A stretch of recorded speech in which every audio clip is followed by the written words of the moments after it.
Yeah, stream is active. Restarting now. New chat window, new YouTube URL, all that kind of stuff. It's a bit annoying.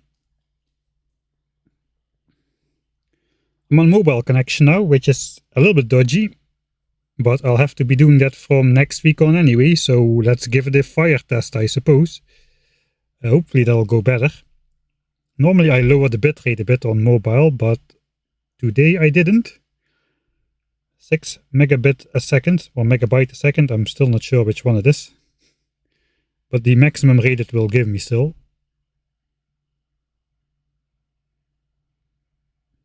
Yeah, so if you are watching the old stream, that's probably gonna get reprocessed by YouTube, so that is gonna be a bit weird for a couple minutes. Hopefully we can just continue over here. Well, hopefully streaming on mobile connection is gonna go better than it was on the land connection now. I don't know what's going on.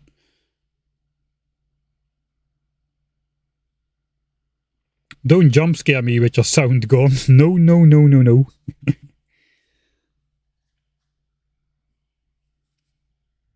Alright.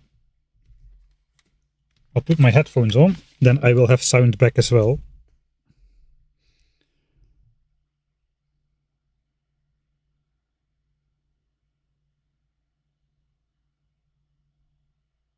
There's no other sound, yeah, because the game is paused. It stopped right when you are putting the last underground on coal. Right, so what do we got? We are basically borrowing the copper that we are voiding from here.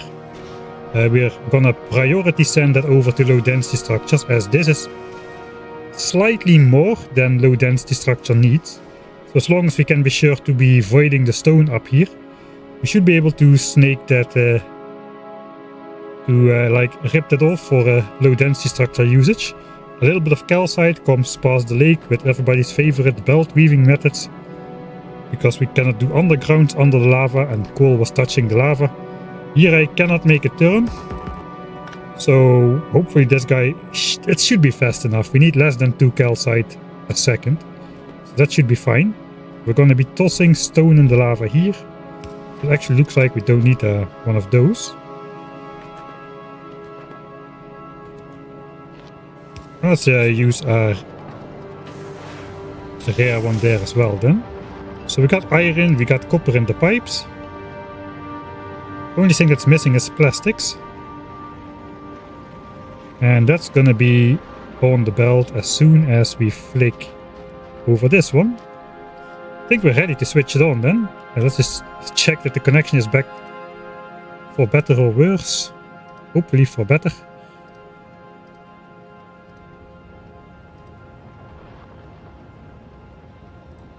Alright, I see a decent bitrate, so that's going well. Right, save then. Switch on blue and LDS. And that might just be the final piece in the puzzle which we need to do on Vulcanus until we've got our hands on assembler Mark III's and the high-speed blue belts, not yet the turbo belts. So here we go. That should already start iron, copper cable, and green chips even, I suppose. So we can maybe just have a close-up on this section for now. Okay, and something else is not connected. Alright, I know what I forgot. Yeah, we need to go under. We need to pass under here. Right.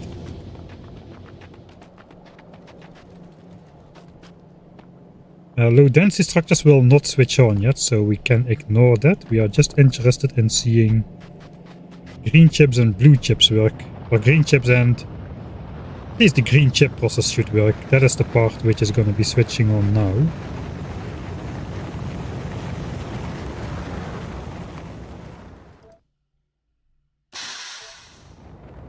Here we go. Instant, right? The fluid is so nice. The fluid transport just being instant and everything just switching on at the moment's notice. Yeah, most of the green chips are going to be inserted directly. Some of them are going to be put on the belt for red chips. through this weird loop. You can see we're producing almost 8 green chips a second. 6.8 are eaten by blue chips and less than 1.2 is eaten by red chips, so that should be good. Alright, and now plastics will switch everything on, and then we can actually stop sending over low density structures, and let's stop that right now then. This ship is loading them as we speak. I'm just gonna send those back.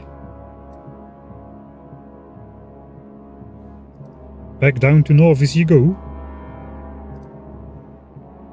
We might be getting a couple more.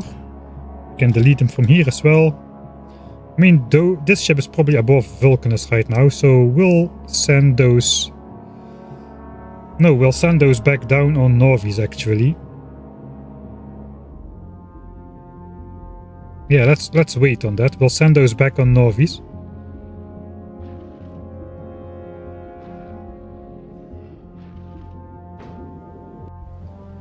And here on Vulcanus we're gonna stop importing those.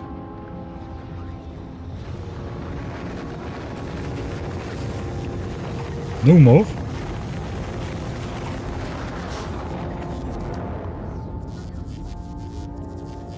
I guess we'll spend the ones we have still.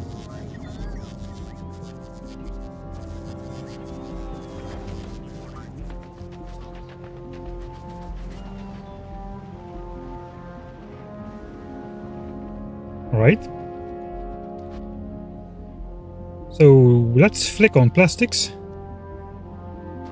That should be low density structures. Just a couple plastics and that's all. 3 plastics a minute and we're producing over 1 low density structure.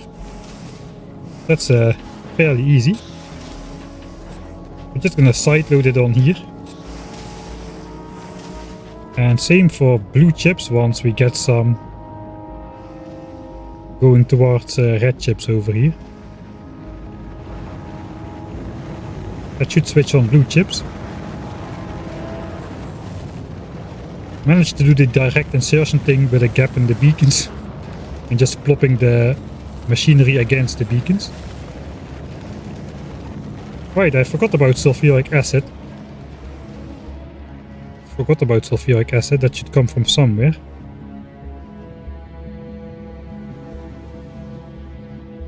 Did I make a blueprint for that? I don't think I did.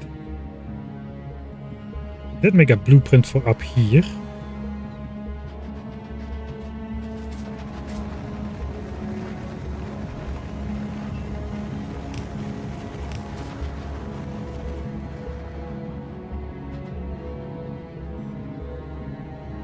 Is that the only power connection we have? I think it might be. Don't think we've got... Oh, we might have something circular going. I'm not gonna chance that though.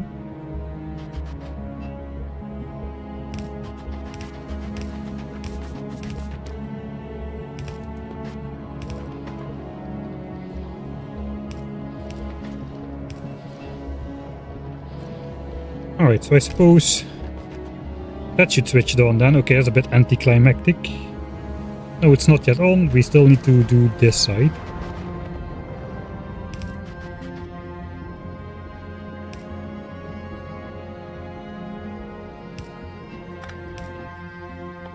Guess we can do another one of those. And rotate it in place remotely. Because that should be blue chips.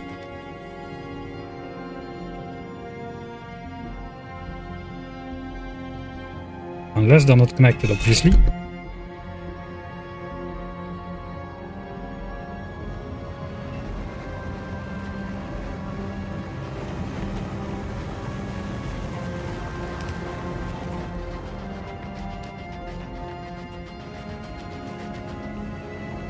Alright, let's try again.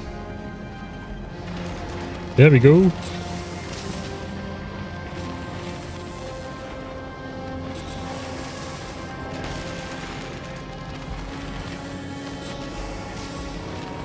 Rare efficiency module beacons. Yeah, we tried our best to make this minimum energy consumption for no other reason than that we can. We are quite limited by inserter speeds anyway, so there is no point in speeding them up beyond that our inserters can keep up with. So why not minimize energy consumption? The only thing that are using more than the minimum is blue chips. They're only at minus 32% instead of minus 80, so still quite alright.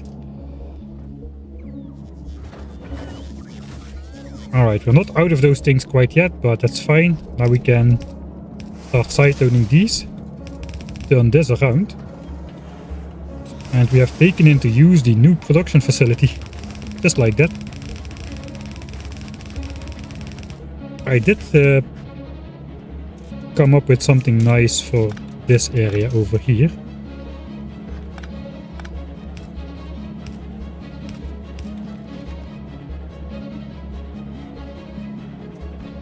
I guess we'll just cobble something together.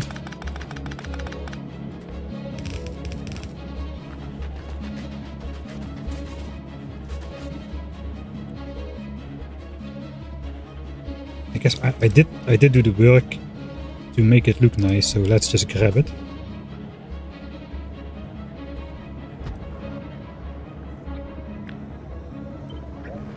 Basically, this is all we need to know. Hopefully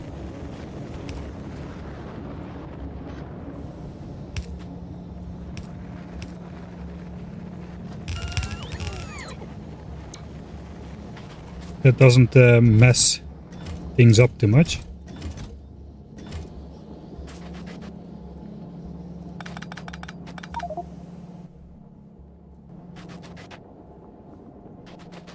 I think rocket fuel is supposed to go here.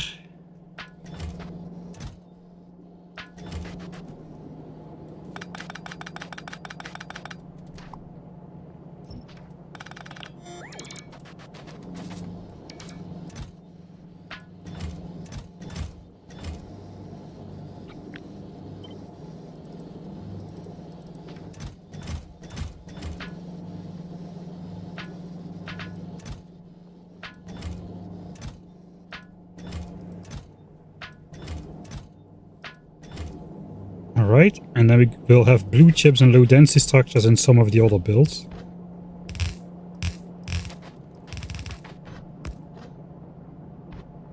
I think blue chips are supposed to go on the bottom, low density is on the top.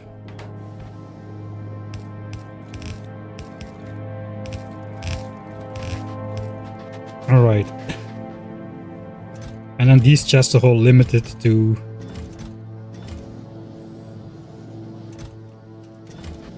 the same amount, 100 of each piece. So that is the rocket parts re-automated, and actually we're producing them on Vulcanus now fully instead of importing them. So these will never be used anymore, so I probably have to empty that out. And this should be in full swing now for a while. We're also producing stuff for the rockets up here. This is very much untested, so I hope it will keep up.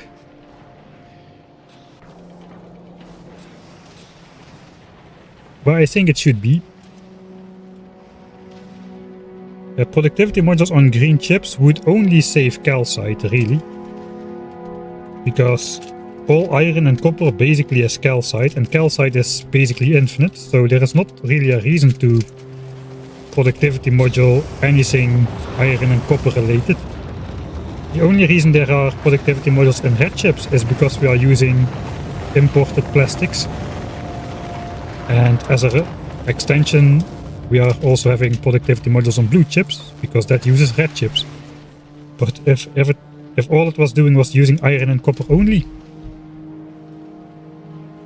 I wouldn't even have bothered productivity moduling those, I think.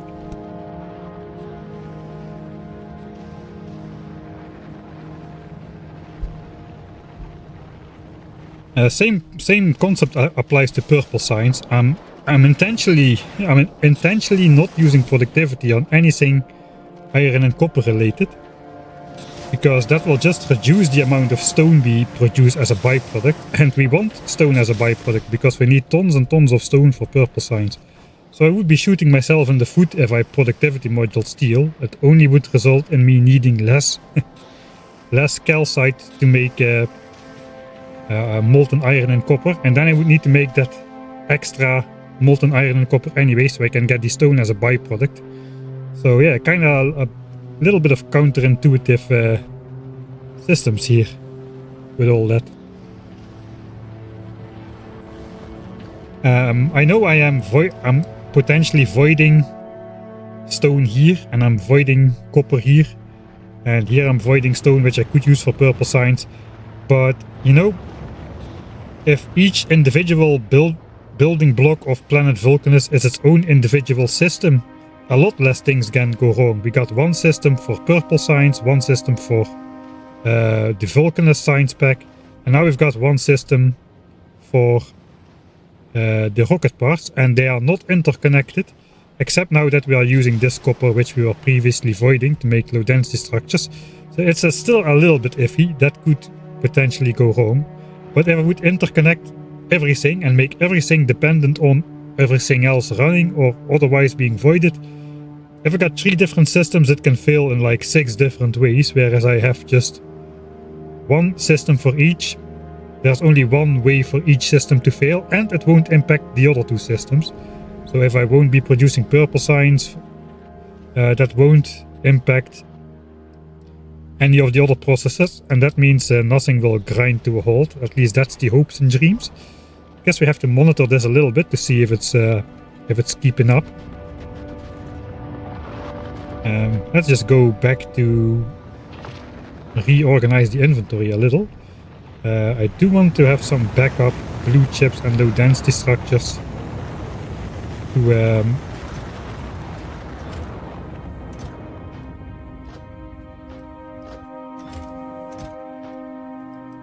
to get myself off of the planet if something spectacularly fails. Alright. I think we're done with building on this planet. So I'm just gonna take a little bit of time to make this a little bit clean.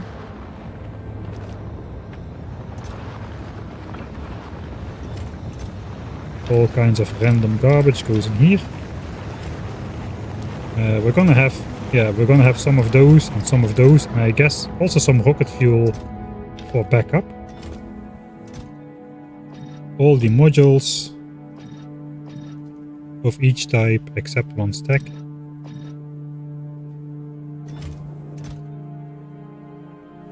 We do need to set up another mining drill thing, so we're going to be keeping that. We got some outdated oil refineries on us still for some reason.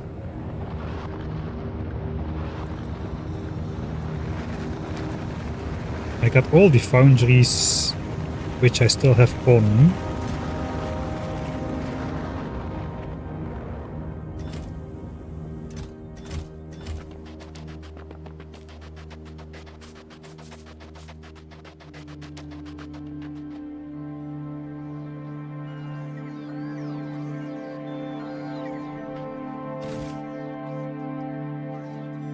Alright, so now we're no longer relying on processing units and low density structures, but only on plastics.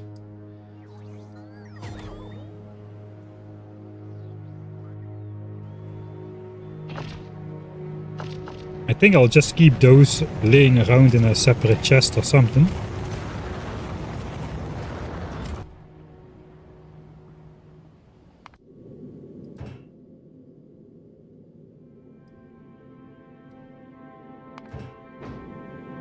This ship has arrived at Nauvis again. So let's just send down surplus stuff here. That might have been a mistake. We could have used that for Gleva or something for the initial arrival. But alright, it is the way it is. I'm probably just gonna overproduce a bit, and yeah, let's do that. I'm gonna just overproduce a bit and put it in some chests to just stress test the system a little.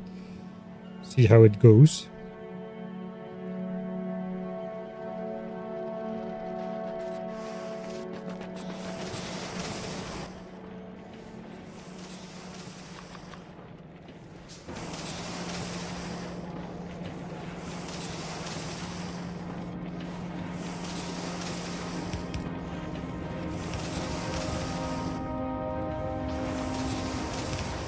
I guess we can do this. We'll limit these halfway. These for 2k.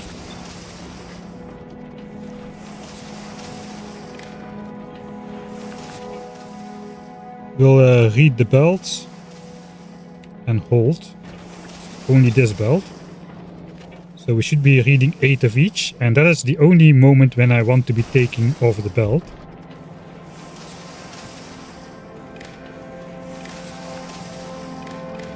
So I want to take blue chips only if the belts are full of blue chips.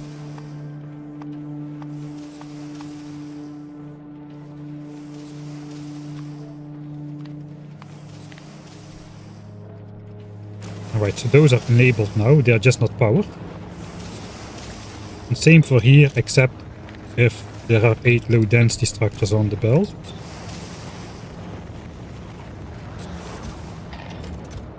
That's gonna be our backup stash.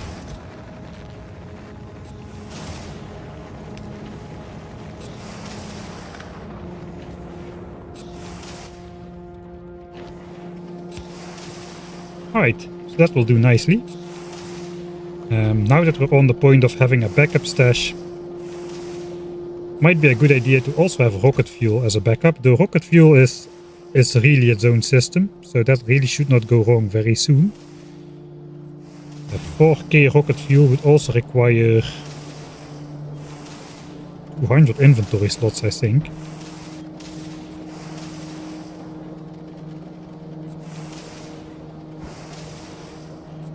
I suppose we can.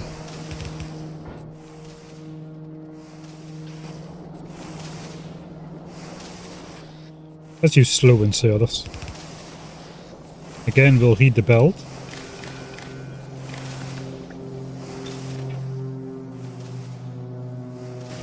And then we'll only take if rocket fuel equals 8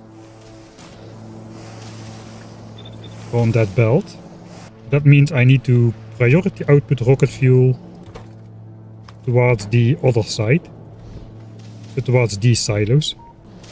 That way I should not pick too much off of the belt, and I think this is going to be enough. That's going to be like our backup buffer. If something goes wrong, we can restart the silos using these products, I suppose. Alright, so this is going to run in bursts whenever we are launching rockets. Then we are going to be producing rocket parts, I suppose. Alright, there are a lot of moving parts, so a lot of things which can go wrong, but in general I'm happy with this setup, and that means that Vulcanus, the mechanical part of Vulcanus is in principle done. But the only thing we need to do is get purple signs. We need 800k purple signs. If we look on Nauvis, how much do we have in stock at the moment? 84k, so that's like maybe 15% of what we need. No, actually no, we already researched this almost halfway, so we are closer than I think. How far are we? 240k.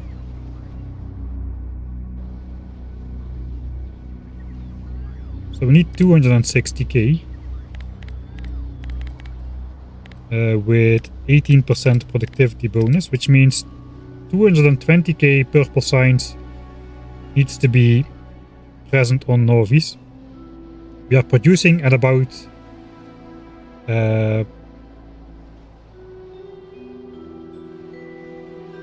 we divide it by 1800, which is the production is the consumption rate of signs, and then multiply by our production rate of 1000 SPM. That means we need 122k in stock before we can finish researching this.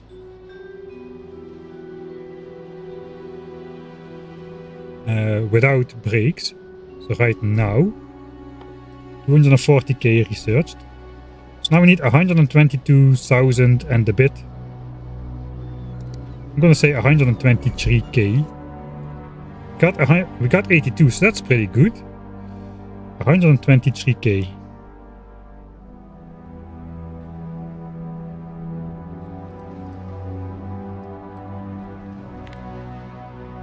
So let's put it on the marker. That is needed for assembly machine Mark III. So we are pretty close. I don't have circuit network, so I cannot make an alarm. Each of these chests will hold 8k times 16. That's 128k. Okay, so those chests just need to be full. Well, I guess I'll just up the request rate a bit. Let's go 9k per chest.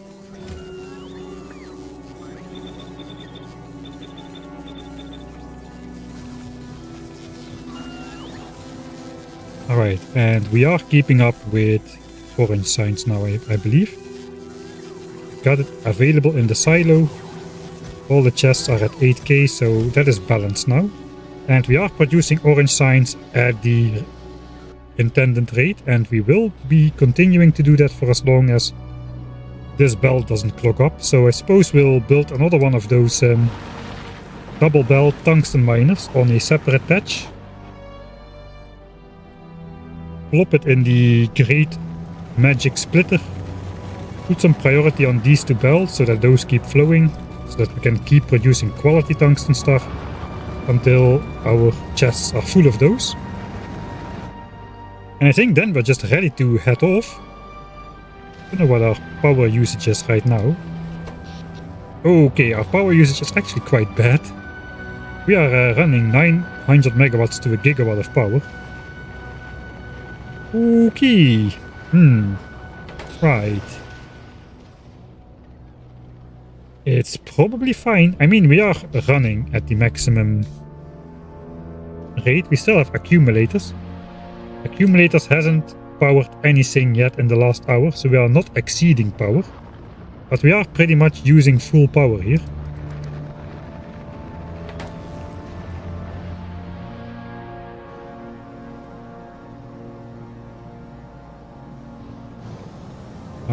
We should have enough.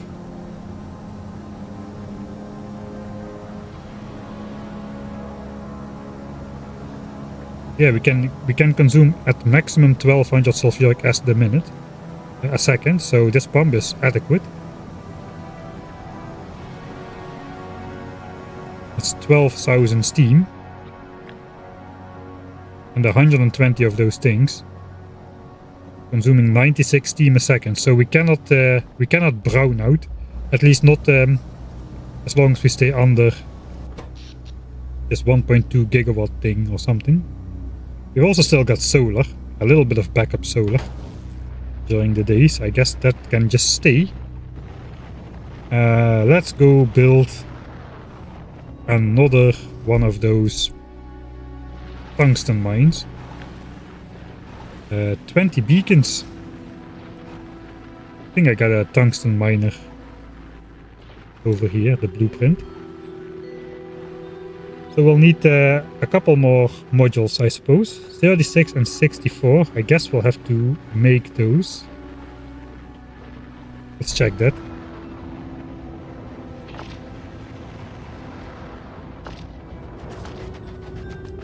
Alright, yeah, I don't have any of those.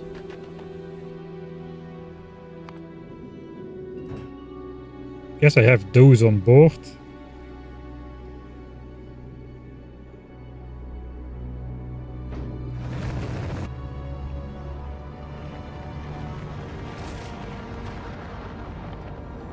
So let's bring those down the next time the ship is here. Let's just do 200. And then I'll pretend I need to build 4 of those. So I'll need 72 modules.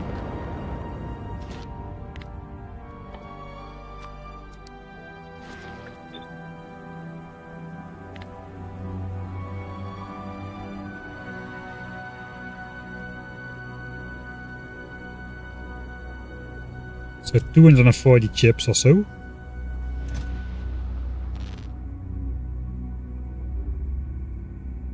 I guess we'll take 300. It won't hurt to overproduce those by a little.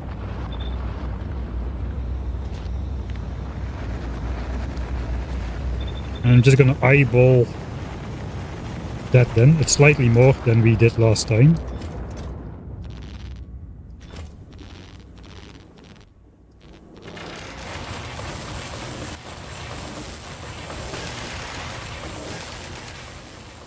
Alright.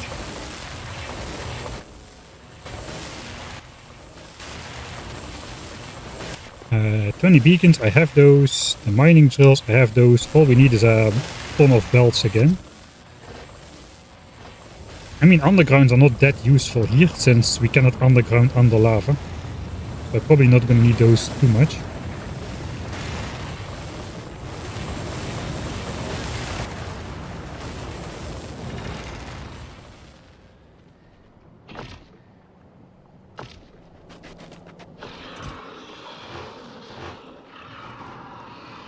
We'll take 4k belts, I suppose.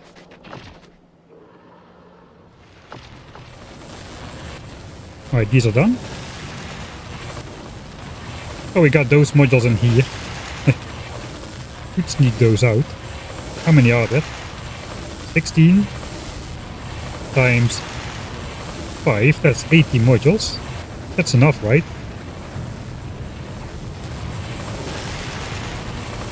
I think that is enough. For at least the initial build. Oh, and I accidentally upgraded those.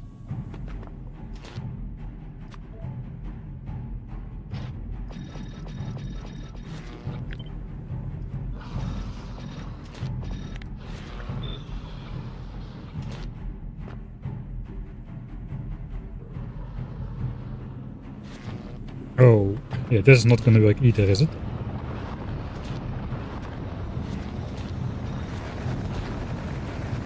I mean, we have a power crisis now.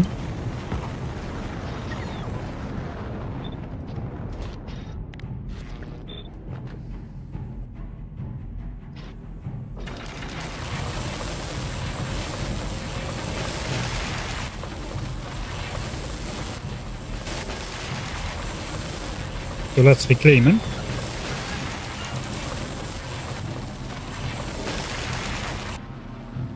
Guess this guy will be on Nauvis for a bit. Loading the plastics.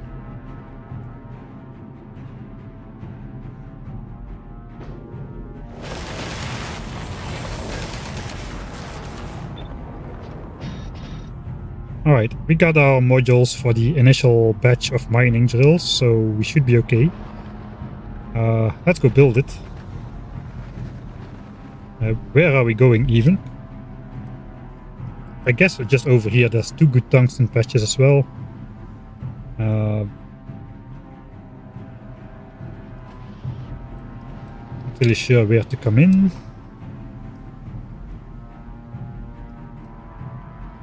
Can just go over the top somewhere and come down next to here as well.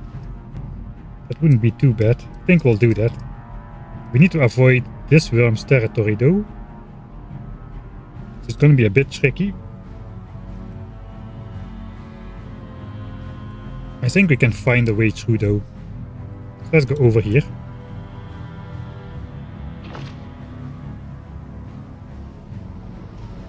Yeah, I do that all the time by accident, just throwing the modules in some handcrafting, hand feeding area.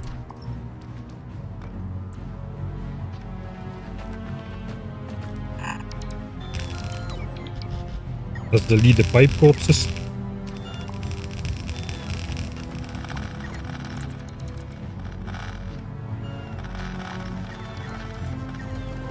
Alright, there's this annoying lava in the middle, so we'll see how we can fit this on.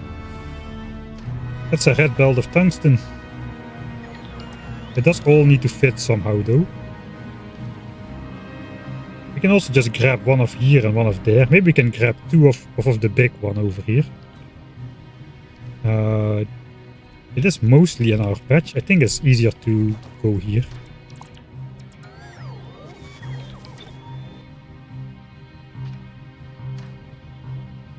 Apparently there's like a one tile lava pool right there. Right here. Are you kidding me?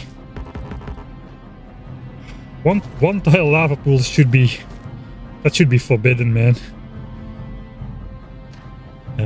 I do have like a gap in my build somewhere, so we might be able to just sneak that in the gap.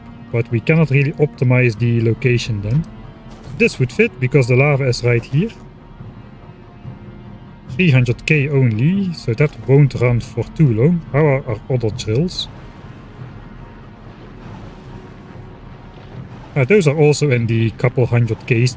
We do have a mining time of 500% here, so it's probably fine.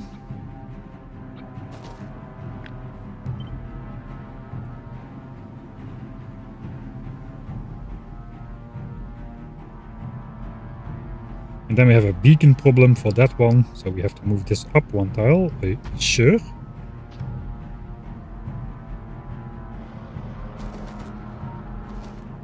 I guess we also theoretically just could move the entire operation higher. But we got some gaps in the lava there as well. It's all not as beautiful as it looks. There's some gaps everywhere. I guess we'll do this for our base. And we'll see how that goes.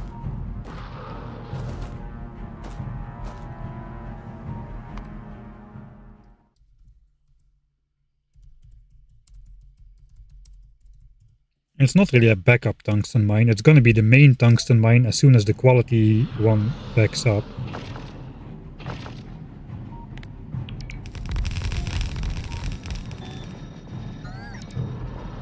I cannot share belt. Alright, I cannot share belt. I forgot these were... No, I can. I can share the belt of those. I think I already did that. Those don't produce a belt each, but they produce a belt together because of the 500% mining time thing. So this is going to be a full belt, and those two outer ones are going to combine into one full belt as well. Now the question is, can I get out of here without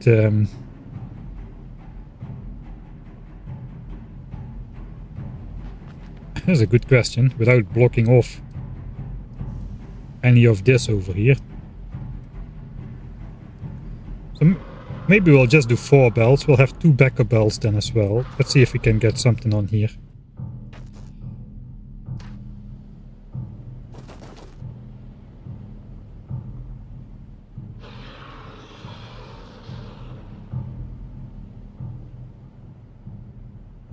I guess this fits. Have a little bit of wiggle room.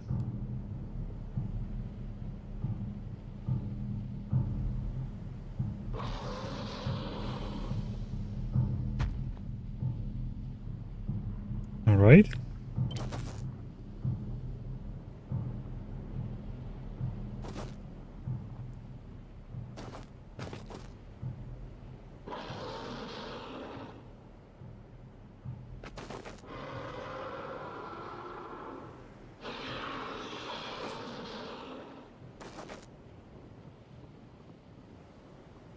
Okay, there's a lot of gaps down there.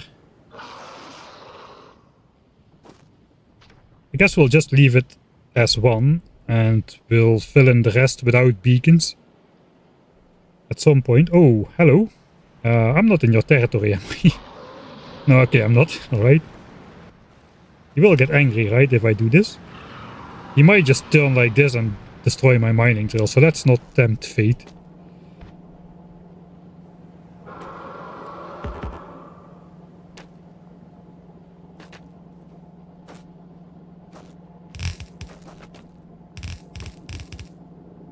Alright, so we can do this, I suppose.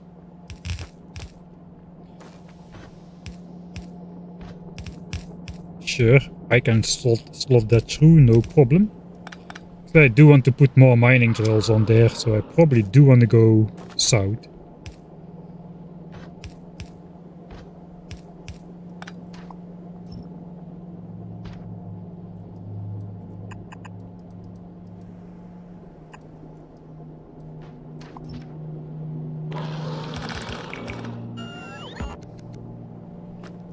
So something like this, that should work. Then we gotta figure out how to bring that back.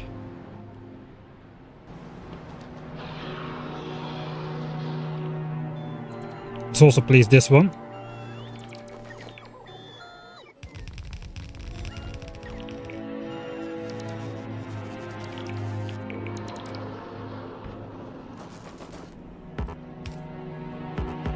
Okay, looks like this is the closest we can go. So now I gotta bring 3 belts out here in some way.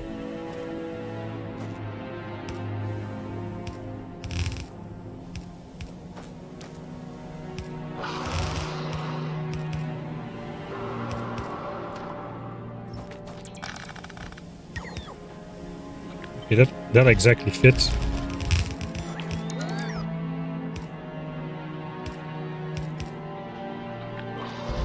That could be the first draft or something.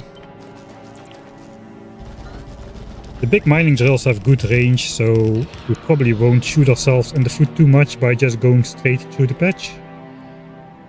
There is no other way to connect. At least I don't see it. Can go through here.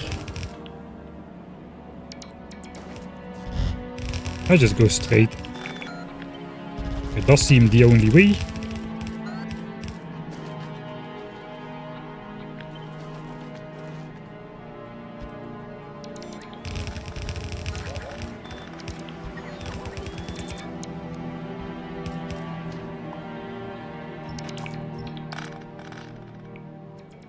Alright, that's our 3 base belts.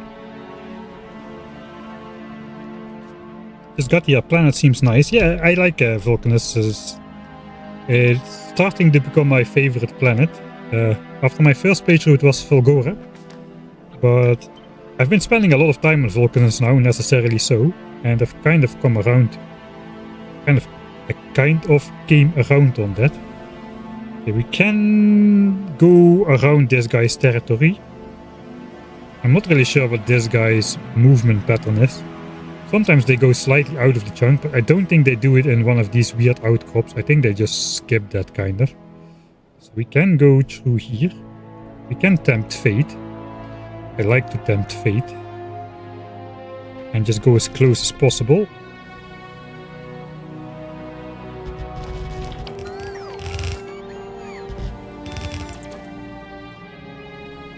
Oh, does this fit? No.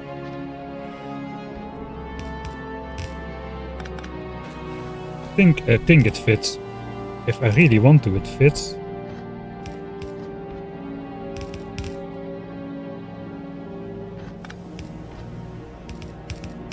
See, no problemo.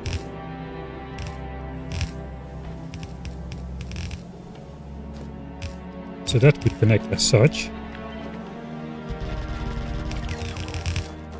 Where are we coming from? We are just coming straight, basically.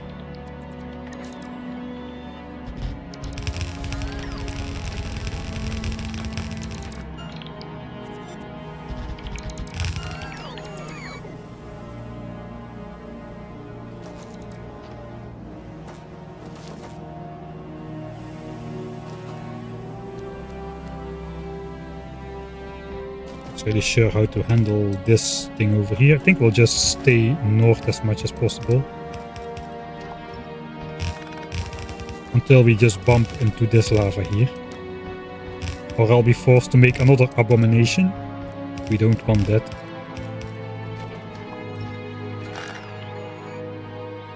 Alright, beautiful. Exactly how a normal player would build it. Now we just keep going right next to the worm's territory and hope for the best.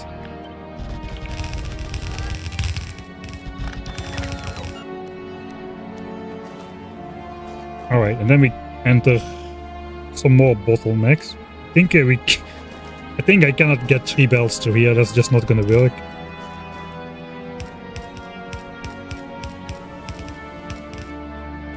We can get 1 belt through here. Yeah, we can just only get 1 belt through here. And then we need to go somewhere over there. And there's a 3 belt gap here. I think I should just go here. Get all 3 belts then.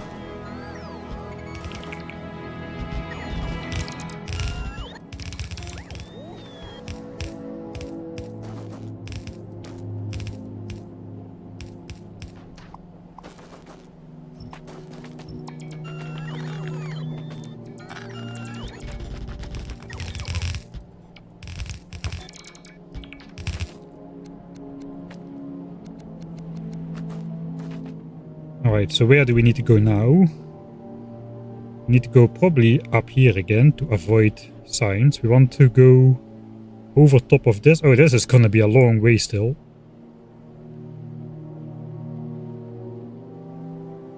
If only we could have this chunk. I would need to kill this worm. That's not gonna be a faster solution to my problem, I'm pretty sure. We might be able to squeeze all 3 belts through this gap. I mean, we've got belt weaving, if everything else fails.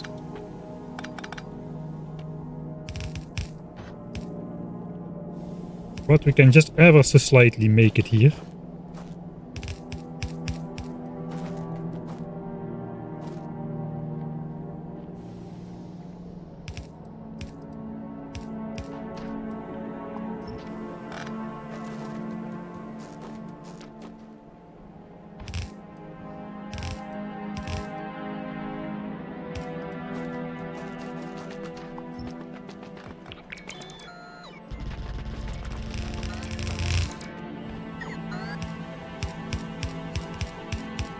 Okay, that's the wrong way.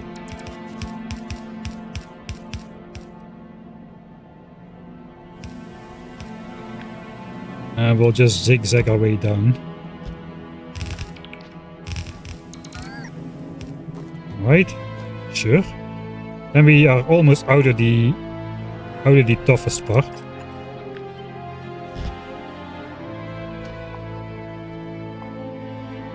Come on.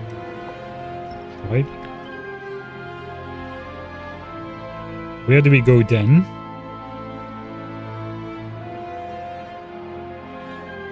We technically don't need to go all the way up here. I mean, maybe we can sneak our way through here.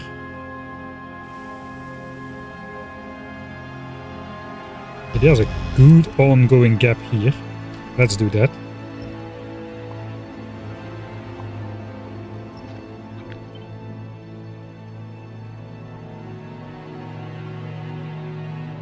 We do need to go all the way up there, don't we? Yeah, we do need to go all the way up there.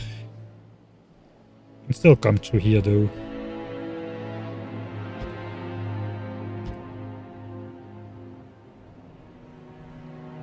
We can turn here.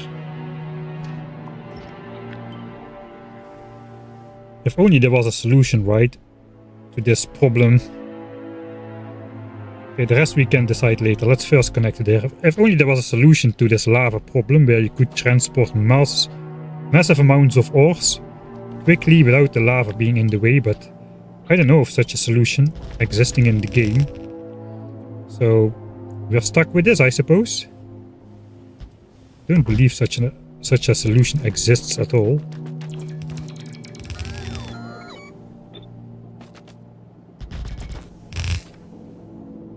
Okay, looks like we got another squiggly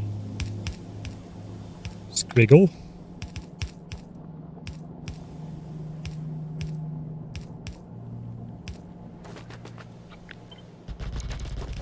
Oh, there's a lava pool.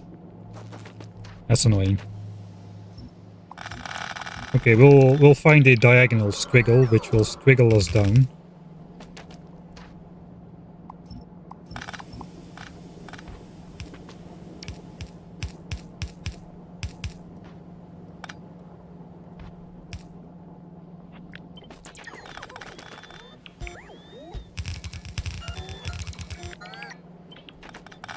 Alright.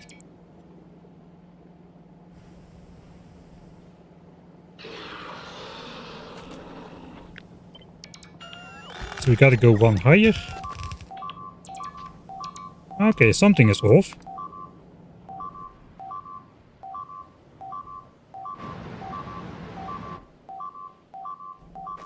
What's that guy doing?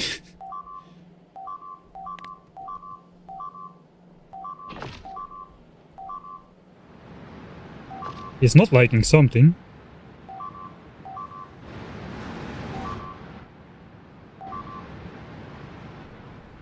What are you doing, mate? Oh, I did go in his territory. No, I didn't. Oh, I did. There's one belt over here. Yeah, we are one belt too high to get through there. Okay, I'm glad he went over here and not over here where the mining drills are. Looks like we need to slightly move that over. So that's how thinly we're treading, I suppose. I kinda missed that. Alright, we'll get back there as soon as he disappears. Yeah. Right. We were doing some ziggy-zagging stuff.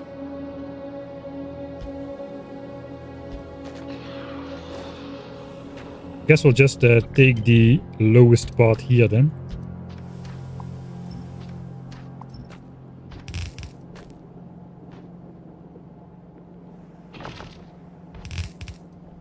I'm already glad it was just that small problem. Could have been way worse.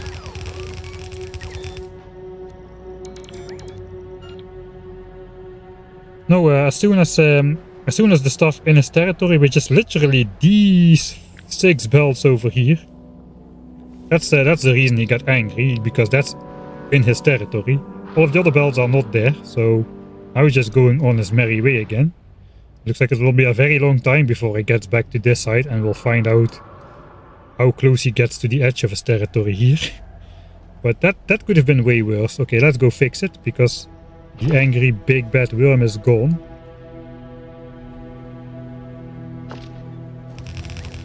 Wait. No, don't do that.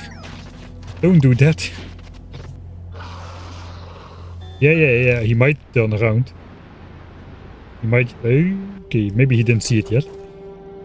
Alright. I guess the easiest solution is just bring that one tile down.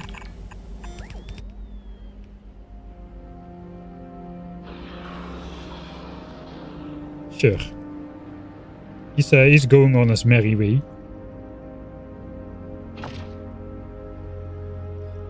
So we can go over here.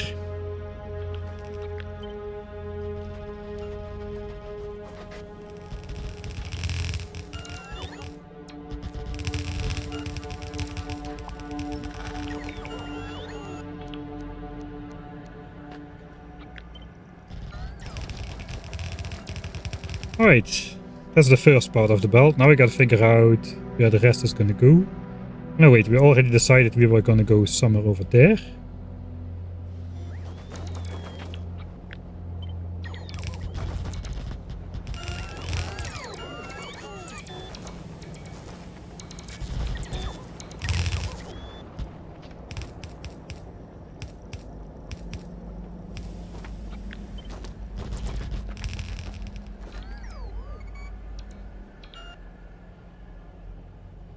Okay, there's a triple belt opening here, so that's beautiful.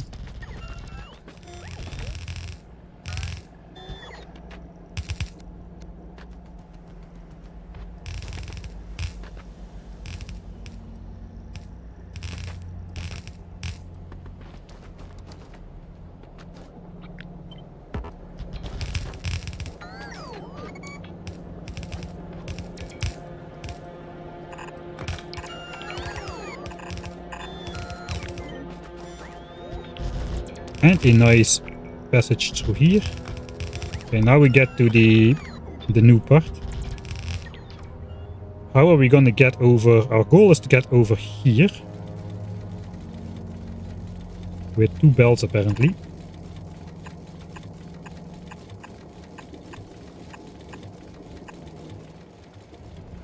I might just slow the quality mine down by compressing it into 1 belt. So those 2 belts are not full at all. We might want to come in with 3 belts here. And then we've got a 7 belt gap to cross. This means we're probably gonna give science priority there.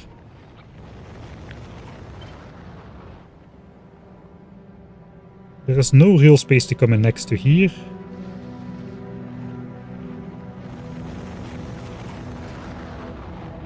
Guess we could do another zigzag through here. Like a 2 belt passage.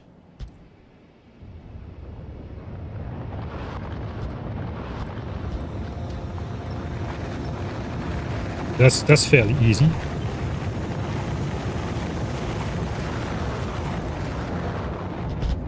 And then just join it here instead of over there. Or we can just go here and meet up. I think we'll do that. Go there and meet up. We can also just do another Ziggy squiggly squig next to the lava there. Right, so from there to there still.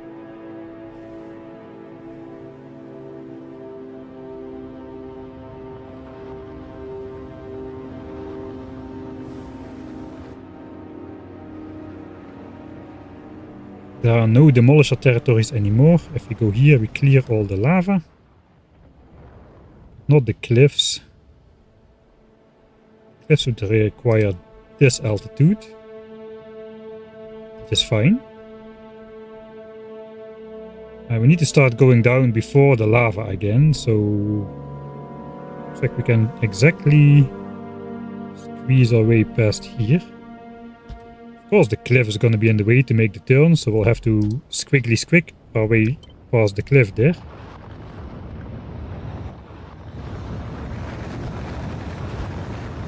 I think we've got the entire part laid out for us. Alright. Let's check how it's going with the rocket parts. Okay, it does appear we've got our backups complete. So 4k of each ingredient. Nothing has gone wrong yet. Although rocket fuel is working at full speed, since we have been drawing empty the belt. But now that the belt has been drawn empty, we're backing up again. So that is good.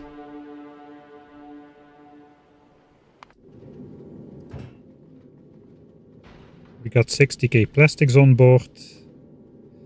This is on the way back to Vulcanus. I guess we're gonna drop plastics now.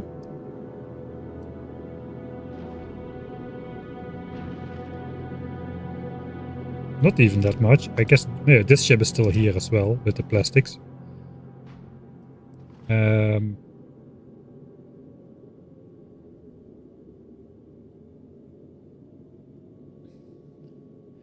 I just delete the purple signs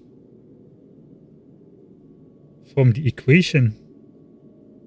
We are researching this technology. I think I should not delete it from the equation. It's not really beneficial for me to have the ships fly more often than they need. They could actually start grabbing carbon again. We could make some use of that carbon from space, because like unlike our science platforms above Nauvis, which could by now be made a bit smaller with the asteroid reprocessing thing. These ships are just gonna fly through space anyway. They're gonna encounter the asteroids anyway, so we might as well be grabbing the carbon and bringing it down. A couple thousand carbon per flight is a couple thousand less coal which we need to mine on Vulcanus per flight. That might add up. But might not be a bad idea to add that in.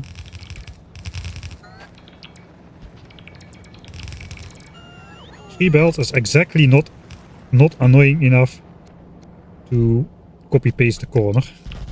Just 3 rotations.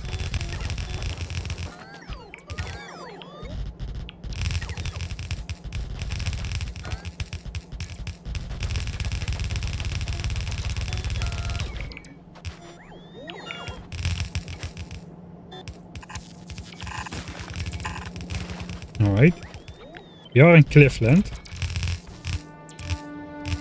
But the cliffs are not too annoying yet.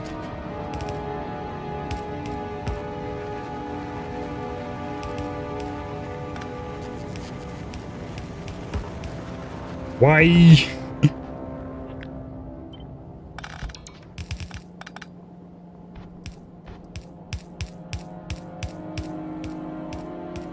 Alright, so that's the squiggle we're gonna go with.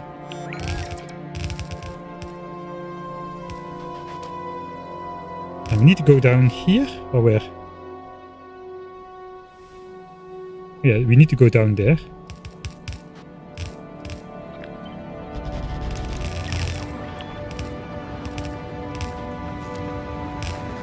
This is somehow not a lava pool, so I'm glad for that.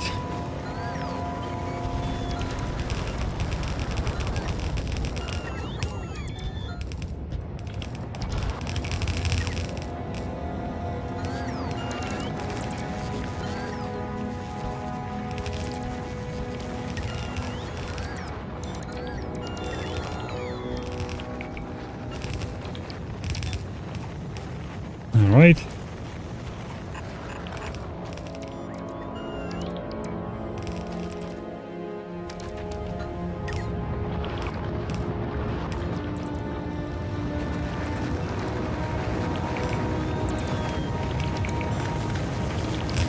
Guess there's going to be a special copper bypass.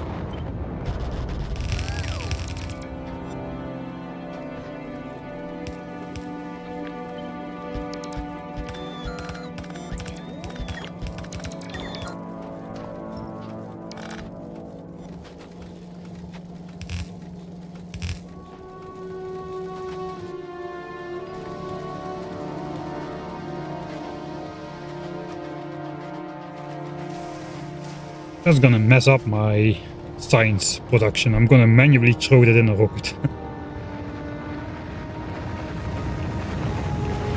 Alright, fly, fly, fly.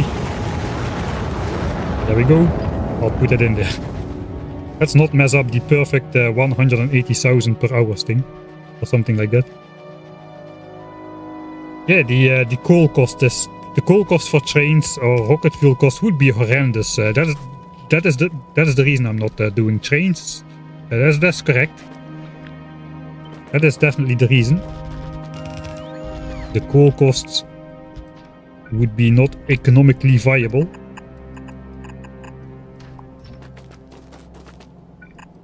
Alright, this is the easiest bypass ever.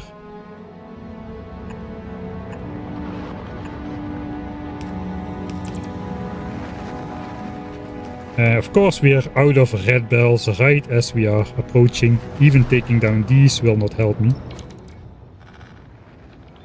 Although the bots think it might. Let's just go pick up a couple more. I think I picked up everything from here. So we gotta go all the way down there.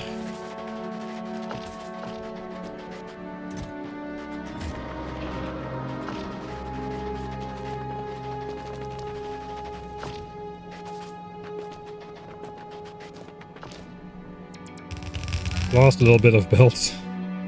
Alright, that's not too bad. That is not too bad. So we're gonna squeeze this a little, I suppose. That's just gonna be one belt now.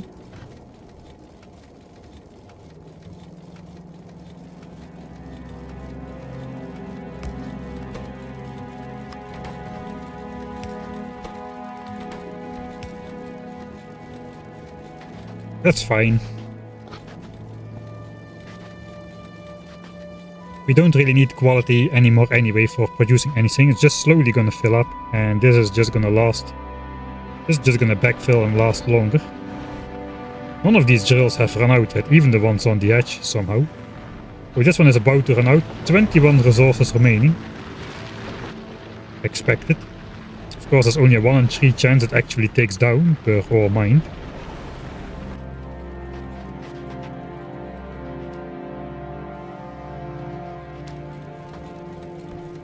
Alright, I actually don't want to do that just yet. We only want to do that after power is over there. Power should be easy. And there's a long belt. It goes all the way over here. Back down here to avoid this guy's territory. And then there. Probably want to plop an actual radar up there as well. Which is on all of the time.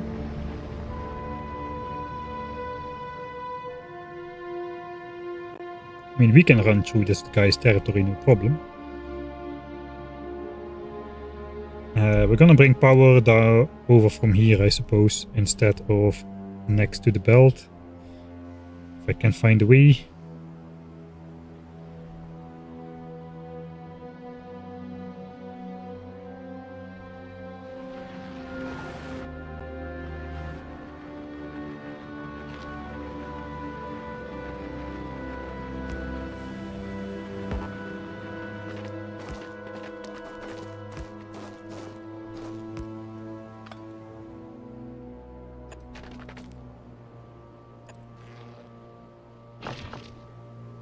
I'm gonna try to make it a straight line.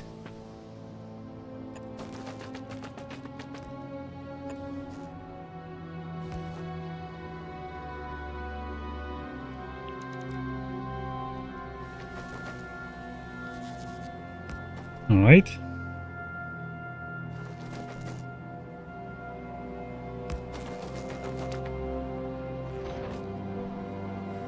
There's gonna be a drill on here at some point. But it is not this point.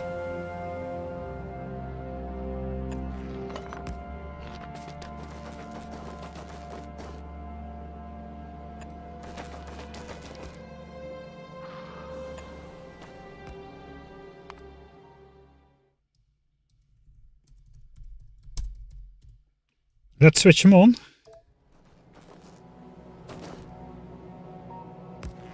And we got this radar in this chunk. I guess we'll just hook that up. Except we have a... okay, it's not powered yet.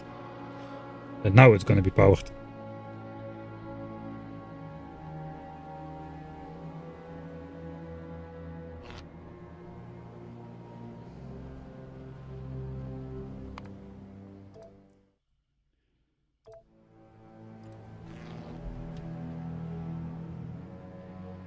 Yeah, trains they unionize, and they run me over every time. Somehow they can get away with that.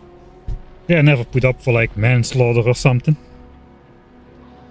We just accept it. We just accept death by train as something normal, while it shouldn't be normal. We should rise up against those unintended train deaths. So many people have done runs which could have been hardcore runs against the biters if it weren't for train deaths.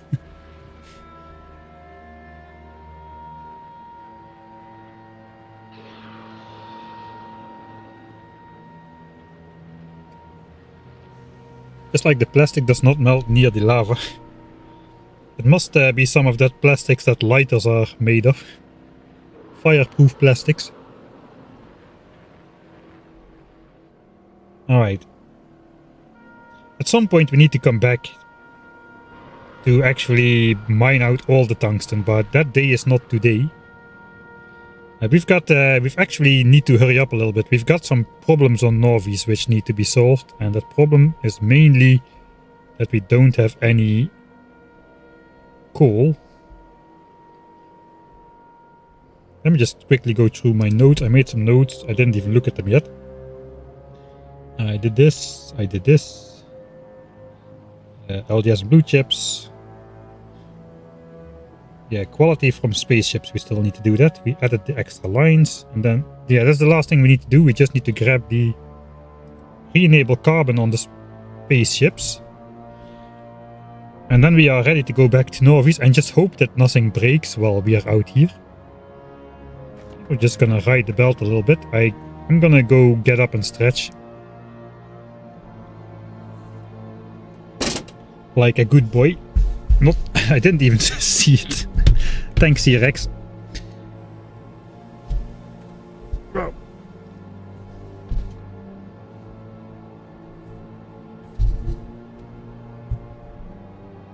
And we can ride the tungsten belt back down to the base. In the meantime.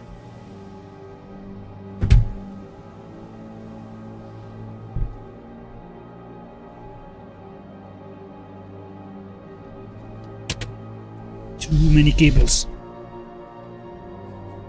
But to be honest, I decided that this time all by myself to get up and stretch. I didn't even look at yet. Of course, I can pretend that I did, but not anymore. I just ruined it.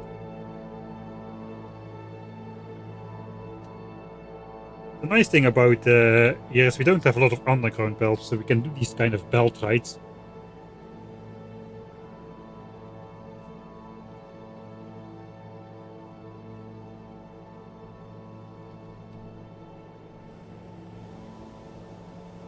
Chat wants you to look at old modules and calcite silo. Alright, yeah. I guess we can upgrade those to better ones now as well.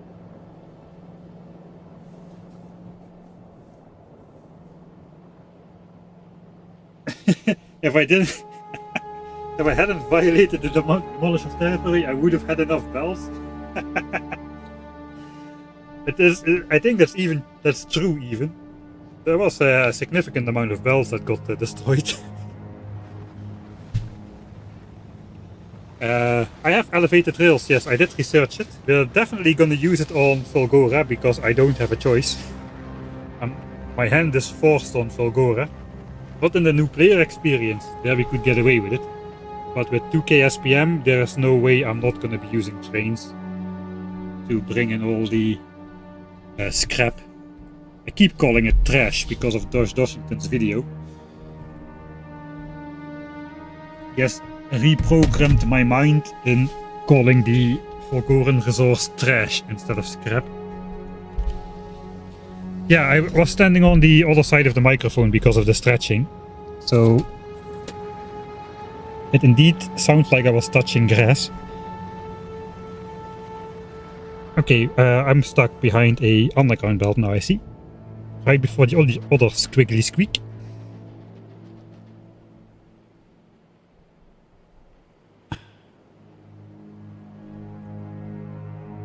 I'm just gonna plop one down on this tiny patch over here.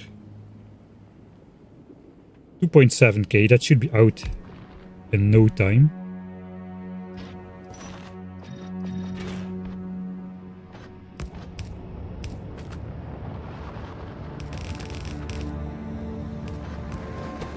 We'll input priority that in. Oh, there is no power here. You know what? It doesn't need to run all the time, does it? It just needs to run sometimes.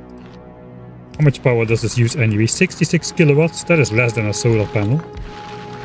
I can even throw some speed in there.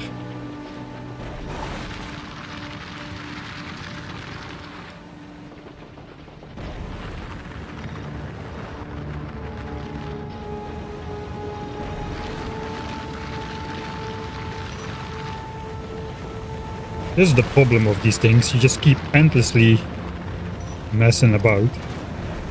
There we go, minus 80% with speed. Even with speed it doesn't really look like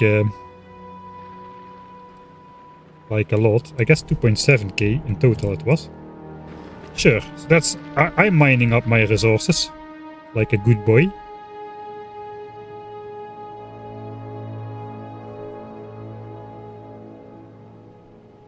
Yeah, we're live.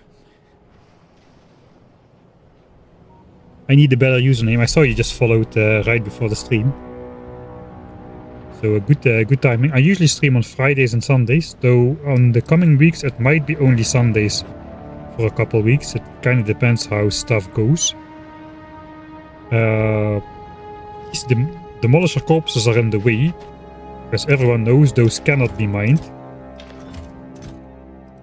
It's literally impossible to mine demolisher corpses. Don't know why I'm sorting this. Whereas before I just threw it in the trash. Right. I'm kinda hesitant to bring coal back because of my nice sum over here. I calculated I will run out of tungsten and coal at roughly the same time. After producing 50 million signs, with tungsten running out first. On the other hand,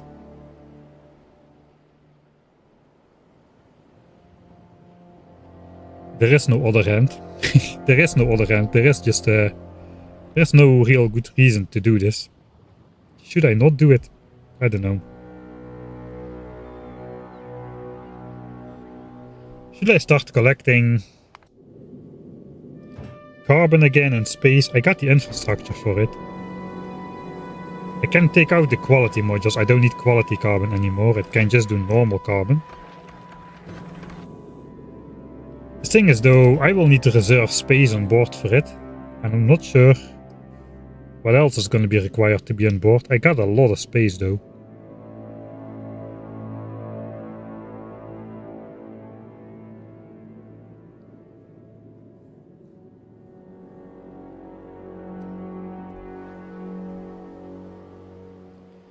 And yeah, even though again, okay, this time it's no malice intent. This is just his preferred course to go through this chunk. So no, it's not working. That means I cannot use my ingenious thing over here. So we gotta reconnect that somehow. Yeah. Okay, I'm glad we found that out before we left the planet. So that distracts my mind from doing the carbon from space thing a bit. Let's go back up there. Always seeking the limit. Where is the guy? He's over here. You can see he's not angry. He's just moving at default speed.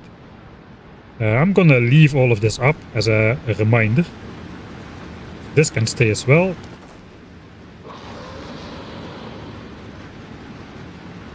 We're just gonna turn.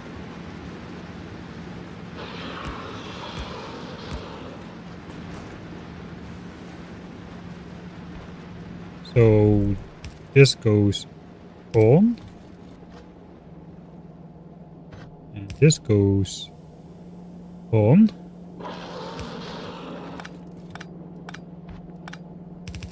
That's a top belt, second belt, third belt. No, stop it. Stop it.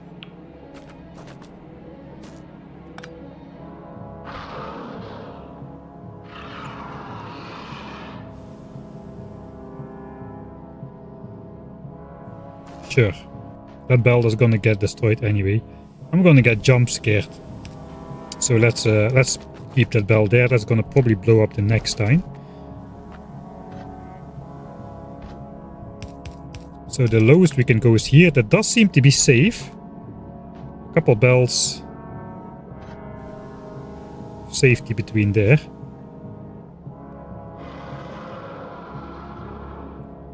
Not really sure I can properly do this.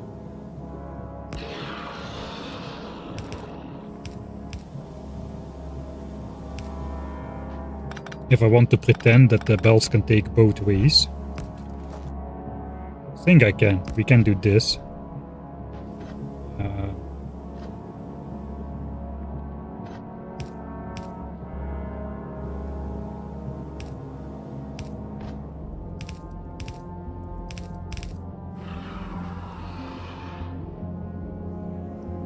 I think that's correct. So we can keep pretending that is what we wanted to do anyway. Sometimes smart belt dragging is a little bit too smart for its own good, or at least for my own good.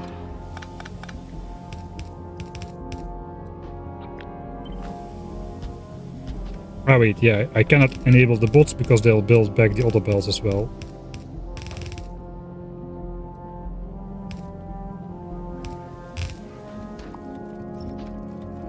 Like I said, I have to do everything myself. Alright, small mishap. Hopefully that'll be alright.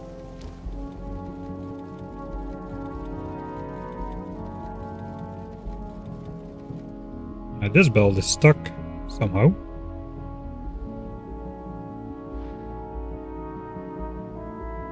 Maybe we're just not using it. Oh yeah, right, that belt was stuck because of here, so let's just rotate that. I did not mess anything up.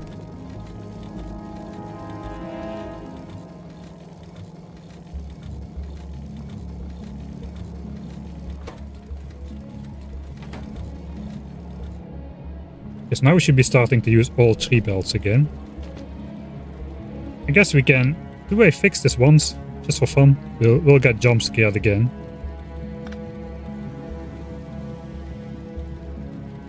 Sure.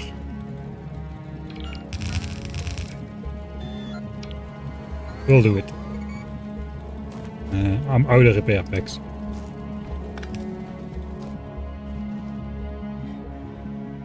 Yes, now we got a bypass.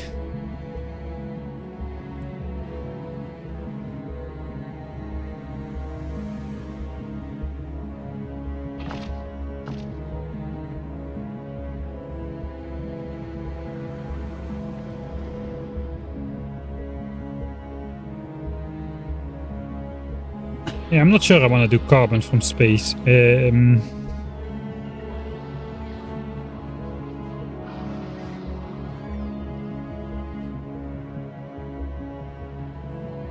kind of curious to see if my predictions will come true, that is why.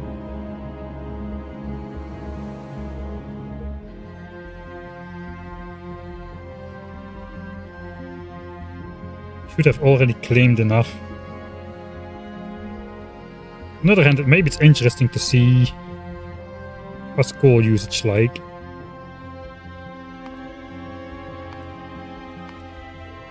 We cannot really get a good read on that. This is when we are constantly making rocket fuel.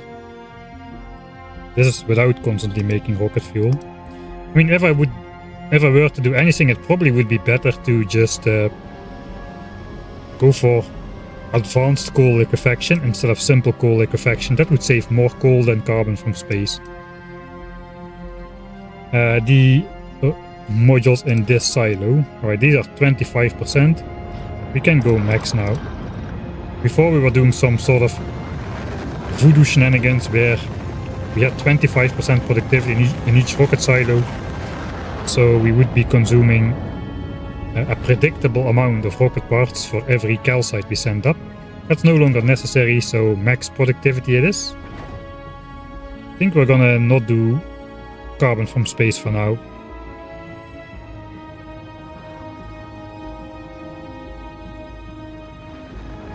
I want to keep the versatility on the spaceships. I think that's going to be more valuable than the little bit of carbon that I'm going to get from space.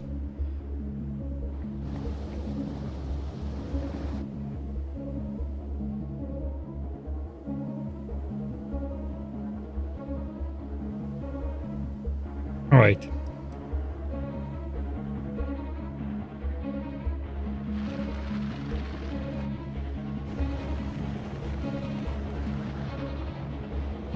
And we're done, I think.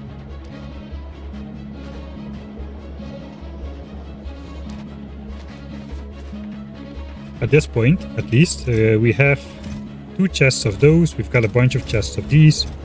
We've got 3 of those because we had to make those to unlock the science pack. These are going to be for suboptimal speed modules and quantum processors. And I suppose once these are full,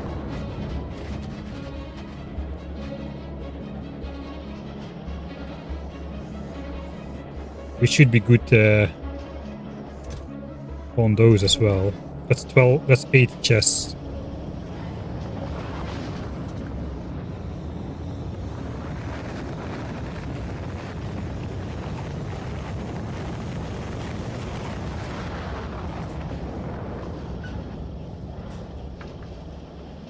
We'll just let these fill up as well.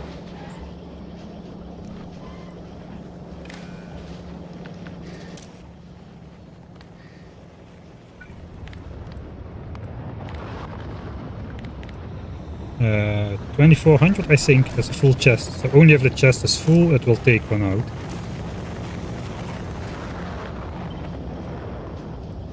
That way we can get like 6 of those chests. 6 of those chests, 6 of those chests. Something like that.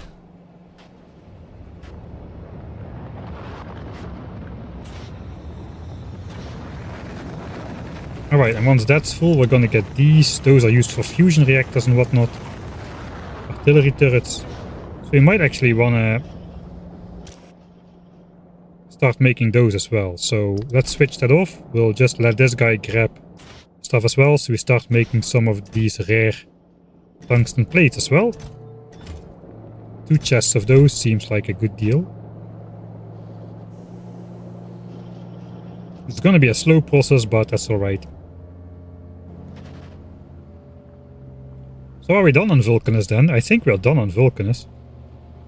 For now, we don't need to fight a big demolisher just yet.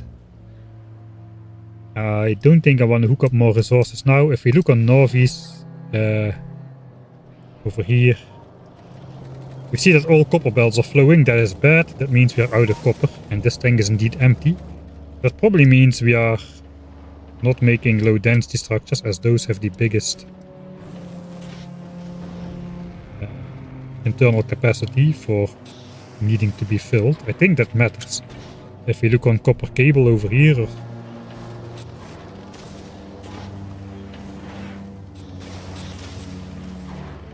these are full constantly.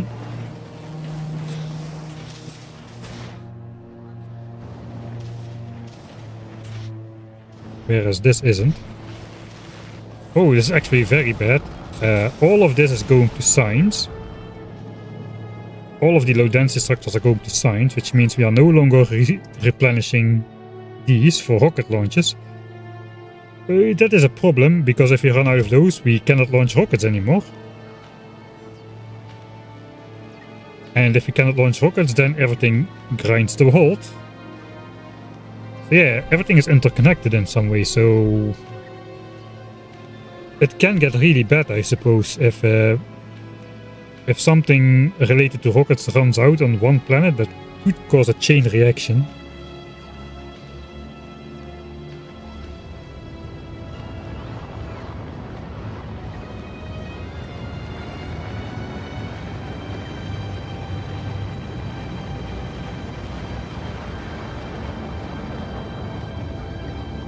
Another mining outpost run incoming.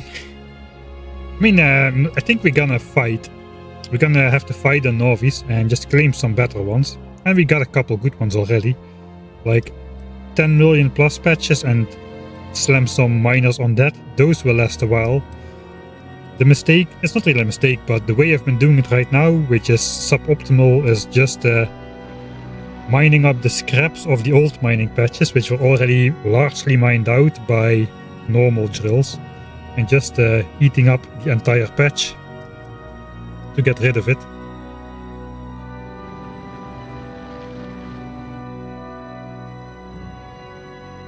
But that's probably not the best way to like, that's not the minimum effort way, right? If I would just slam like 2 belts or 4 belts of copper on here and 4 belts of copper on here, I have 8 belts of copper which run for probably 100 hours or so.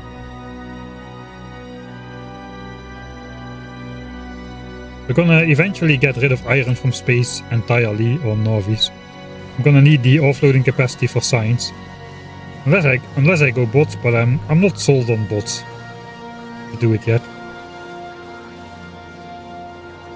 We'll see. I think we are ready to go.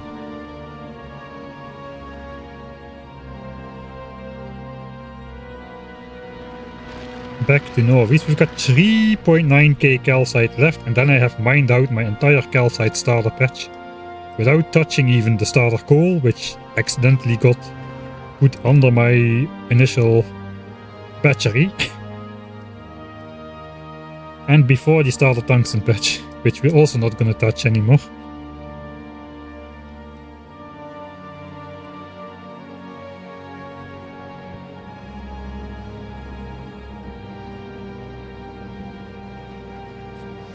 Okay, the only thing I'm wondering about is my sulfuric acid management. Is that any good? Because I've only connected it to the crappy patch. I can dedicate the crappy sulfuric acid patch to blue chips. That is probably gonna be good. If I just do this, this should fill up pretty fast, I think. And then this tiny starter sulfuric acid patch, 671%, compared to the ones that are far out, 150,000%. The starter one is really not worth it. But I think that's gonna be enough for blue chips. We just need a tiny bit for blue chips. So sure, let's disconnect that.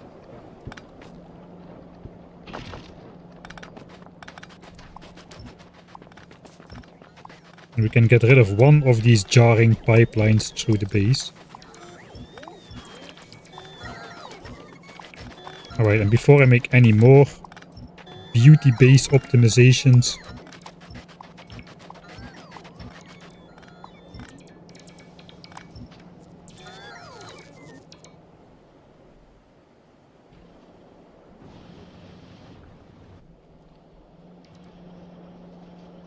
Alright, this can keep coming from the top, that's fine. 6k, okay, it's filling up rapidly.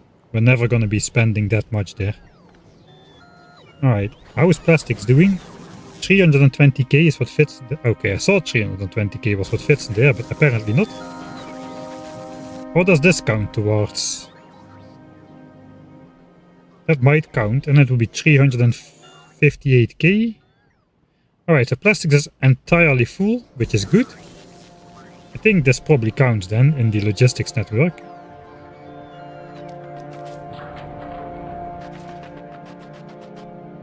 This is just going to be a dead end, a memory of days past.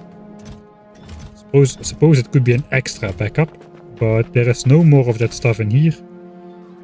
We did finally get those. Let's take those out. Now we don't need them anymore. We might need them when we go future tungsten mining. It's probably good to, even if we don't go beaconed, we can just slap down speed moduled miners on the patches instead of quality ones. Finally one ran out. Alright. The question now is, I probably want to launch some more stuff on my spaceship, and I don't have a rocket silo to do it. So I'm gonna have to do that manually, I suppose. It's a little tricky.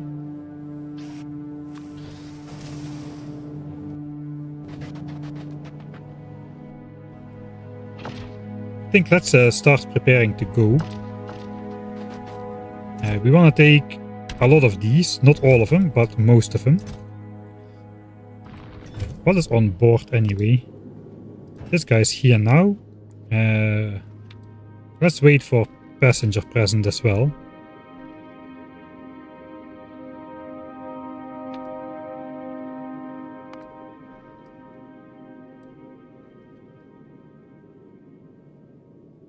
Because we want to send it up to this ship. I think, yeah, we're gonna send up our stuff there. We are not sending up signs at the moment.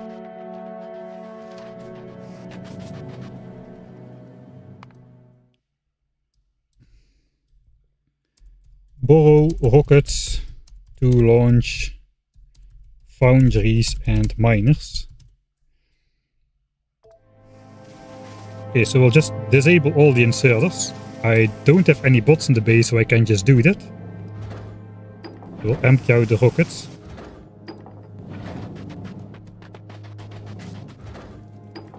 And I'm full of stuff.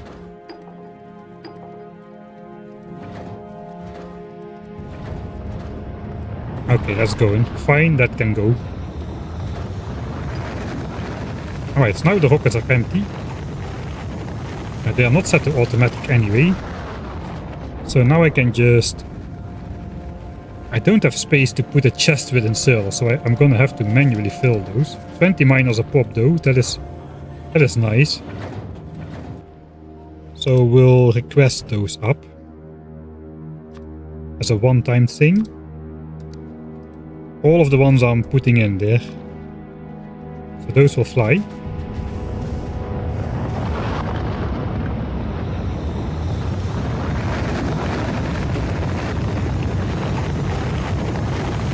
And then I'm fast with my inputs. Should get continuous launches out of that. Oh, this rocket is not ready. Why not though? No rocket fuel. Wait. Yeah, I'm dumb. Those ones should be active.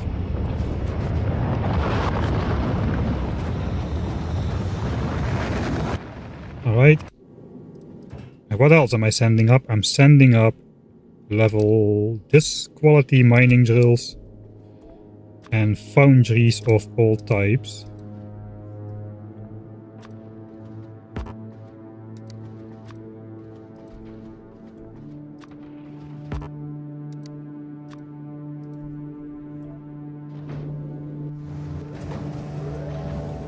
Alright, rockets are made ready again.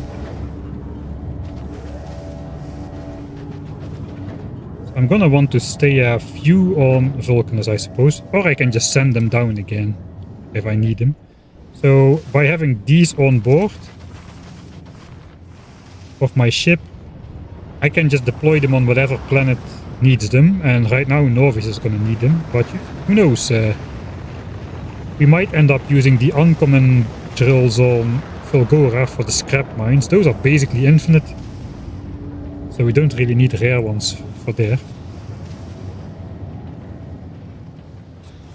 We don't have artillery yet. I think I'm just gonna finish this tech.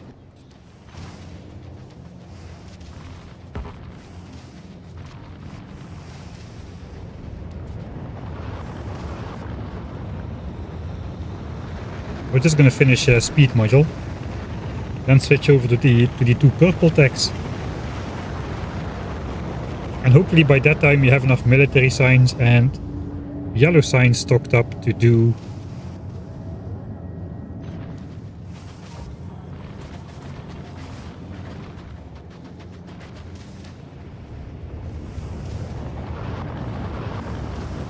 artillery.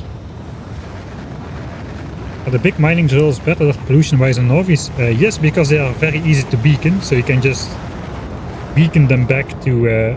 you can even speed them up with the speed modules and then just beacon them back with efficiency to reach minimum pollution.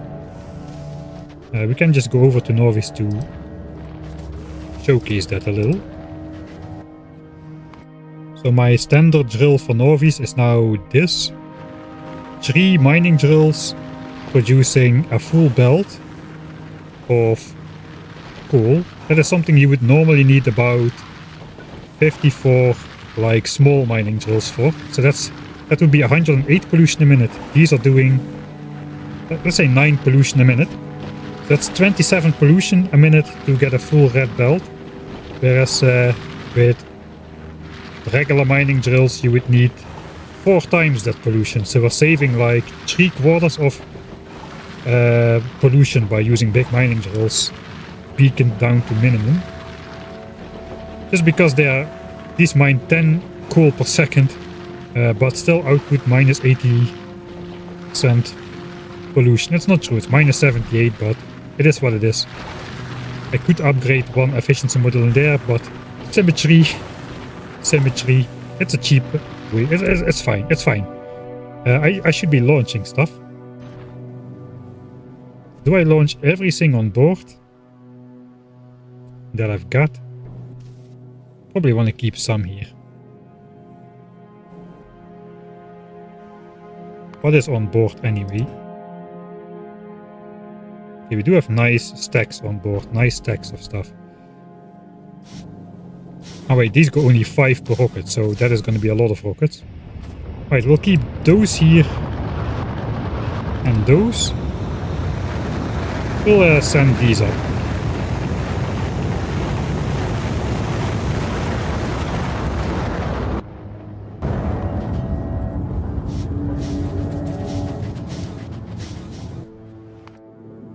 Kind of causing a traffic jam now, I suppose. Yeah, we are.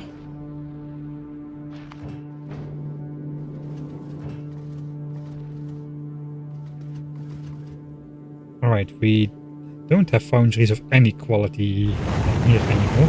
I just brought those down, so it's a little bit dumb if I would be launching them up now. But that's what we're gonna do.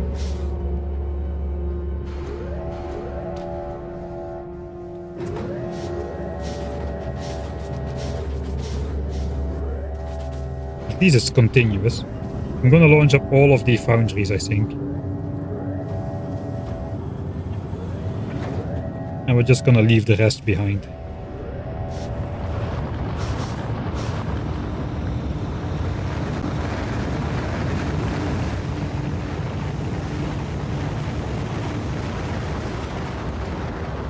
We can combine the rare ones with these mining drills. Alright. And then it's 2 more launches, I think, and we'll be done.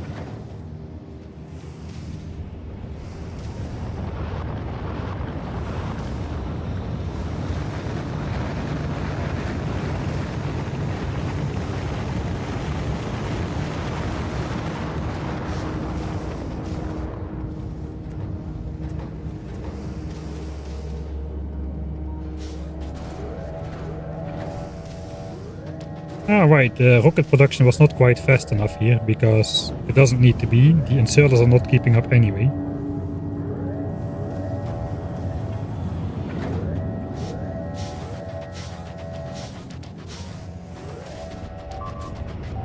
Okay, there's the worm again.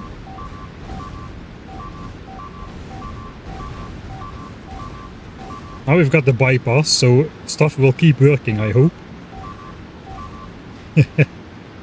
Now we know roughly how much time it takes him to make one loop. Well, it's pretty close by my stuff though. I'm sure that won't lead to any trouble whatsoever in the future.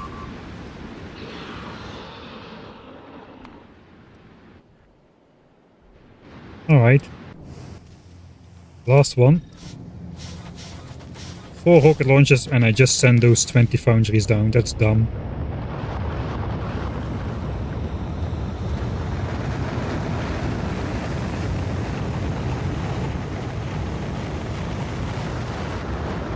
Alright. That's it. You can have back your signs now. It's probably gonna launch as well. And go. Normality restored.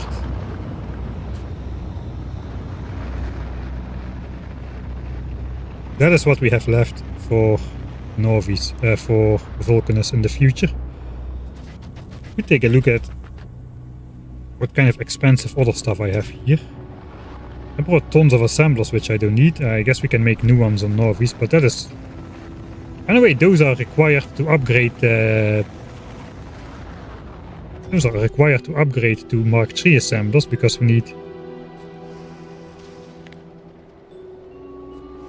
We'll need 2 assemblers to make one of those, and 4 speed modules, which we have on Nauvis, so that is something we still need. That's why I have so many. Don't think I'm gonna sort out my entire inventory.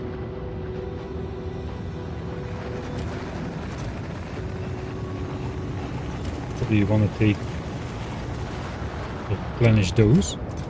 Alright. I do want to launch up my armor. But the rest can stay here.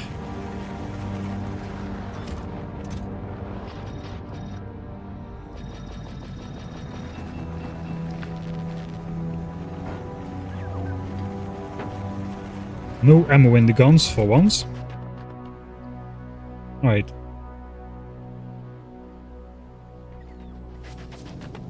Calcite drill.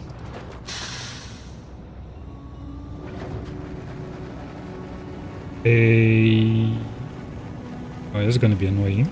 Can I be fast enough? No. Come on, I can do it! No, I cannot. Alright. Hey, oh yeah, Marcus. Thanks for the 15 months. As well as I need a better username. Thanks for the subscription. September. Is that a thing? Might be a thing. Yeah, Marcus is the one who made the stream bingo, which is pinned in the link together with the obsolete alien. There might be a couple bingos already. Alright. I need to disable the inserters here. So...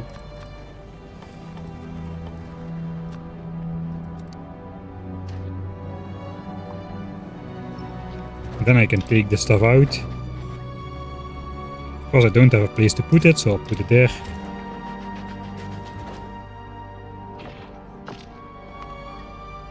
Laser slab calcite hauler, and then we can go ourselves on the next launch.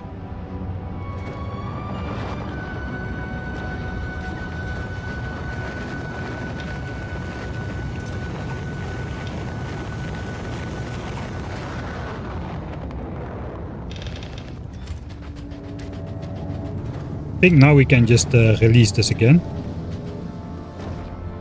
And I can hijack the rocket. Am I ready though? I think we are. Let's go back to Nauvis.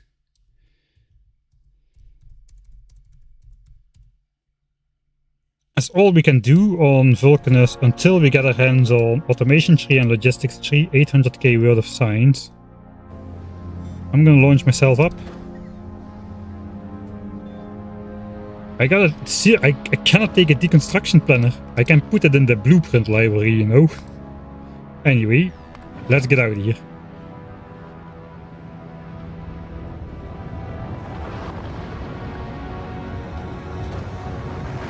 Why not a personal rocket? Yeah, that's a good question.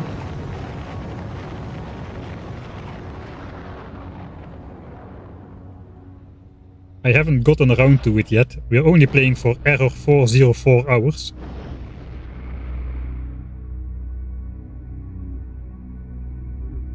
So we haven't had that much time yet. Alright, passenger present. We're probably gonna depart straight away. Yeah, we are. Okay, that's good. That is good. Hopefully this guy... Okay, let's pretend...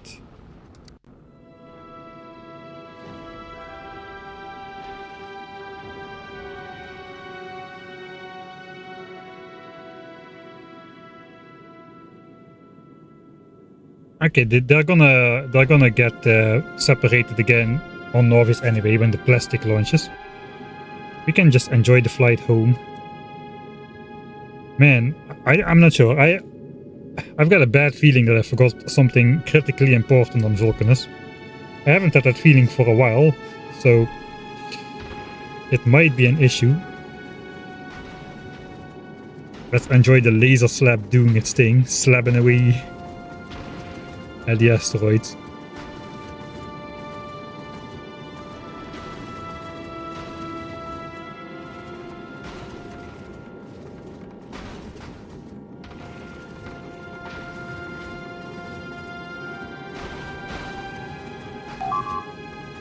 Okay, oh no, what's going on this time? Ah, wait.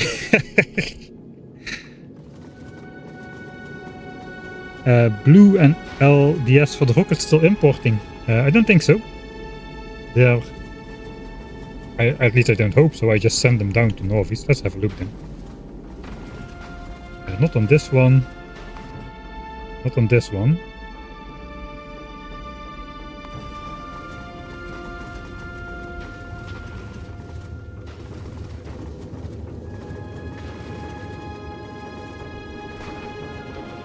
There's a lot of asteroids.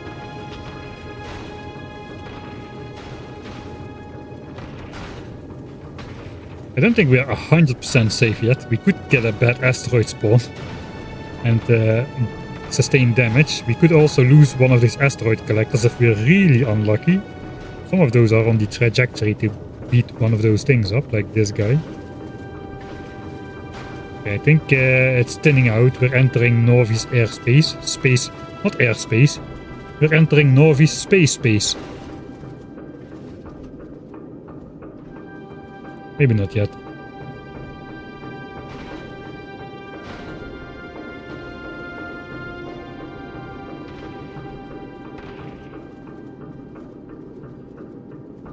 Why not have all rare lasers? Because I don't want them to shoot out to the sides too far. And just shoot at asteroids which are not required. So all of these kind of have similar range to the side. It kind of was required earlier on when we had only 2 levels of damage upgrades. And we're trying to fly to Volgora, which is not known for having a lot of solar power in its orbit. Alright, we've arrived. We're probably gonna lose a lot of stuff here. I just want to have a quick check. Okay, 23 calcite still. Okay, so we weren't about to run out of calcite. There goes a lot of science. Now we just need to load back 60k plastics on board. We still got 10k left. We are gonna yeet our armor. And nothing else. No, that's not true. We are gonna need a bunch of mining drills on Nauvis. And I don't see ourselves needing...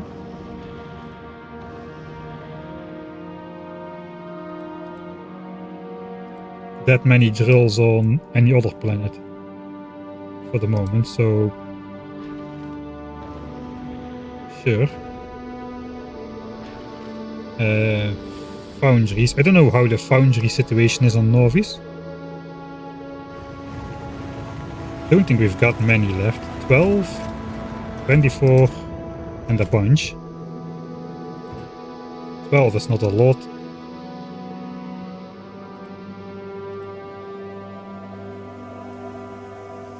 Something like that. And what about the end plants? Got no rare ones, but then again I don't have any rare ones on the ship either.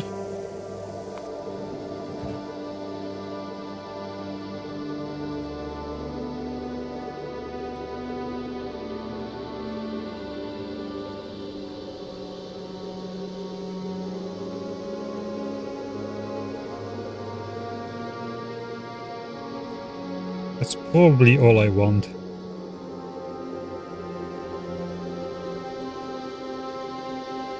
Alright, let's delete the passenger present. That is dangerous.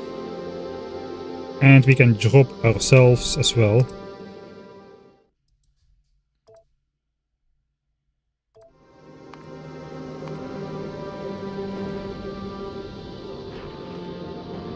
Yeah, I'm gonna go biolabs before Fulgoran signs, just to minimize the amount I need to make, and I can get away with a smaller setup.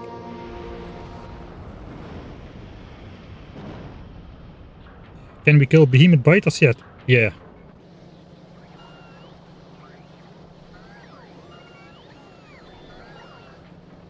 We've got laser turrets now. We are killing them as we speak. With our laser zoos, which are absorbing all the pollution. Not all of it, but most of it. I mean, our pollution cloud is like this. It used to be like this. Like literally almost touching the biters everywhere. So it's really doing wonders. Alright. Vulcanus is done. We're done on Vulcanus. Hopefully everything will continue to go alright. I think everything should be automated until we run out of calcite, which is just not gonna happen in this lifetime. I guess tungsten, and we mined 1 million out of these patches, which are the earliest ones. 1 million out of the quality patch, and these we have just hooked up and they haven't lost 100k just yet. How about coal? We mined 1 million here, 500,000 here, we mined up 500,000 up here somewhere. And all the sulfuric acid, we made sure that even at minimum infinite production level, which we haven't reached yet by far, we should still be able to supply everything we need. I hope. So yeah, that's what we're having right now. Fulgora has been idle for forever. All these Scrapinator islands have been doing nothing. Mining drills long run out. We might want to reinstate those at some point, but I think getting Nauvis back up to speed is going to be more important. This is where I left some of my stuff. I think the rest should be at the base. We should grab our armor actually. Maybe also all the other stuff we have sent down. All of this will everything will get auto trashed.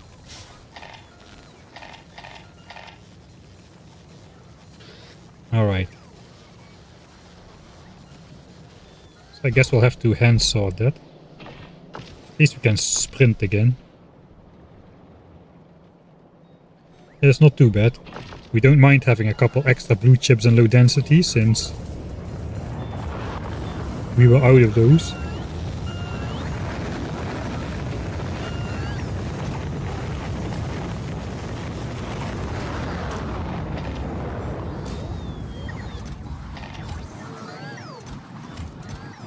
The annoying thing about bots is you cannot see your cursor anymore. In fact, we do have our like 16,000 space platforms. How much steel do we have left? We still have a little bit of copper cable left. Steel is down to 400k. We could start stashing steel again. I mean, we're not out of iron, we're out of copper at the moment.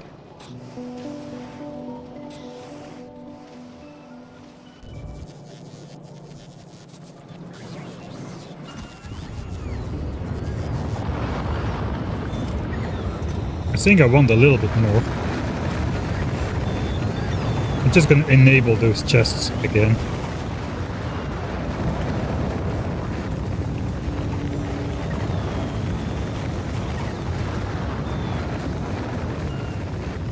Let's get a pretty shot in. All right. So we got the arsenal now to repair Nauvis and make it do the things we wanted to do for a very long time. I'm not really sure what we're gonna do the rest of the episode. We can do this. I guess the bots should automatically sort all of that. I mean, I've got automation on one planet, some sort of.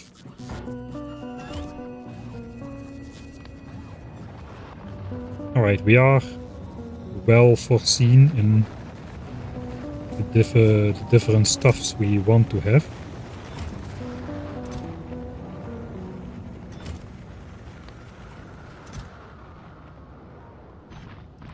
Alright, so we got 250 drills.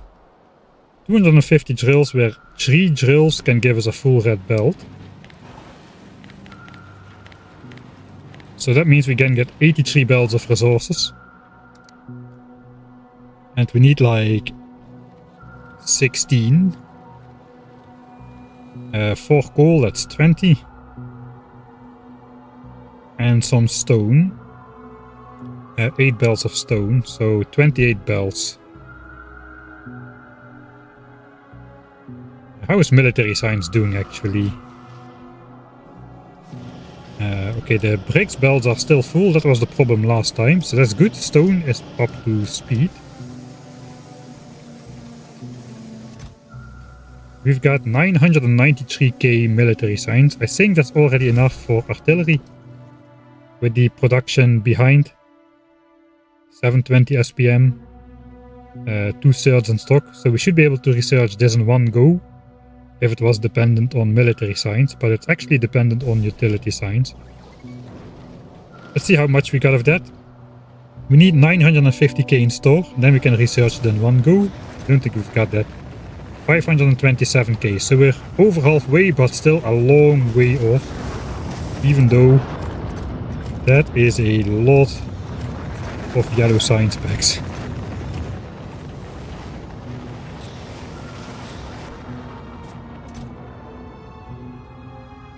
Alright, I think the first thing we do is try to repair copper. I think we need a quick fix solution, since we are having active problems with supplying enough low density structures, probably even for yellow science. Oh yeah, we have seriously dipped. We should be making 470, like so. But instead we have dipped to 220. So we have serious copper problems, that means. Look for how long this machine is inactive. Oh, that's a long time. Alright. Okay, what is the best, closest copper source which we can take without messing anything up? There is one close here. That doesn't mess with any definitive expansion chunks. There's one here. Don't really have empty belts, but it shouldn't be too hard to put some next to it. Okay, that is going to be quite hard. Alright.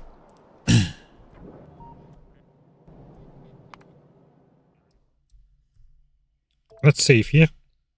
Let's have a good look at the map before we just run off and do something.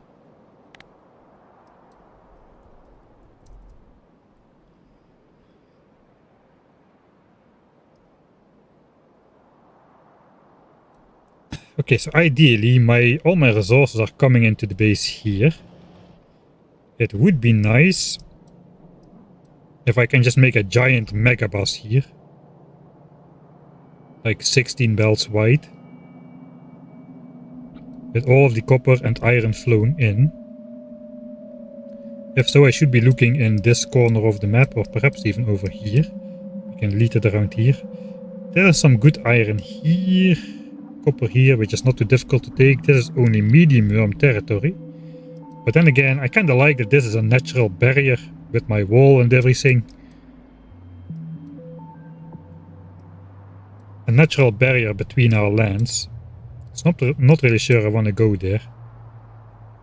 There's a bit of mediocre copper here, that's not really all that great. We've got like 15 million, 10 million, 9 million. This would be mineable if I just took out this one nest over here, so that might be a way to go. Got another 5 million over here. 5 million there. We got the two big iron patches here. This might be a good area to try and take out. There are some behemoth worms in here though. This is just the barrier where big worms and behemoth worms start to mix. More copper ore further away. Another 9 million there. If I got like my hands on like 4 good patches of each type and just extract 2 belts per patch, just like I've been doing here. There's a giant 24 million patch, it's 12 million left, and we've been extracting 2 yellow belts of ore for most of the game from there.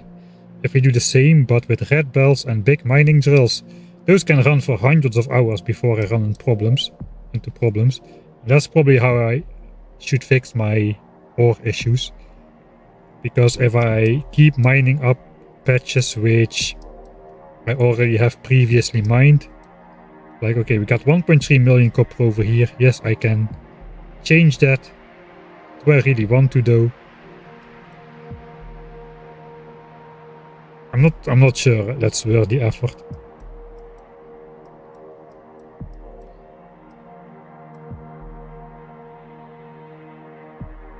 I think the first thing we could do is maybe 10 million over here and just hook the belt up behind here.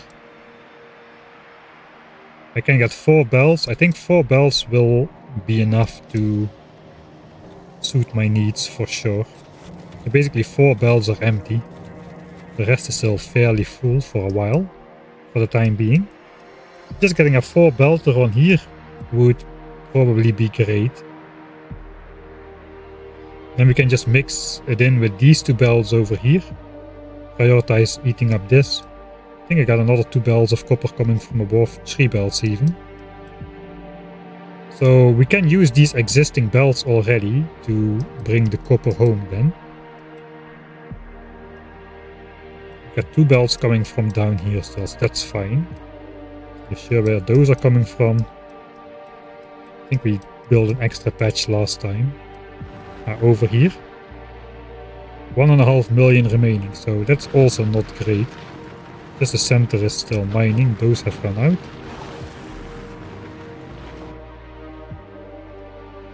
Yeah, probably hook up this one. There are no biters nearby which can get polluted, I think.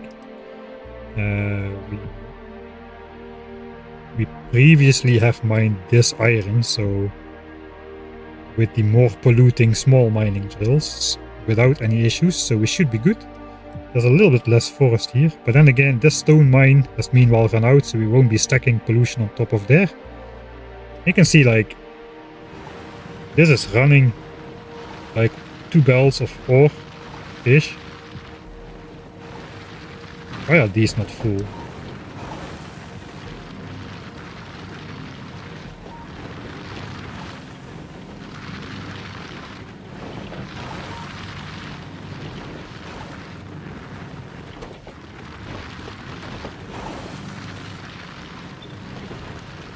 Maybe I should be doing that then.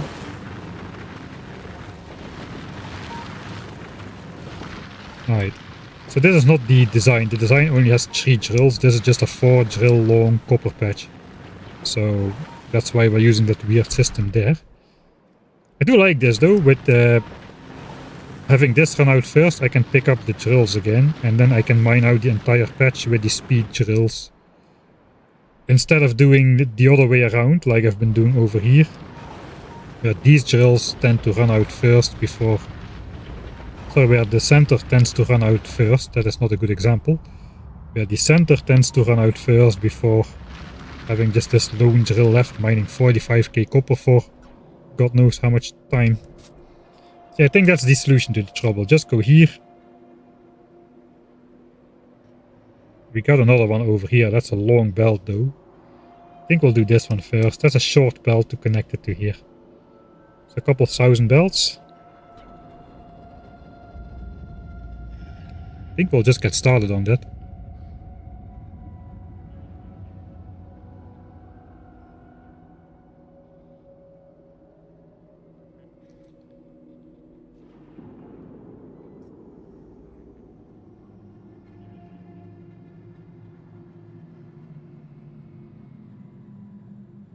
Alright, to Chopper, Nothing and Danissimo, it would be nice if you could keep chat in English, please. Thank you.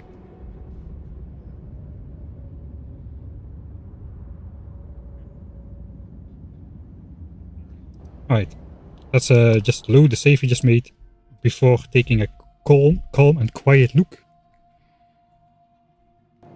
And I guess we get out there. This is the design we're gonna use. Spasiba. This is the design we're gonna use. So it's fairly cheap. 10 good speed modules, 32 uncommon efficiency modules of this type. Of not the rare one. And 9 beacons. Probably should get a multiple of that. I got a rare chest somewhere. I got one of those. Yeah, we got one of those. Let's do the professional thing. We'll just add the blueprint, and the bots will bring it. So I don't need to count myself how much I need. And then we'll just multiply it times. I guess for now it's times 4. Let's do times 16. See if we have enough.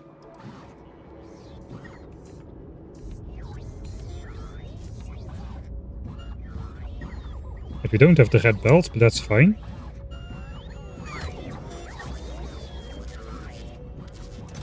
I don't have red splitters. I think I'm just gonna,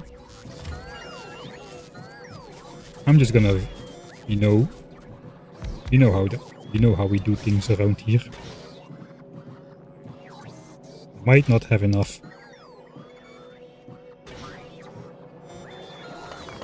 Alright, we'll do it down there. So grab a bit of those. Did we have everything else for the rest? It appears so. No, we don't have enough good speed modules and we don't have enough of those efficiency modules.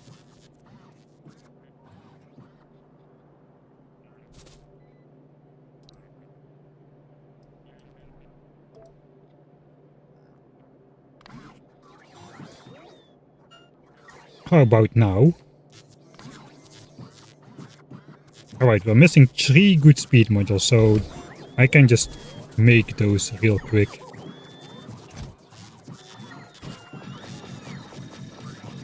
We'll make a good batch later on, but for now... Oh, we still got some in here apparently. Sure. We'll grab those.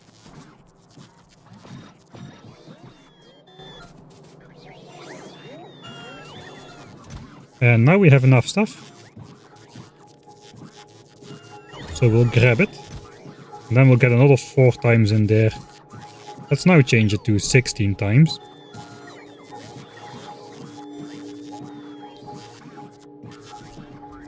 For the next resource haul. That can wait for us though, we can head out.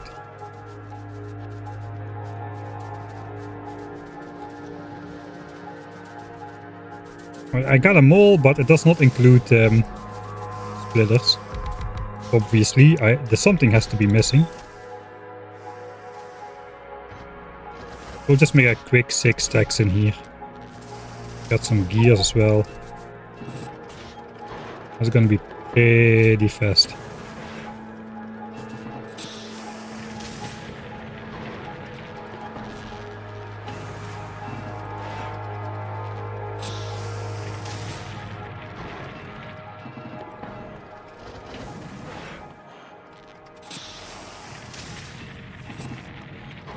Alright, that's it. 6 stacks of splitters, that's gonna be good for a while. I'm gonna put them here. Take 2 stacks, we got some undergrounds, we don't need gears. Many gears, I don't know why I have all of those. Right, and for the rest it's just belts. Maybe some more undergrounds. Do we still need to upgrade the belts? I think those are already upgraded. Yeah, they're already red. And for the rest, I'm just gonna plow through forests now. We don't need that many undergrounds. The rest is just gonna be belts.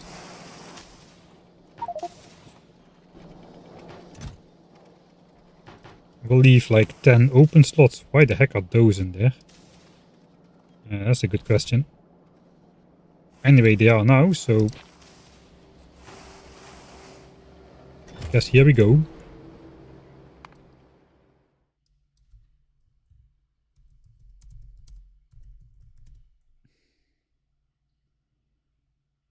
How did you get so many rare big mining drills before Vulcanus tech was running?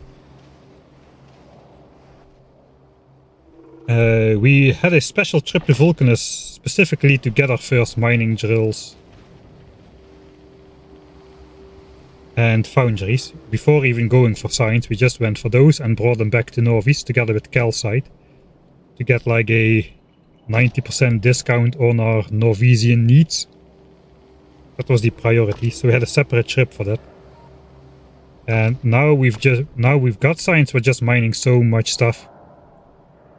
We didn't have all rare mining drills in the beginning, but we wanted to get the foundries most of all.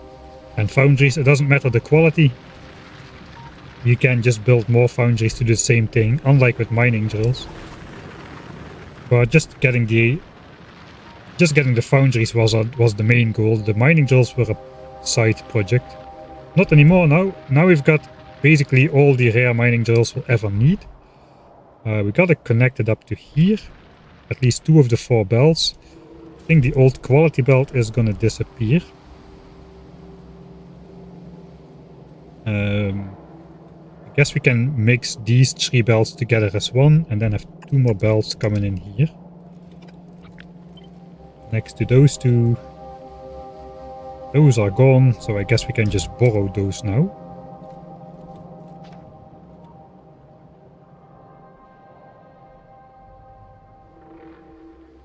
I got my bots, so that's fine. I guess we can actually just pick this up. There's no reason to leave all of these patches around. We got a raider over there, so sure. Let's just pick all of this up.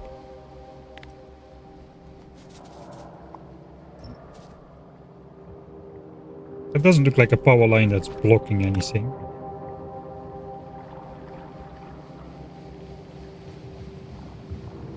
It's not. Okay.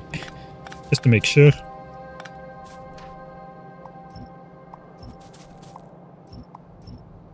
Alright.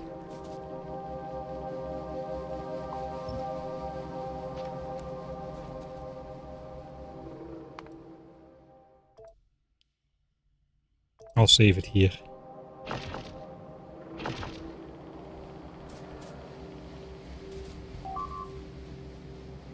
That is that one belt on Vulcanus, which got damaged last time.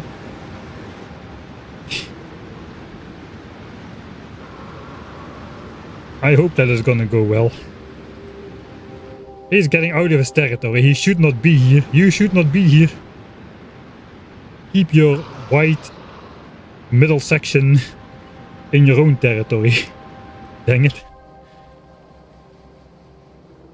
Okay, let's go.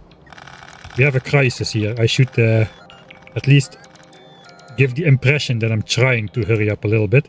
It's probably not a great idea. Yeah, that. To start deconstructing stuff before.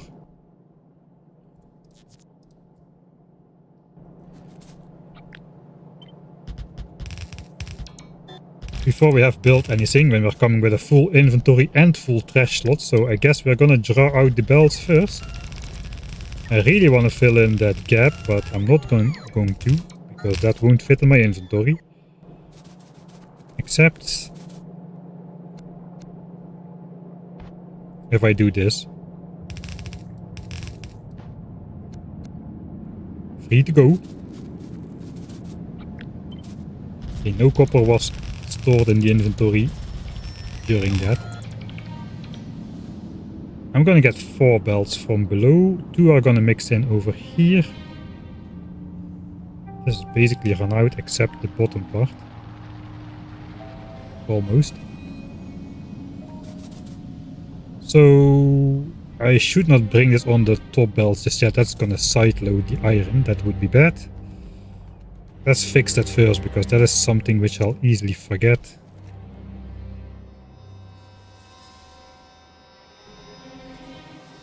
I could just no, I can't.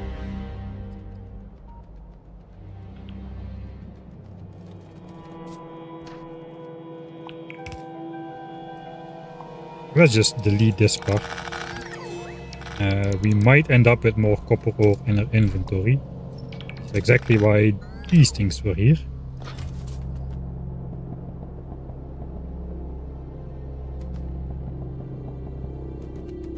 Sorry, I have inventory troubles. Let's just leave that for now. That's fine. At least nothing will get sideloaded onto a wrong belt anymore. So we gotta figure out how to come up.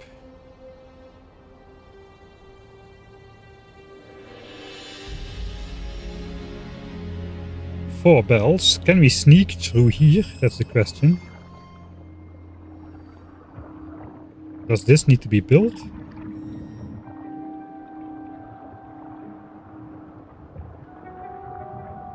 I guess we can come through regardless.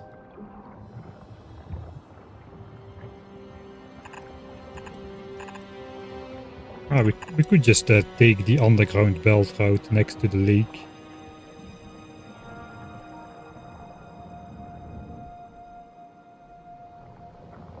On the other side, it would be nice to go through here.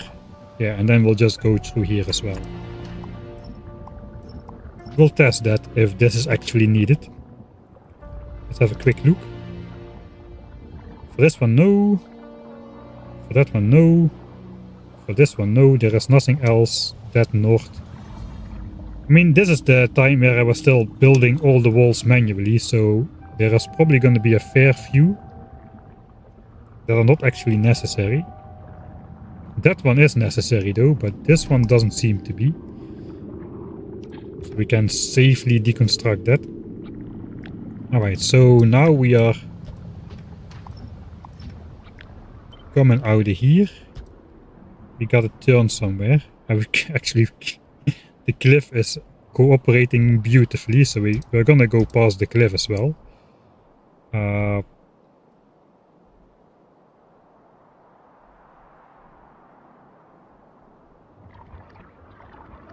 How does this line up?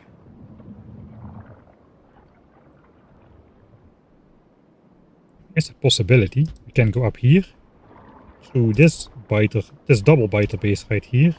Then we just need to move over to go here. Oh wait, no, that cannot be done. That cannot be done. There's only one gap there.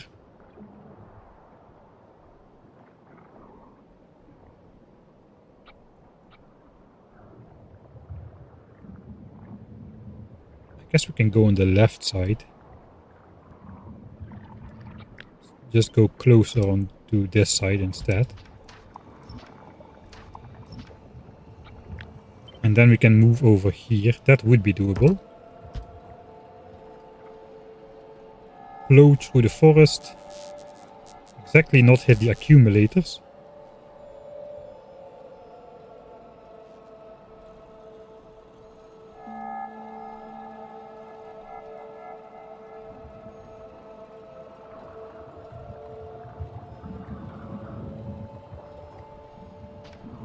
Alright.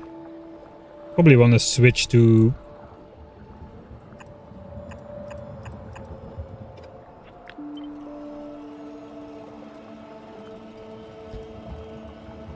something like that over here already. Can we go through? Yeah, we can. We're coming from over here.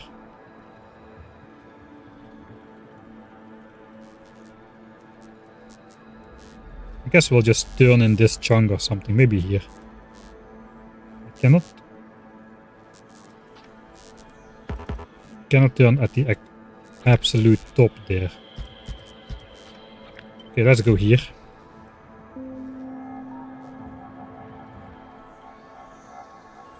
We can avoid this biter base as well in favor of going through this one. Well, that seems harder than it needs to be. We can go partially through this one. We can go more to the left. Yeah, okay, that looks nice. One more tile to the left.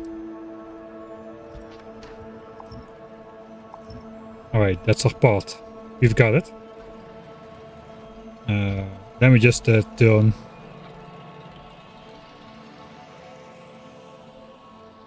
No idea why this goes down and then comes up again.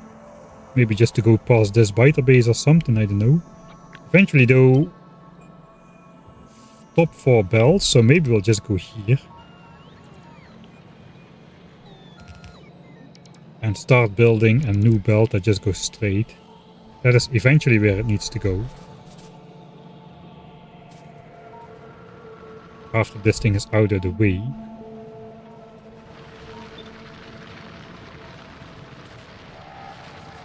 This cliff is in the way, I think. We need a blue belt. With a blue belt we could connect that. We're gonna have those at some point.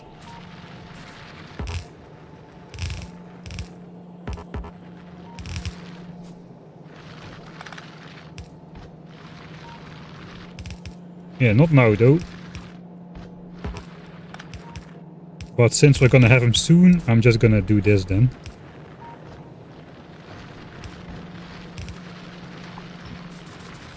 Alright, this drill is out. Again, deconstructing stuff before I have space. We just need to go around this for now.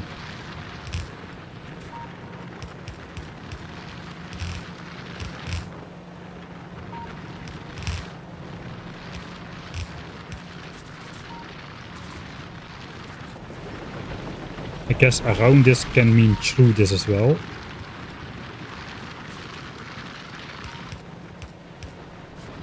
If a 4 wide belt is just annoying enough to actually copy a turn.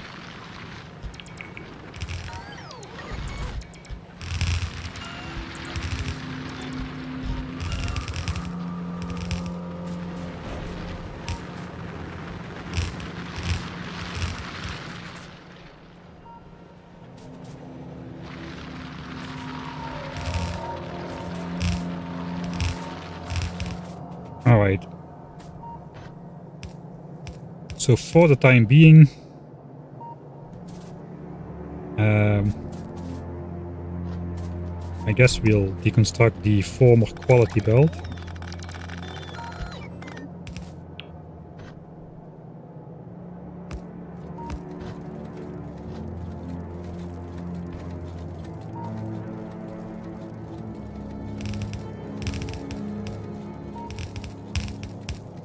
Two belts go in there.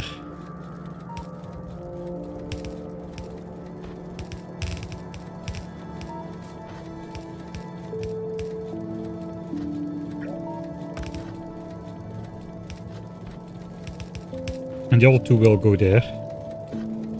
Let's pretend that this comes in sort of balanced.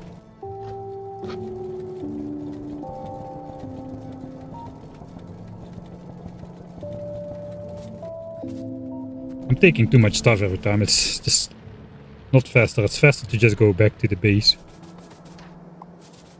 Don't think we need this biter demotivation any longer.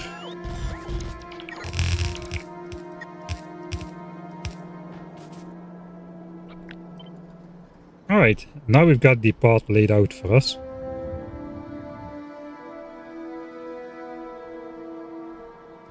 Oh, and of course, there's a cliff in the way. Just at the critical turn. So we'll do 3 critical turns.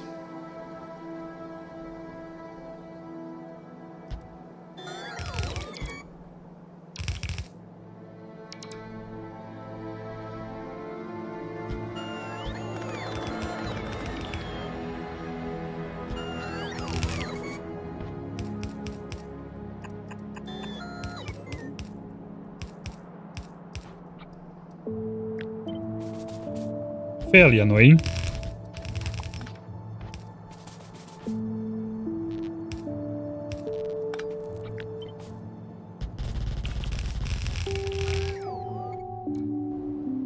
I hope I have enough belts on me. If not, we need to go back to the base.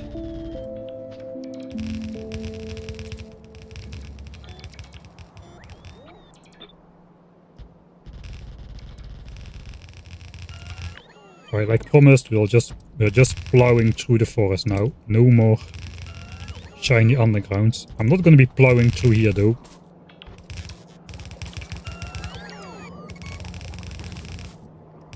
I'm just going to manually build this. Who says I didn't need many undergrounds? I don't know who said that. Wasn't me.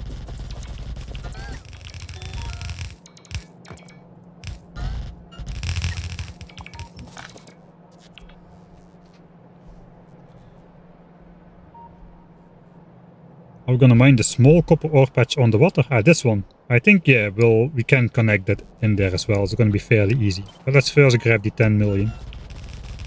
There's a lot of cool rocks. Oh no, my inventory. I think I have enough space already now to not get in trouble anymore.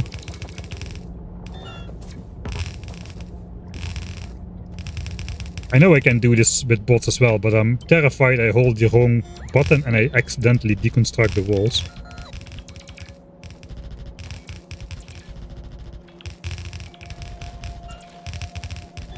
Wait, did I miss a turn? I missed a turn. Well, looks like we're going next to the water then.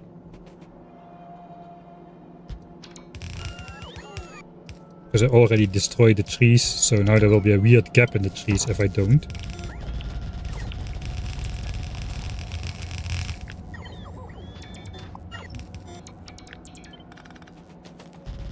Oops.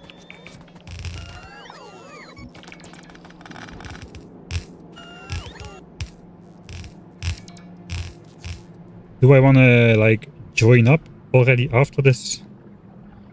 We're gonna go here, here. We come out here and here.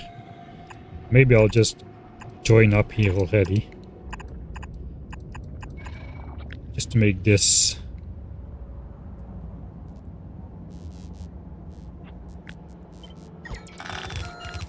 condensed.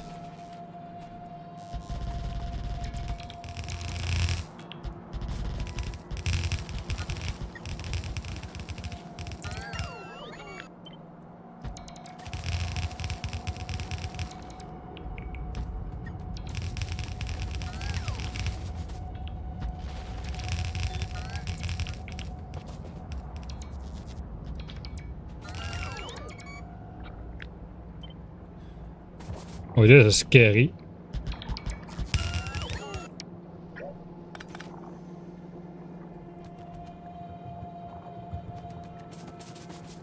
I'm just gonna stand here and let the belt transport me and not move my mouse button.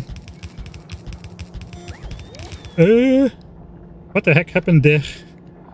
That could have gone very wrong, very quickly.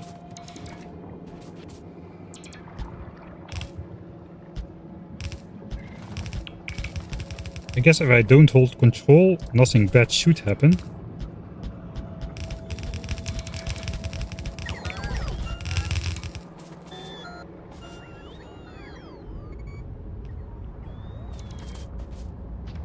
I guess same thing here.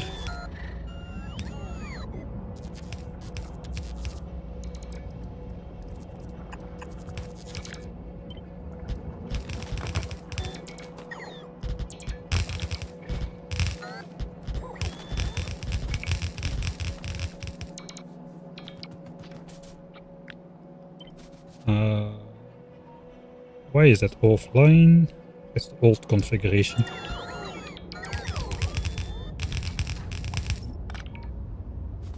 Ah yeah, we do have the weird strip over here. So be it. Now it's laying like this, it will stay this way. We can still switch. Let's switch. I guess it's okay if the middle line of trees is gone anyway.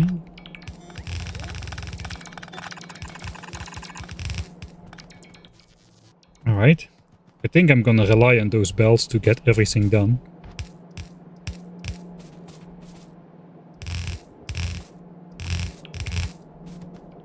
On the wrong side of the cliff.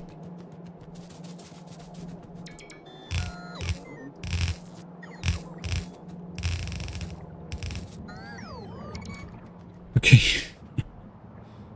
We're getting there. Okay, that is misaligned for some reason. Oh wait, the nest skips.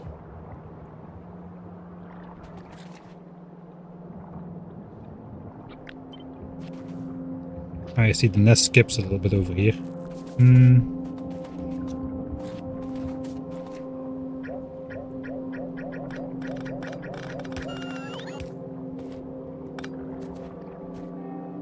I think we want to keep this line.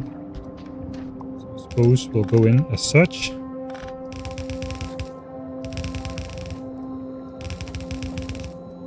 It's a little bit of a weird line through this nest, but so be it. I'm gonna deconstruct that wall. I don't want to set up the lasers, so I'm gonna save. So I can save scum like a coward. If I was wrong, I might be wrong about this.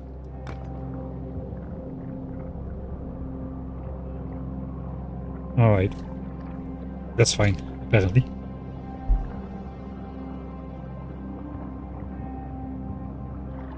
Missed turn, but it's fixed now, alright. Why not use turbo belts? Because I didn't research them yet.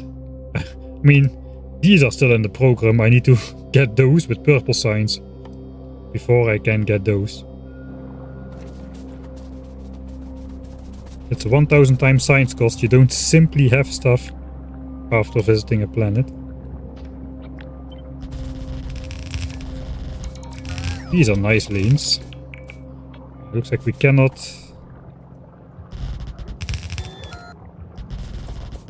go in one go.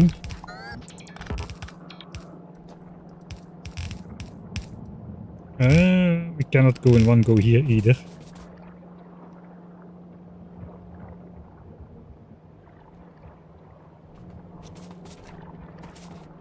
Alright then, we'll go one tile lower. So be it.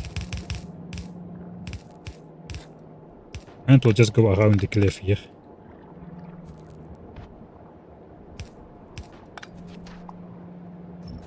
And I'm just gonna manually grab these. Very carefully.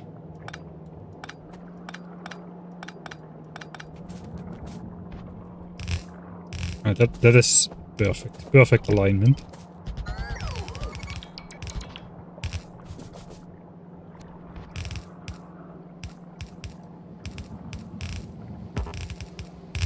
Alright. And we're there. This is the copper patch. 10 million. And that is the run out stone, one of the run out stone patches. We could reclaim those drills at this point in time. But those are definitely blocking some biters, so I'm not gonna mess with that right now. We've got priorities. Let's see if these are actually flying again. Nothing is 0, so it's waiting. This is on the way to Vulcanus with 60k plastics. The Vulcanus is producing all science packs. We're finally stashing up signs on Vulcanus, so that's good. It means our Nauvis chests are full.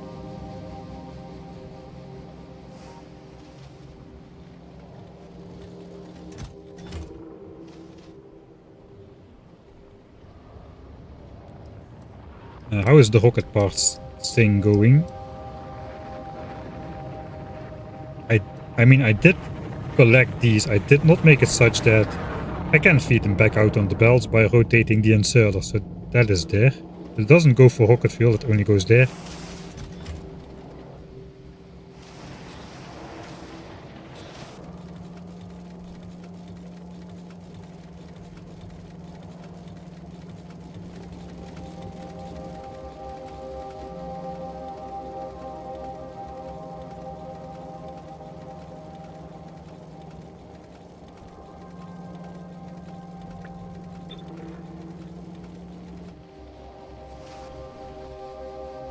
If it's not broken, don't fix it, and I just fixed it. Or at least I think I did. Alright, 4 bells.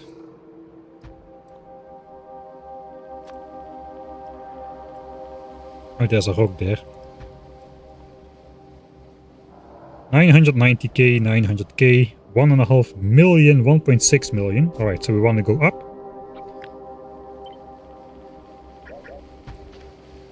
1, 4, 1, 2, 1, 0, 1, 2. 1, 0 is the weakest. Let's go up yet again. 1, 1, 1, 1, 1, 3, 1, 2. Alright. I think we can go to the front still. 1, 1, 1, 2, 1, 2, 1, 1. Okay, that is probably as good as it's gonna get. So that's gonna be the center. That's the center of the patch, even though it doesn't look like it. We eventually are gonna mine the rest around it. I think for now we are just interested in getting the 4 bells going. Power is everywhere, so that is good. So we are ready to actually build it. I gotta close some doors here, mosquitoes are flying in. Purple signs. not only purple signs. I guess you saw it already, but yeah, we're done on Vulcanus. We're already done. We are just waiting for the Mark III assembler to also bump purple signs to 2k SPM. Right now it's doing 1k SPM approximately.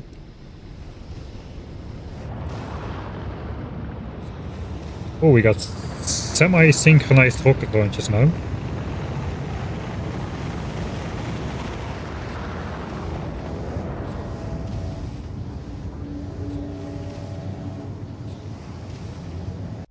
Yeah, we're only going to destroy a single biter base using artillery.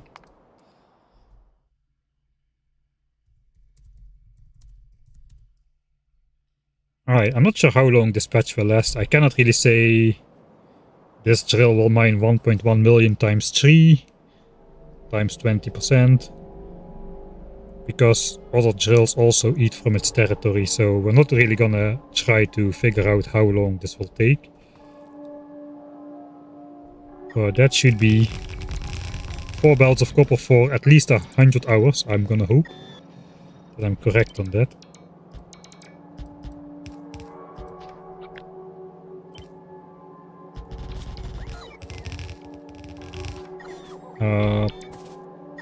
Let's come out a little bit of a distance.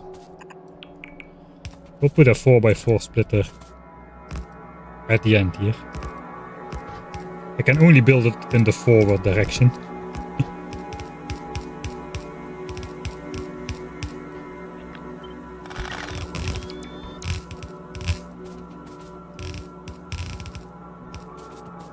Alright, and as usual, the middle miners are denser than the outer ones.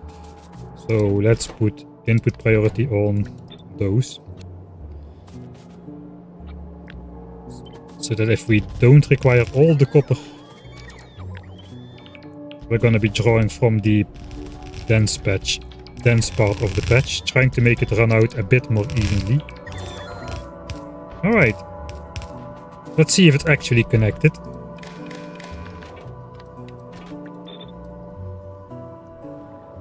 Guidelines. Guidelines. No guidelines. Okay, so I forgot to connect this part over here. There are some tricky walls in there, I think.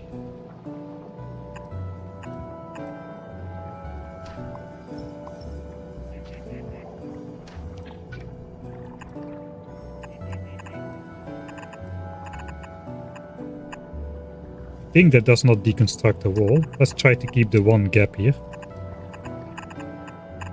Alright, so we cannot check the rest until we're there. We're gonna switch it on anyway. Closest power is to the left. It's actually not connected.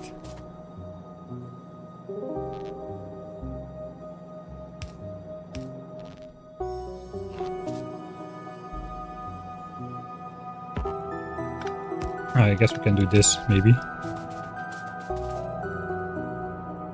Okay, that is bad.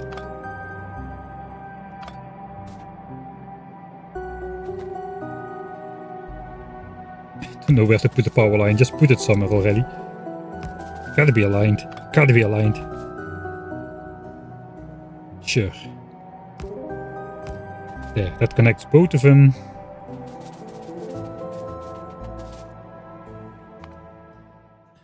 Blee blee blue.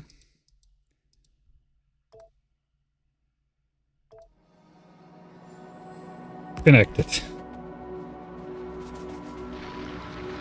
That should be 4 compressed belts.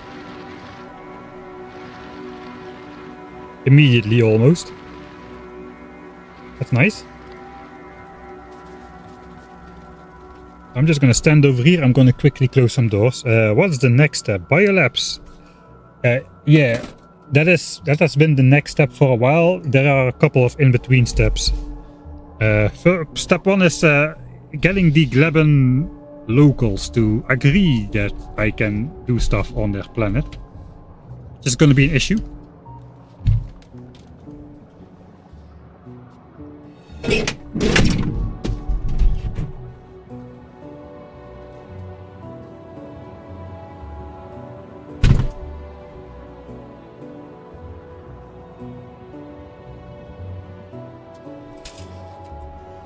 It's already too late anyway, the mosquitoes are already inside. They're gonna be lucky because I'm not gonna hunt them now.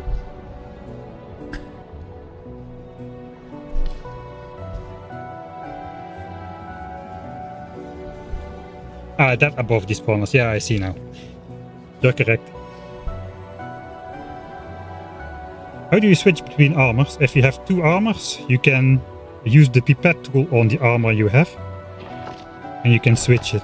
You just basically just by pipetting it, you pick up the armor in your inventory. So if I press pipette tool here, this one will be picked up. You can see the hand on it now, and now it's in my hand, so I can quickly click it on there. And then I press, I don't know, I have it to Q, I don't know if it's the default, just to clear the cursor again. So you can quickly pipette tool, click and clear cursor, and you can just change armor. Like this. And I have a bot armor and a running armor, so that kind of works together nicely. We got stuck here. Right. I should be careful using the trick. If I got bots on me.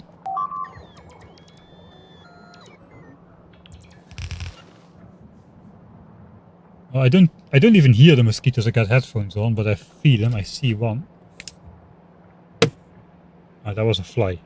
Okay. That wasn't necessary then.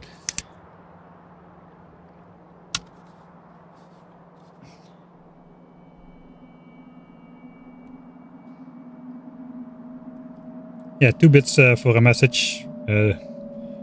So far people have been using it nicely just to catch my attention if I'm doing something stupid, so that's why I kept it like that. It's a good thing for me as well, as long as people don't start abusing it.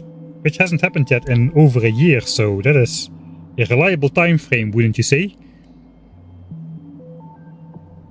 Right, we got guidelines now. We can just go ahead, see if we got... That's not guidelines, it's like handrails. Handrails. Sightlines, guidelines, I don't know exactly. But that's all connected. Okay, I didn't need to take those belts. I got plenty of belts. I got 117 left. Looks like no more mistakes here. This is gonna run out and we're gonna reclaim those drills. I'm just gonna pick up the entire site once it's done. So that's gonna mix in here. That is our immediate copper problem solved. Which is nice.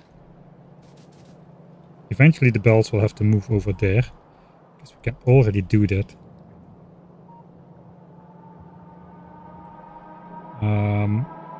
This belt is gonna disappear eventually. That can be the 5th belt for now. So sure, as long as this mine exists, it's just gonna stay here, but let's reroute it to its final location.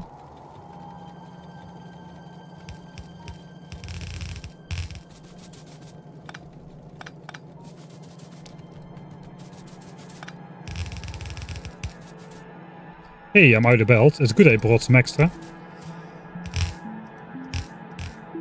And that's not connected. Ah wait, that's not connected because, of course, a splitter is in there somewhere. Bots, keep up. What you doing?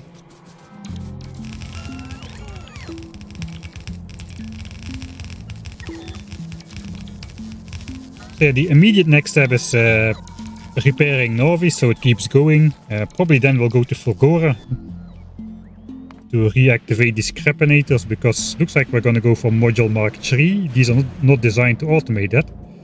But I can get a ton of rare Mark IIs again and use those manually to make Mark IIIs when I need them. So we got 4 of those to re-automate. I've chosen this location with the fact in mind that I've got 4 of those 4 sizable islands and 4 scrap resources around as well. So it should be fairly easy to connect each individual scrapinator to one of those islands with some elevated railways. Yes, I will actually use elevated railways. Probably. Is this like respect the forest kind of territory? It might be. I don't think we need to chop any trees here to go under everything. It's not looking that dense. Is that a key connection? It might be a key connection.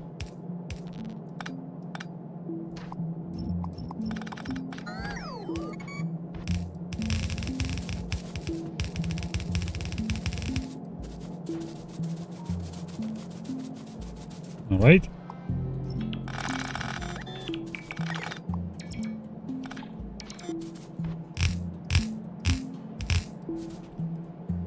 So for now, I suppose that one is going to go in line 5. Are the top 5 lines all copper? Yeah, they are all copper. Top 5 lines are all copper, so we can do this. This.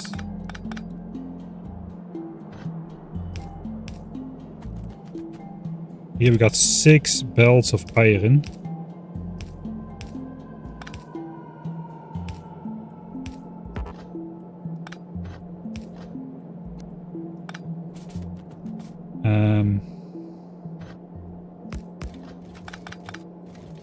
Sure.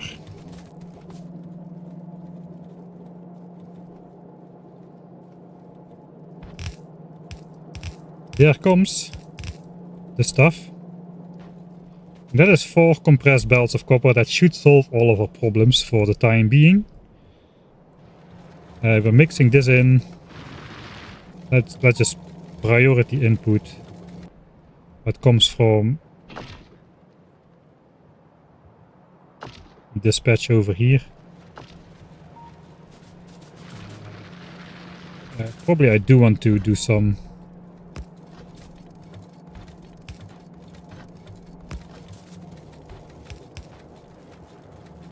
like that, so no side can back up.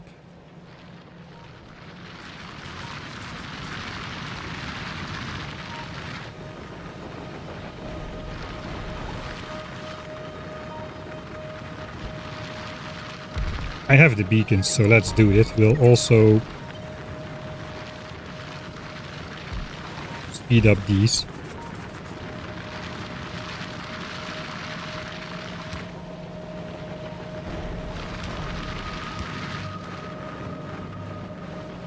Oh, they are misaligned. At least that one's misaligned.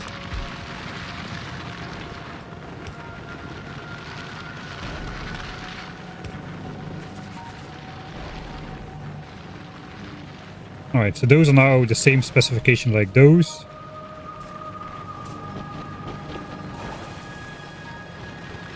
Which means they need a faster belt.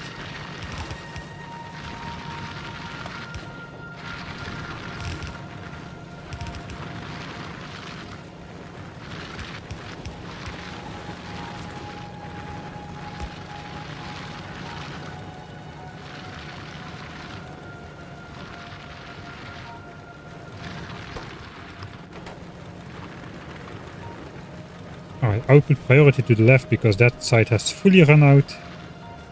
Now we should be mining up that ore pretty fast. Forgot to put a radar here, but I think we can stop sending those signals of how much copper ore there is connected. Or maybe I should keep doing that. Let's keep doing that. Maybe that's a good practice to get used to. Just to have like a meter of how much ore is hooked up. We can now slot this tiny bit of copper in there as well, perhaps. Alright, so let's not get sidetracked. I'm not getting sidetracked. First, I'll do the radar thing.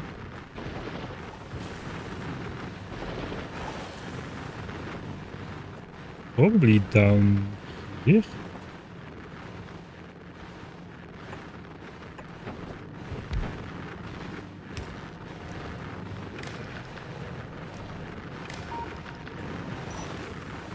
Read entire patch, so that should read everything. It does. Alright, so now we don't have 1 million copper connected to this radar. But 12 million copper. That's good. Is it already arriving? Alright, it is arriving at this moment. The belts were this dense, now they are this dense. It's quite a difference. And this tank should start going up pretty fast, I would say.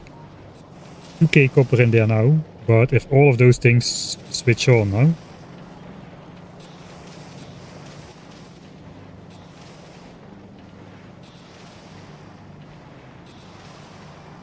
Maybe first all the pipes need to fill up as well, I don't know.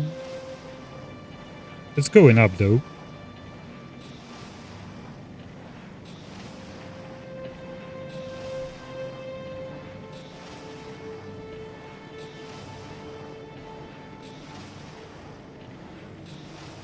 $4K, how is low density looking?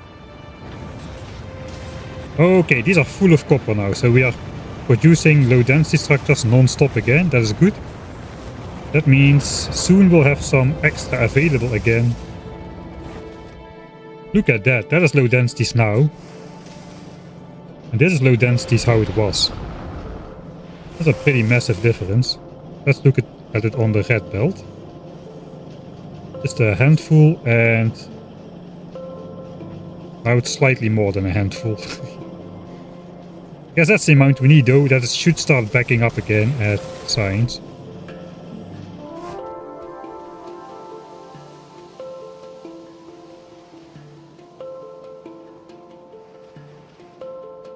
Ah, we are going up, but not that fast. We are actually using all of that copper apparently. Alright, we'll see if iron stays full. I kind of forgot to rotate my steel belt. Platforms are full. I got about 20k platforms then. So let's start storing steel again. My last copper cable. We've got 6k copper cable and 336k steel. We just have eaten up another 70k steel or so into space platforms, but now we're gonna go the other way again.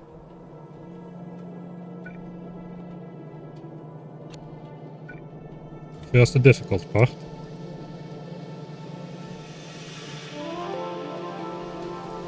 Remotely rotatable. We do need a steel feeder big flipperoo. We want to take in steel again. There we go. Then we just need to rotate most of these belts. At the beginning it's a little annoying. Pretty soon it should be smooth sailing.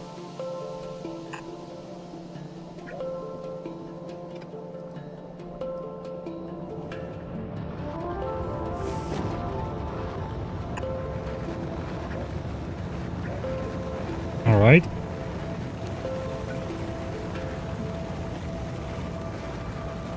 I think this is not part of it, but we can rotate it anyway.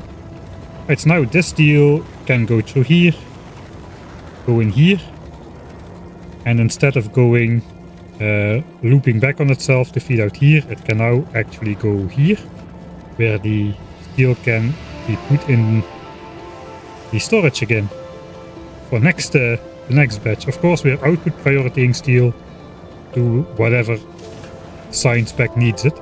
So this is just extra steel production that is going into storage. Now we just got to keep an eye on if we have the iron to do that. Okay, copper is full again, 24k. Iron is at 23k, that's full as well. We can see it as long as the belt is not moving without breaks, we have enough. And the more breaks there are, the more we have enough, basically. Alright, so that did fix copper for now.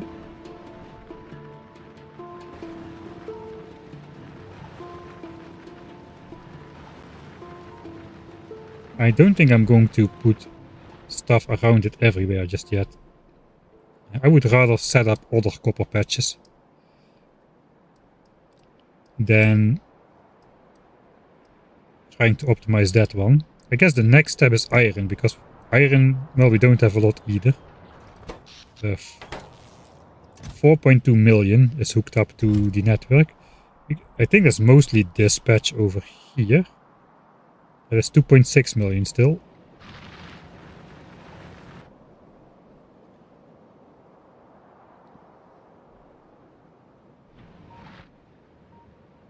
Oh, we missed a little bit of coal down here.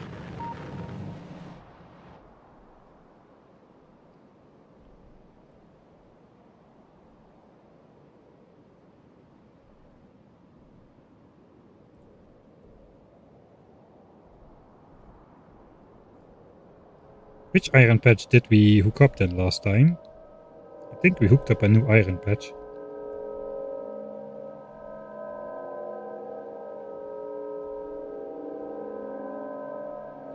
And we didn't need to do it or something.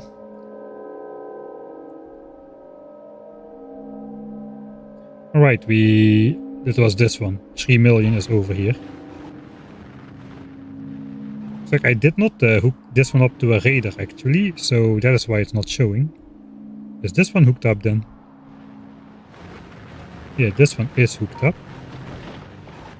Although it's reading not the entire patch. So 1.1 million is left here. Why is it 1.1 million? I know, okay, it's reading the entire patch now, except this scraps over there. Okay, so maybe we don't need iron just yet.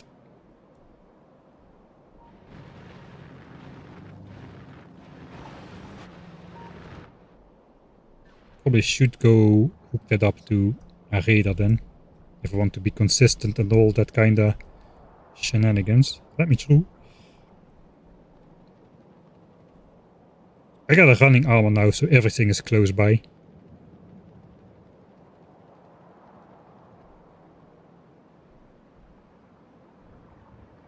I'm not gonna search the map because I want to know which iron I hooked up with big mining drills specifically, so I think that goes better for memory than just showing all the iron patches everywhere on the map. And most of them are occupied with small mining drills which are inactive at the moment. Alright, I guess we also...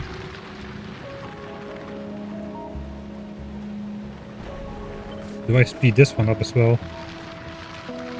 42k? It's the last one, isn't it?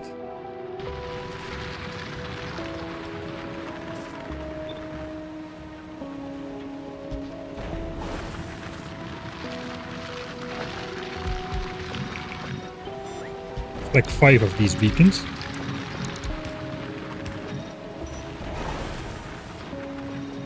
And then those in there, that's I guess 80%.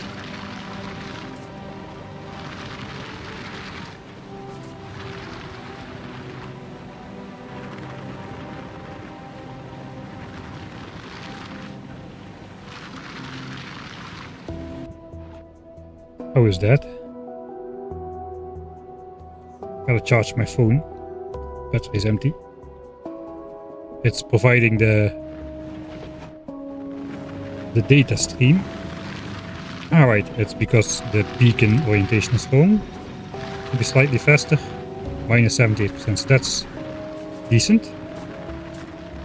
It is being split properly, so that's good. I mean, this is already picked apart anyway. let's grab these.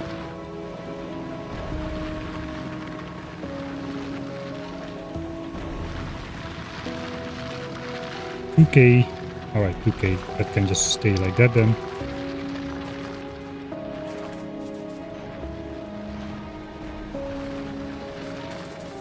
Probably should upgrade to rear drill though.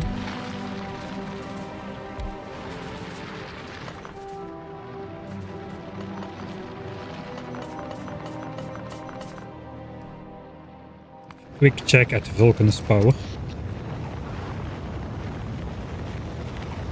Accumulators are still not helping at all, so it looks scary. But since the accumulators haven't chipped in even like a single watt, I think we're good on power on Vulcanus. It's curious how that's going to be once we upgrade to Mark III assemblers, though. We'll probably need more power before we can do that.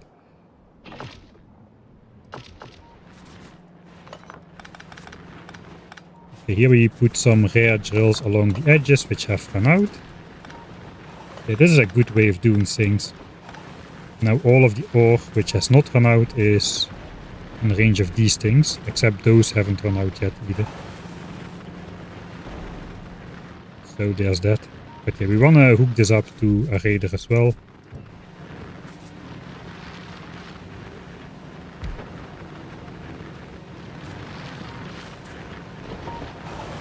$800. Okay, we did hook. Okay, I'm blind. I did hook it up to a raider. And it is the entire patch. Alright, so I guess that is good. Anyway, at least we did a personal check. Sometimes you gotta do a personal inspection to see if everything's still going the way it should. Let's just go back to the base and reassess.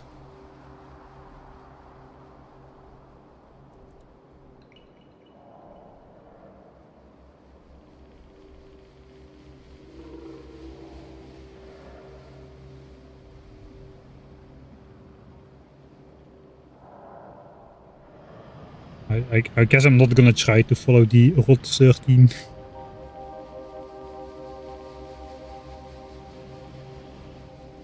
thing. I see someone. Intrigue ended long ago. Well, we still have Gleba to do. I would say you cannot have like early game Dead World scenario all the time, even on Dead World. At some point you're just gonna progress to the challenge just changes over time. I mean, it's still quite a challenge though. It's not easy. Just the macro strategy of the order to do things in. That is still a pretty significant thing, and we're not fully safe. I've been neglecting making more wider expansion chunks, and that might come back to bite me in the end. Especially if I want to keep my don't destroy any biter bases thing, because this might happen and we could lose ore still over time. Right, I'm here. We can balance out the inventory, I suppose.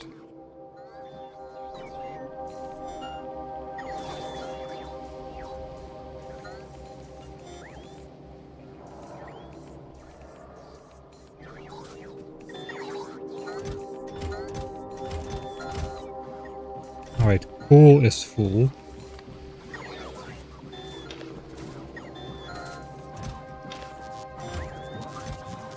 Sure what's going on here, but yeah, whatever.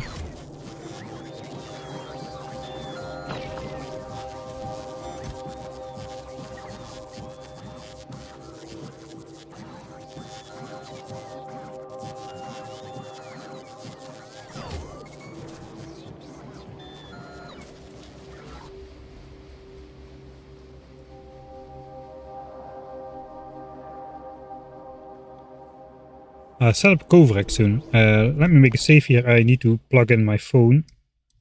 Hopefully that'll go well. It means it's no longer laying on the window. But if the battery dies, then the stream is ending because the data flow stops.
Right. Maybe set up Coverx soon. I did actually research that in the downtime somewhere, because it's currently only the it has been reduced in price, no longer requiring any of the purple or yellow science packs. So we do have access to that now. Not really sure I should be doing that, because we don't have a whole lot. We don't have a whole lot of it, and we're not yet at the time where we need to be doing that, but we do have the means to start the process. 51 rare uranium-235 and a ton of regular ones. We don't have an infinite amount of those to convert though, so I probably don't just want to convert them all and then find out I will need them for something else, although there don't really seem to be any other uses for it at first glance.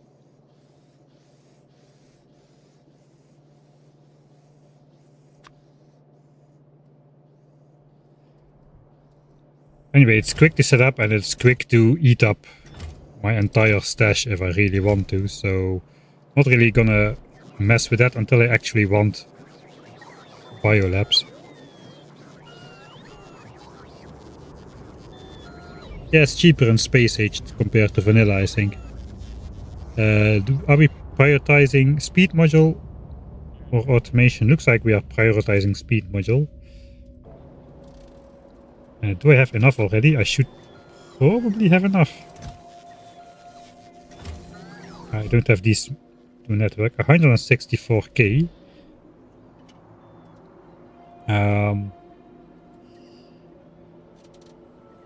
We also need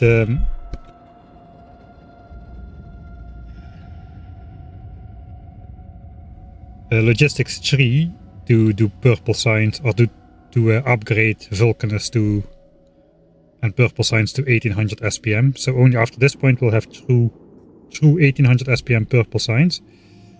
That is going to require another bunch of stored up science packs. So probably I can just research those as they are in the queue right now. Artillery can probably shift forward to be researched after this. I don't think we can do that much earlier than that, especially with the gap in research we just had. And then looks like most of the things we can still research turbo bells and cliff explosives for 1 million. That's going to be 8 hours of research. It's not that much actually. We could be thinking about getting another level of mining productivity with purple signs. We can basically disregard the cost for purple signs, I suppose. That's not entirely true. We are importing plastics from Nauvis, so it costs a lot of oil to make that. But it is multiplicative with the big mining drill quality thing, so not too bad. So what else do we actually have? I think we already exhausted all the things we really want to research. Speed module is just 3 hours away. Alright, let's see, 300k.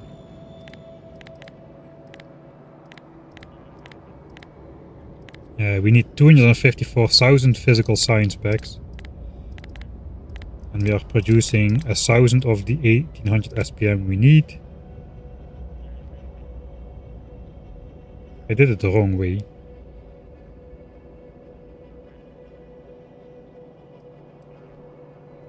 We are missing 800 from the ones we need. So we need 113,000 science packs to in store to research.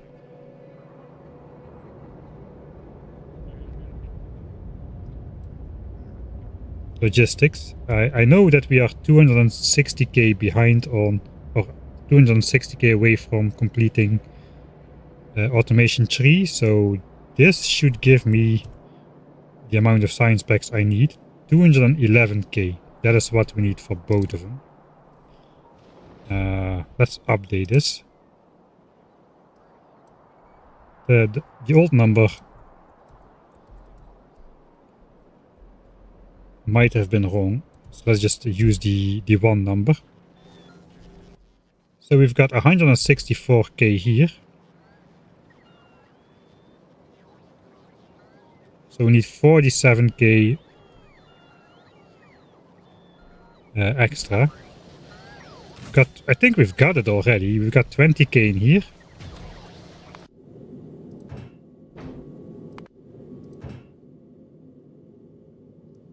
We got 40k on both ships. Okay, yeah, so we are there. We have enough. I probably should switch research right now then, so let's do that. I'm gonna load the break save because I'm not sure if I wasted a lot of time. So let's switch over.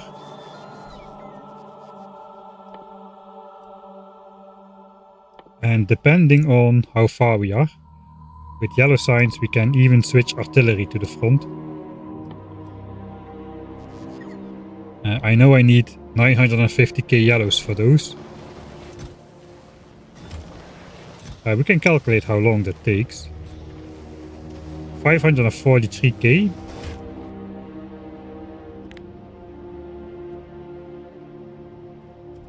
Need 377k more.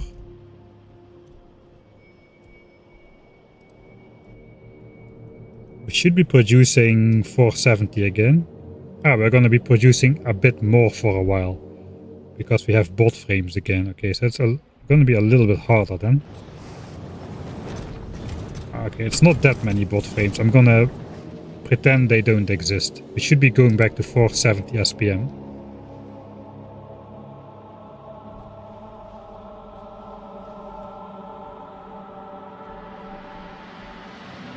Physical science specs produced, but it's also the physical science specs we need. That's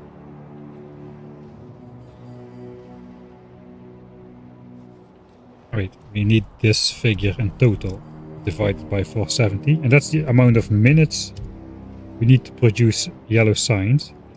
So if we divide it by hours, we need to produce lead hours. Of course, why wouldn't it be? We need to produce lead hours of yellow signs before we can switch over to artillery. How can it be something else? That number pops up everywhere, doesn't it?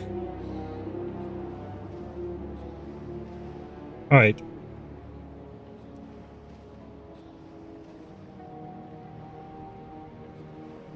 Then how long is this tag gonna take? I guess we can see that here. This is 3 hours for 250k. So that's like 6 hours. And then we got this at 400k, that's 10 hours. So we'll probably have to slot in asteroid reprocessing as well. And only then we'll have enough to research artillery. Maybe we even need to finish up researching fast and Surder to have enough, but I don't think so. Let's keep it behind there for now. That's probably the research order. That's probably what's going to be the research order. I think we'll postpone rebuilding yellow signs with full productivity mode until after that. So that probably means we need to start emptying out some of the quality chests. Some of these are getting pretty full. And then it will clog up. But I'm not gonna do it by hand. I think we're gonna let the bots do it, because we recently found out Johnnies, they attack construction bots ferociously, but they don't give a dang about any no logistics bots. They just ignore them completely, so we can just have a logistics network flying over the Johnnies. They won't care, as long as there are no construction bots. That is slightly annoying, because instead of marking these for deconstruction and just let the construction bots from the base deconstruct them, I'm going to have to upgrade these chests to like active provider chests or something. And that's annoying because these are all rare quality chests. So I'm going to have to invest in rare active provider chest, or my inventory will explode if I try to put a steel chest or like a normal quality active provider chest. Those extra chips needs to go somewhere, so we need rare ones. Or I just need to like make a double row or something and transfer half of the inventory by hand. That could be the way to do it as well. We'll see. I did already make like some sort of a storage blueprint at some point. Possible storage, here it is. It fits in several places, like here where the mall is. Of course it's a temporary mall, so we could just put it on here. It also could go here, it could go everywhere. It also could go here actually. That's close by the handcrafting area, so we might start over here and just later expand out to go to other places. I don't really like doing that because I want to keep this like separate for science. That is not going to be possible, I don't think, realistically speaking. Maybe it is. I mean, if I just put the logistics network around without it touching this, I can probably still reach all the chests I need to, and the bots will just fly over to the far side. So that is something we might do.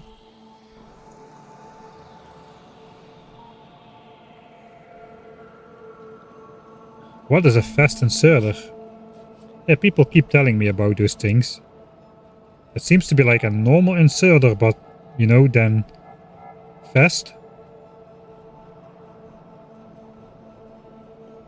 I kinda like this storage facility over here. Do I need to make... I don't think I need to manually make more electric engines for a while. I think we've got a lot of bot frames already. We don't need that many rare ones. We're running mostly on uncommon ones. I can rebuild this somewhere else if I need to. I think this is a pretty decent area for it. Fits neatly between the old coal mine, the steel storage, which is probably temporary. Maybe not though, who knows.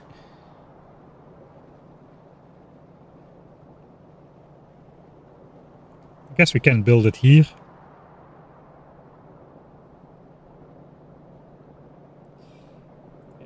I'm not entirely sure of it. Let's keep it on the bar. And we can let a bunch of base bots start hauling all the quality stuff to here. Probably not gonna use any organization. I'm just gonna use the logistic network counter to see what is in what logistic network or something. But if I want yellow signs to run for another 36 hours, and then we need to research this technology still.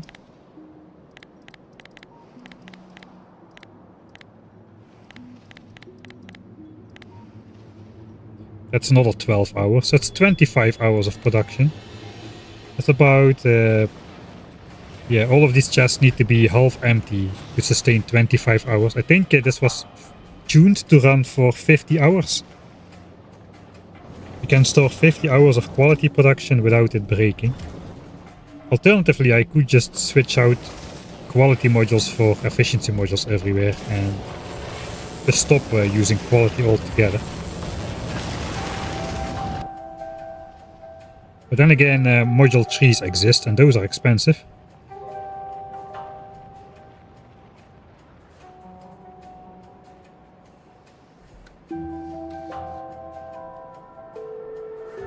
I mean, I want to keep this, I want to keep this. The storage area kind of fits in here. It's close to the hand feeding area, which might change, but then again it might not. Probably we're going to go with that.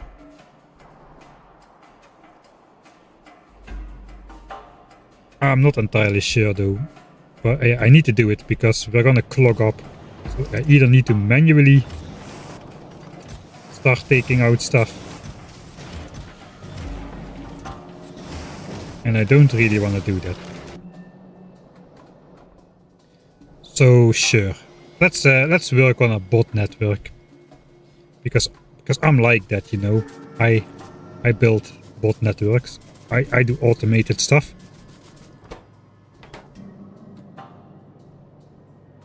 Question is how many bots and how many roboports?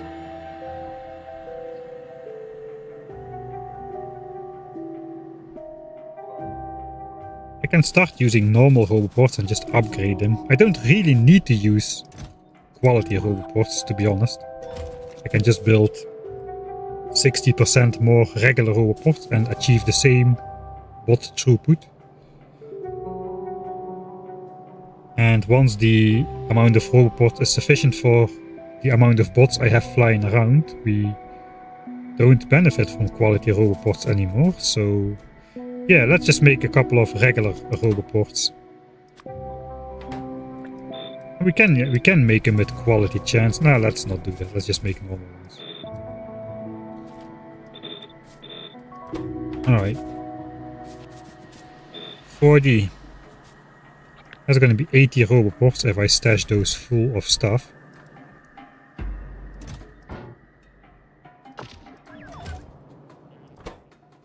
So we're going to need 40 stacks of steel, 40 stacks of gears, and 40 stacks of red chips.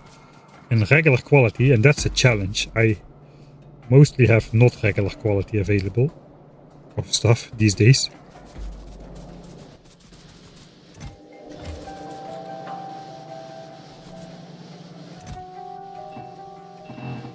Alright, 40 stacks of steel.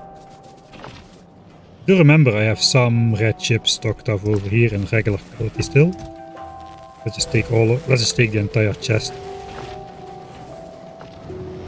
And gears, actually I have those in my mall. My fully automated mall, look. Automated gears.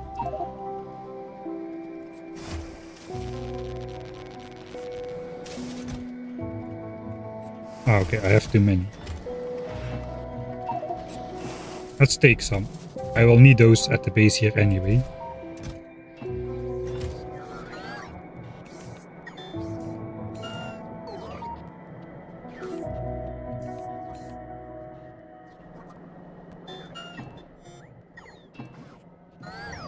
Alright, I need 4k of those.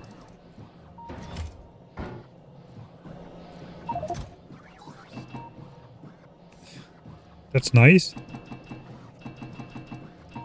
Something like that then.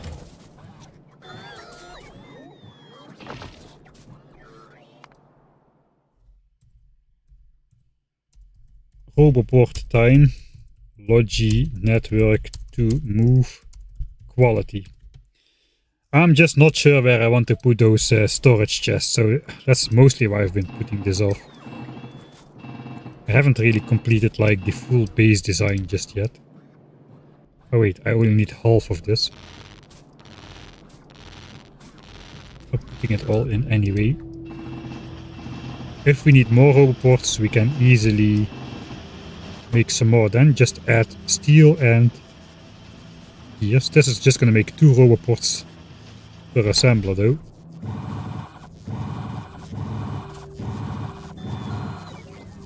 Alright, so that's 80. Guess I got 90 with those. Let's leave those here for now. Alright, let's get rid of this chest area then. It is not of crucial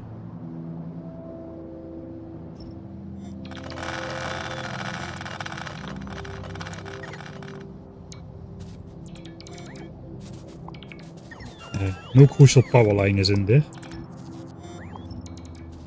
Alright. This is finally mean I'm gonna get rid of this, like, it's a sad little forest anyway. It's a sad little forest anyway. I think it's time. It's been in the way for all this time, especially here at my... making this area more cramped than it needed to be all this time. If this fits in here, how is it gonna fit? Probably gonna fit like this.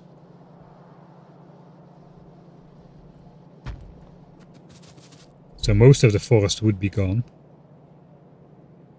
I guess we'll take everything.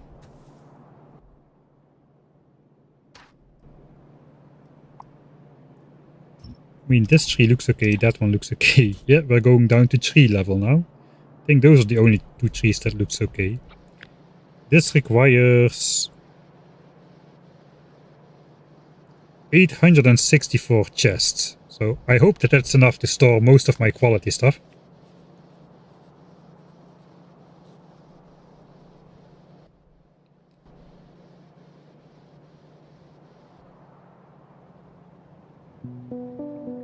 Not really sure I should be setting filters on these.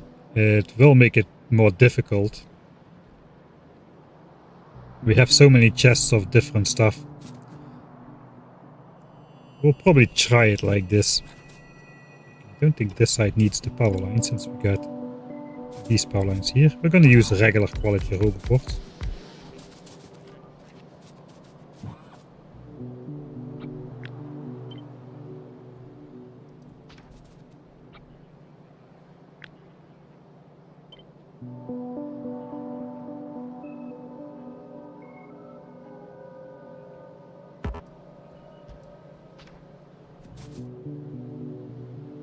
Can use the same power line configuration. We might be able to get rid of the coal belt, that little strip. I think we're gonna do that.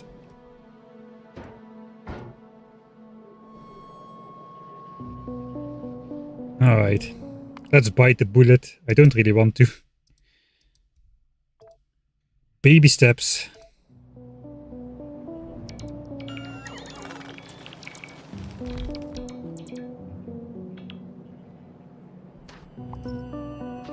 This tree will stay for now, until we double the roboports. I think we doubled the roboports already.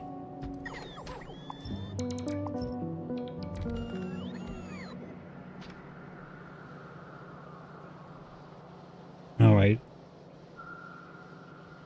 Now we just need 864 logistics chests. That should be fairly easy. I mean, we got regular quality steel in great amounts. Got 700 chests already. Alright, that's indeed going to be easy.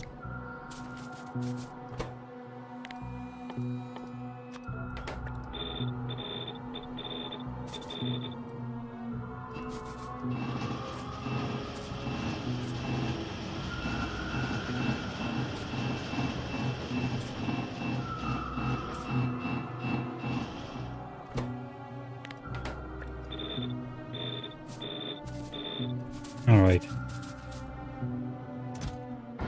Tons of chests. Now we just need to make logistics chests out of those. Which means adding 50 red chips and 150 green chips. Probably means it's easier to make 100. Another 100.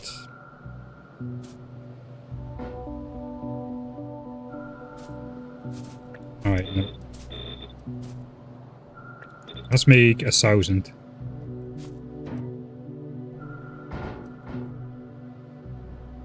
Alright, so red chips.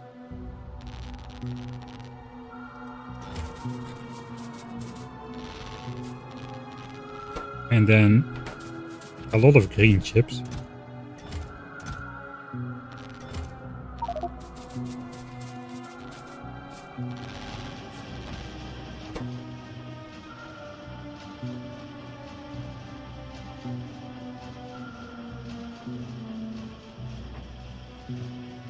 Yeah, I mean belts, it makes sense, you know, to go to green belts all the way, but fast inserters, it's only level 2.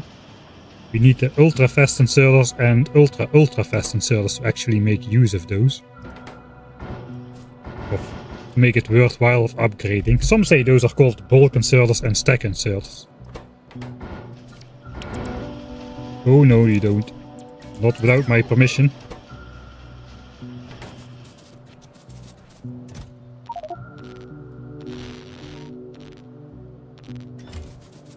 Alright.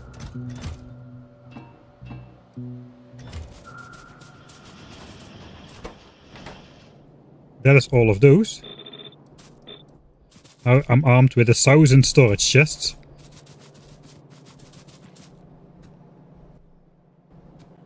Alright, so here we go, I suppose.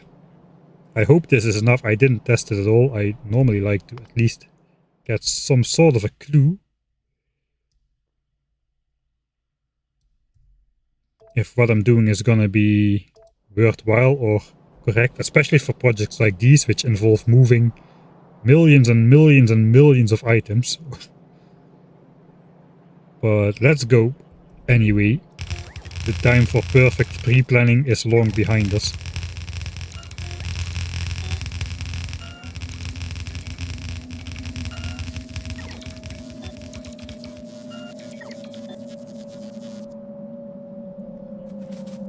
Right.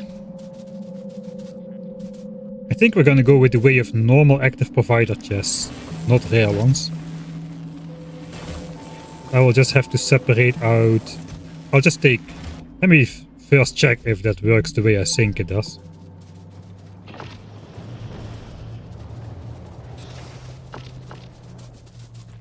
Alright, let's put away my inventory. Alright, so here I am. I want to upgrade to active provider chest. The problem is if I do this, I get this in my inventory. This is going to warrant a save. And if I forget and I do this, yeah. That is just going to despawn all my rare stuff. There's a maximum distance at which that stuff can go out. So we don't want that. Now it's only 29k on the ground and I should have way more than that. So that's the danger.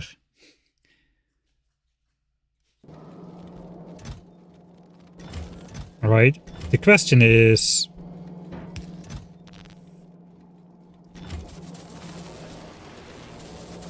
Man, these things are full. Will it work if I take half out of the chest by control right clicking? Where will this go? Does that go in my inventory? Does this now go in my inventory or does it just combine into the new stack? So let's just do... this will automatically close, I think. Alright, so it does seem like it all went into... The chest just basically gets sorted or something. So I can basically do this then. Take half, put it in here. Take half, put it in here. That way I do need to do a bunch of manual labor. But then I can just do this without this happening. And I don't need to bring all that stuff over myself to a faraway area. It's a lot easier to just control click half and just put it in some other chests than it is to actually take an inventory full of stuff and run all the way over here 17,000 times. That's what the bots are gonna do. So sure, it's gonna be a bit annoying, but we're gonna go the not rare active provider chest, because that's just gonna be a waste of resources for the rest of the playthrough. And they're not cheap, those things, man. It's like 8 steel for the chest, and rare steel is the most rare resource I have. I mean, it's the rare resource of which I have the least. And red chips and green chips, that is like prime module making material, man. You don't want to waste that on no active provider chests. Alright. So that's how we're gonna do it.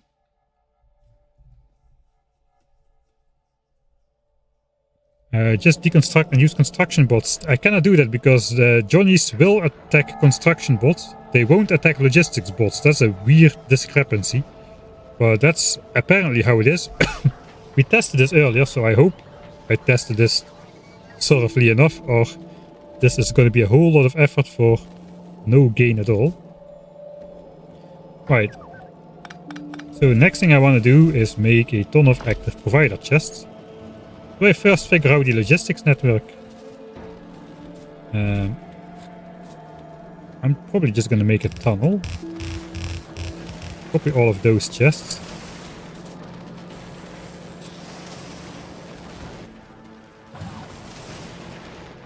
Where are my current logistics networks anyway?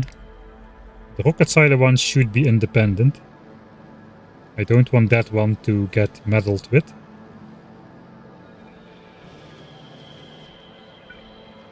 We should be able to keep those separate.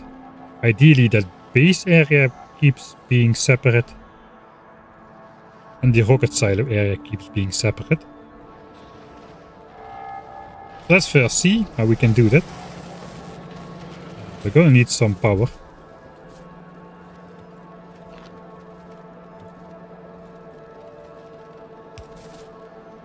Temporarily. All of this is anyway temporary. We're gonna be charging a lot here.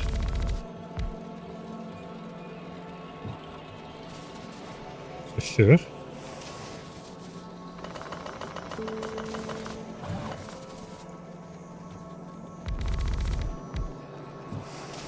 We're gonna need way more charging power. We're also gonna need a bunch of chests here. How many chests do I have? Over here, 47. And 128. There's gonna be 200 chests right there. Actually, I'm gonna want to keep these to make into active providers.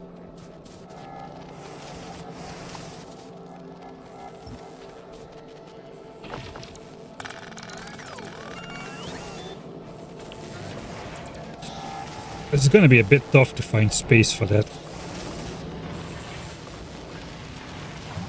I think I'm best off putting roboports in here.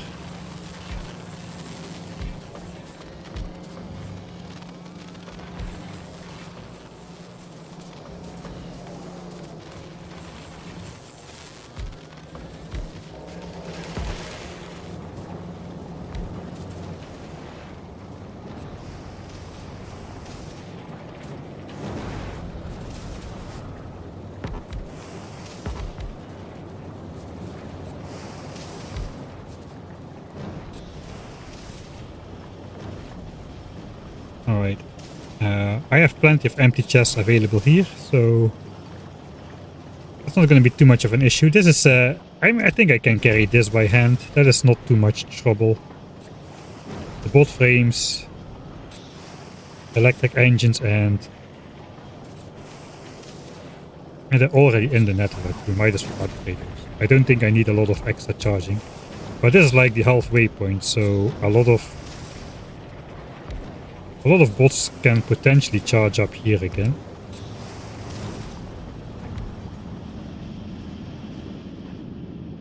Alright, this is going to connect the two networks.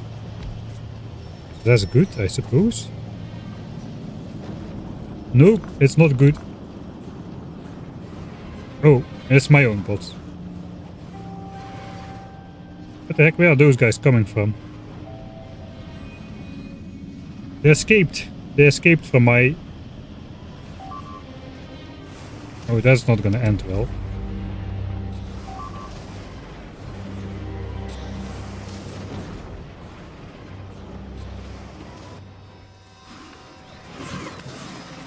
Stop it already. Run out of repair packs.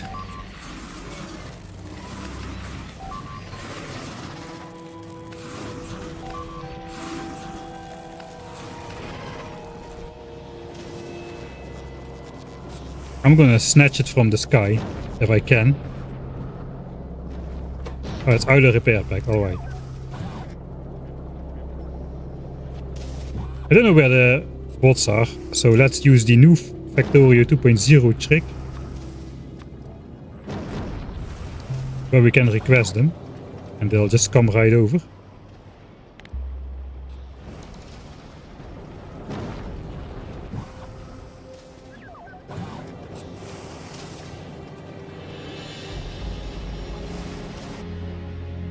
Oh, I see, I accidentally connected to the rocket silo area, that's bad.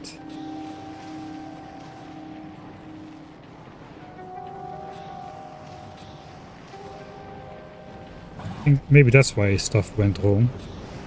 So I cannot put robots down here.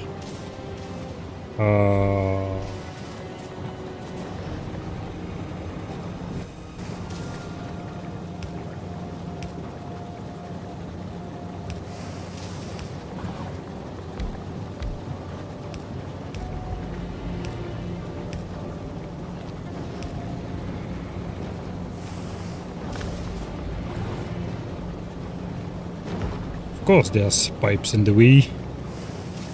It's max distance as well. Alright, sure, whatever.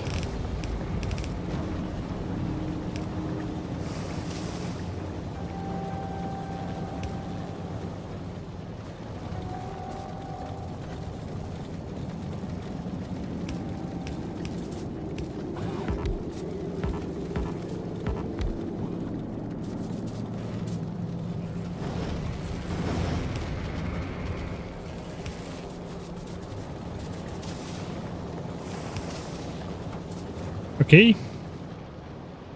Looks like we are gonna need rare roboports. There's no way that's gonna be enough charging capacity. Here I cannot put it too much to the south either. We can put it here. And here.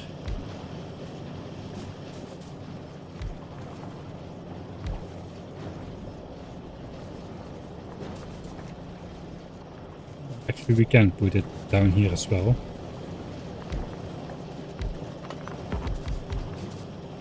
Let's just go maximum there.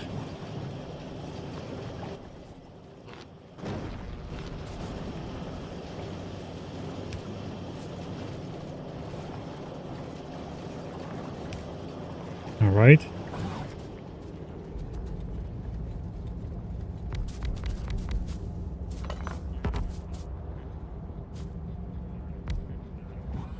I guess.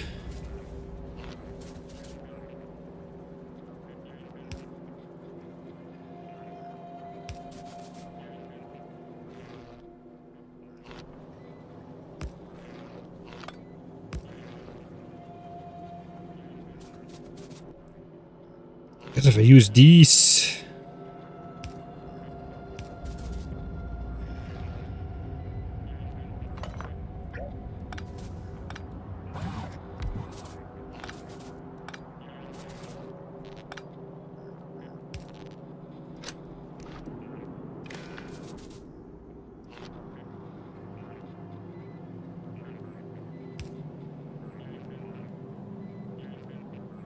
okay, we're one tile short. This is fine though. Alright. I guess we'll try it like this. 61 roboports. Not great, but not terrible. And I've got damage all over the effing place now. At least nothing is permanently destroyed, so that is nice. Except for the bots, I suppose. And one of the lights, alright. Guess we gotta fix that. But not right now. Once the bots are flying, I'll go and fix that. That's probably a bad idea because I won't have any vision anymore. Yeah, that might be a really bad idea.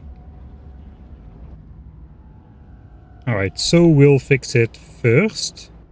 Sacrificing some more bots in the process.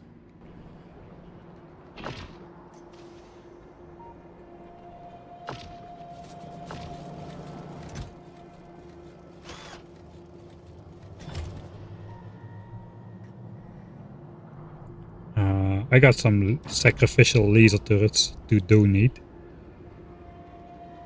The bots are gonna try to repair it, but so be it.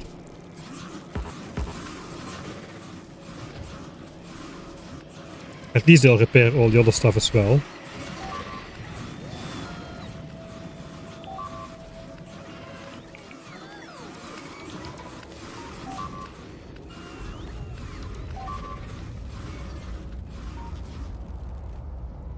Okay, I think we did it. If I delete this... Okay. No bot wants to fly out except to repair the rocket silo. That's probably where a lot of the damages came from. Right? That was pretty effective actually. I'm surprised.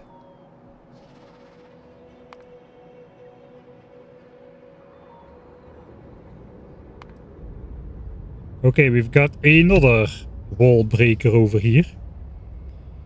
Those migrating biters are a pain in the behind. They're all sticking to this top nest still, though they haven't migrated to this one yet, at least not as far as I can see.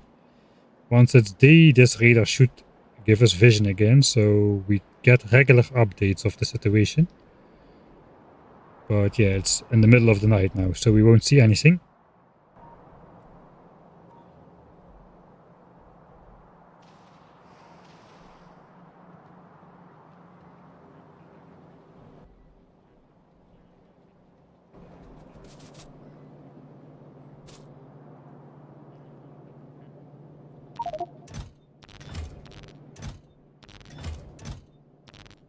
Probably still just gonna keep this area over here. And just throw those electric engines in some bot frames. Alright. I guess we'll first make a bunch of active provider chests. If I want them to... If I don't want to set requests on the chest, I will have to do active providers. How many chests do I have in total? In this area, let's see. 414 chests. I'm going to need double that.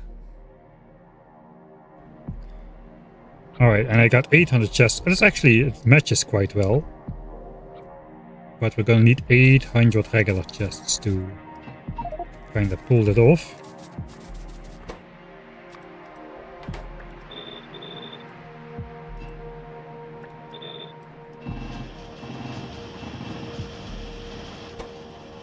We got lots of steel.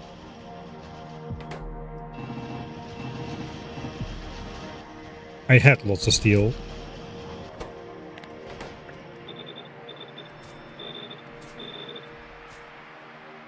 That is 801 chest. I'm gonna make a 1000 active provider. I didn't make any so far, so why not, I suppose. We're gonna need to pick up some extra steel.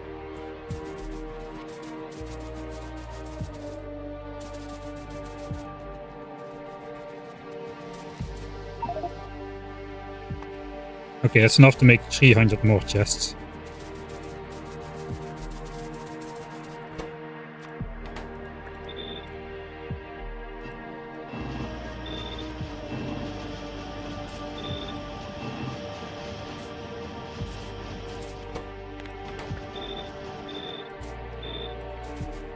Alright, I got 1000 chests.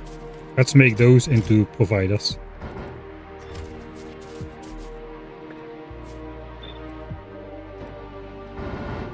I guess same story like not too long ago.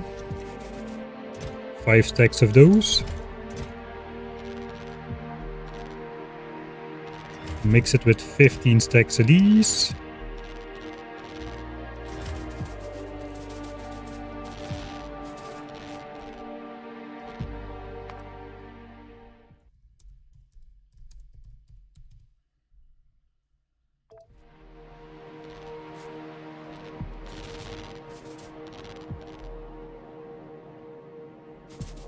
Oh, that was bad. I already put those in.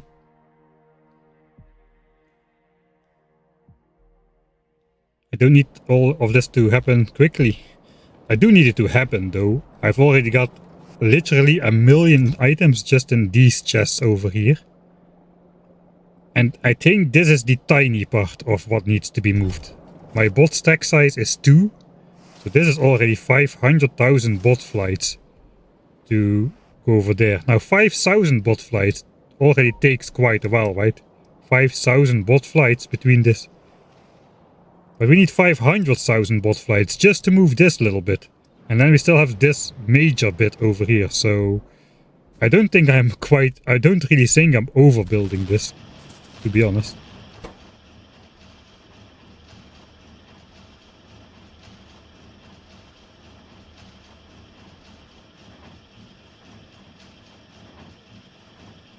Yeah, like manually making Roboport networks would be great. I also think that's never gonna happen.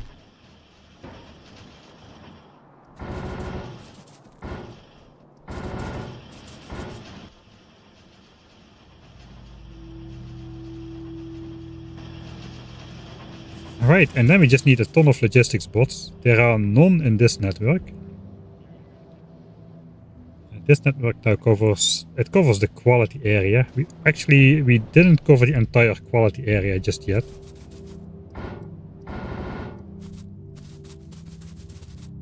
We still have Roboports remaining.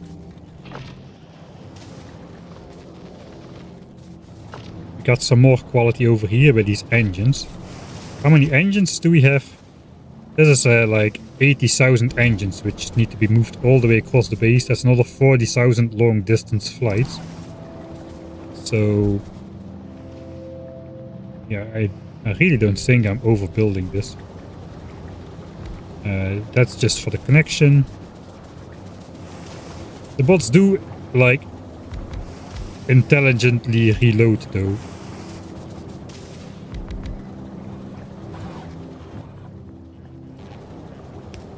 So there's that.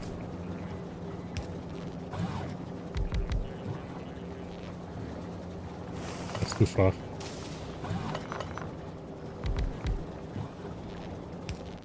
How many do I still have? 8.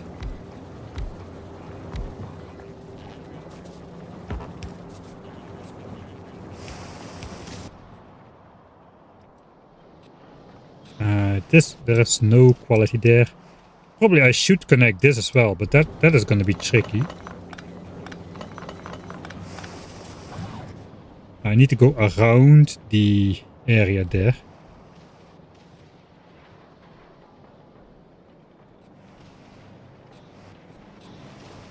How close can I get? I was thinking that would happen.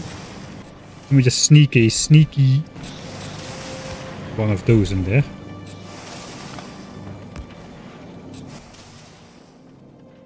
I think I can mesh that Roboport exactly far enough in there if we use that guy. That's like a one tile thing. One tile off. But good enough. And this is just to make a max distance turn.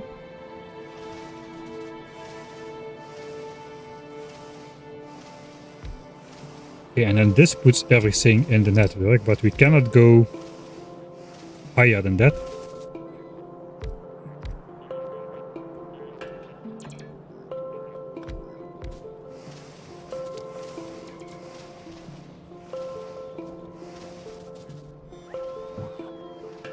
I guess that's the best we can do.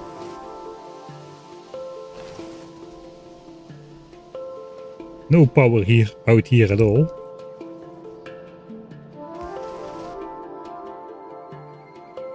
It's not connected yet. We need to connect it up higher. So I have one Roboport left, which we can do that with.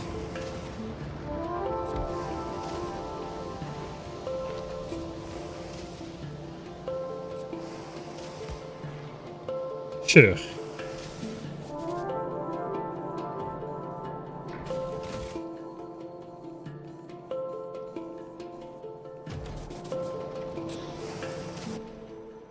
Alright, so now that Roboport network is connected, the bots will just fly from here to here in a straight line, despite the network being connected around it.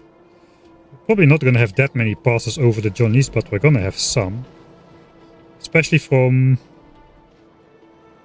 No, we're not going to have that many, actually. We might have been able to do this even with the bots shooting at the...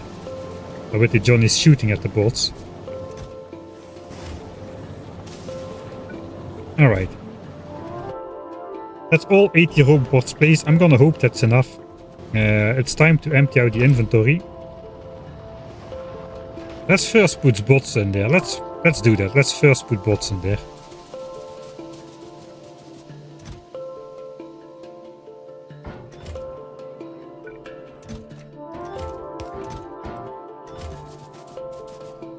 How many bots? 80 roboports. I guess we can calculate the throughput, can we not? We can calculate the bot throughput, assuming ideal recharge rates. This has a maximum consumption of 2.1 megawatts.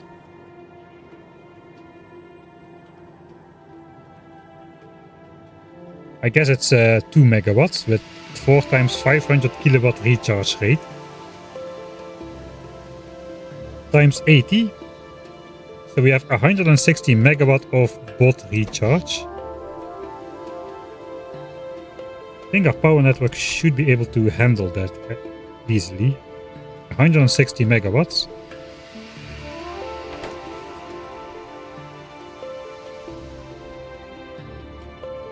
Alright, the game does give me the moving consumption of bots. Let's just ignore recharge time and assume the bots are moving all the time. It uses 44.25 kilowatts. Oh.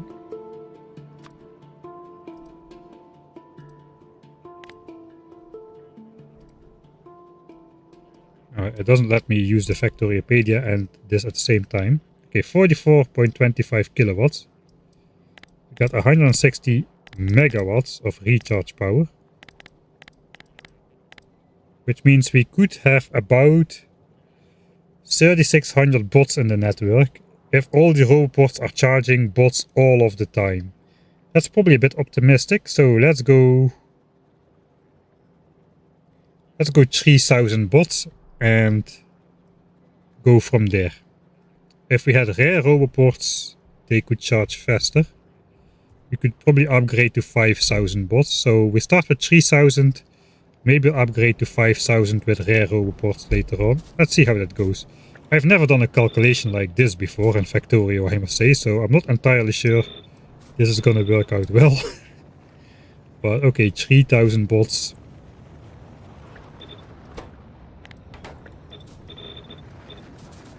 So let's grab 3000. It doesn't really matter the quality of the bot. It just takes longer for the bot to go recharge, but the rest it should be the same. We need 6000 of those, I guess. 2 per bot.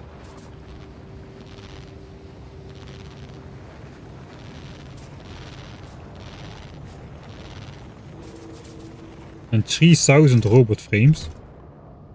Which is most of the... It's not all. I got more than 6k.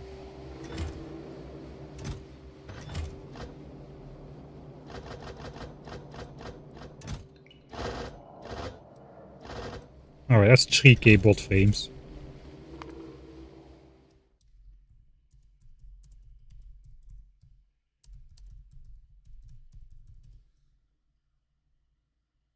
The tooltips for bots is lying about the bot's flight speed. Is it true?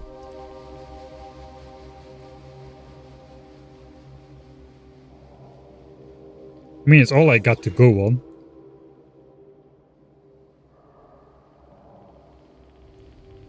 So I'm just gonna go on that.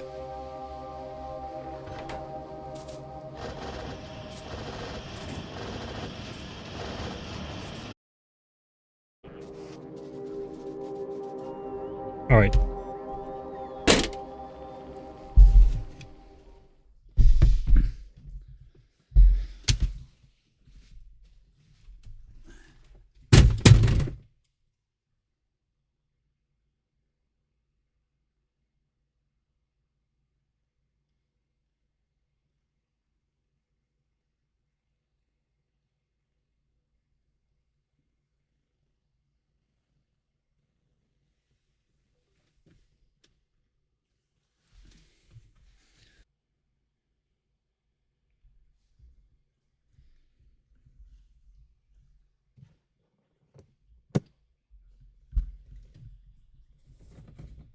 The struggles. Are we back or are we not back?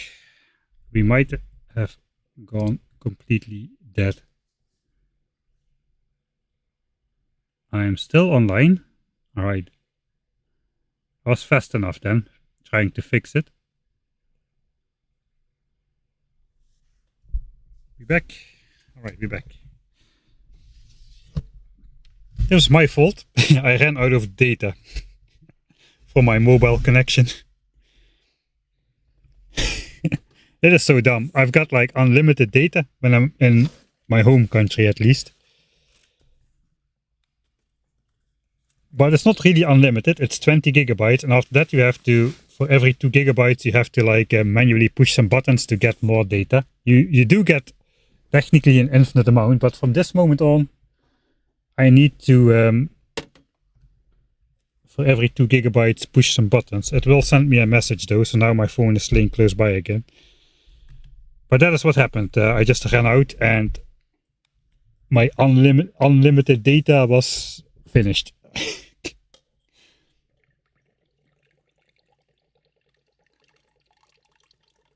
Let's use this opportunity to grab some of the coffee I made like 4 hours ago. It's good I have a thermo cup.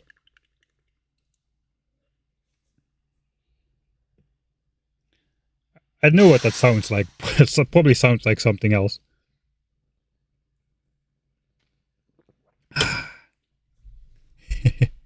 Right. Thanks, Fantanizer, hey, for the 17 months.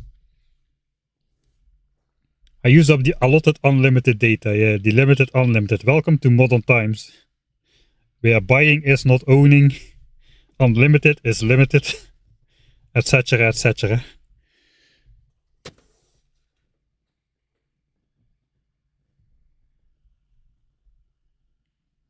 Alright. Crisis averted. So yeah, we powered the robots, now the networks are connected again.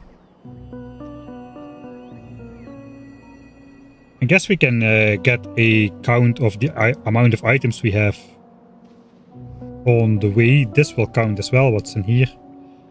So, sure. You know what I should do? This is going to be a little bit tedious.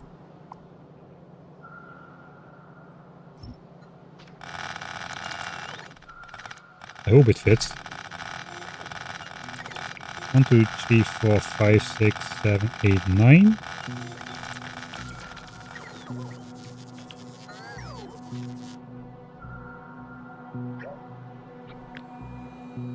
Alright.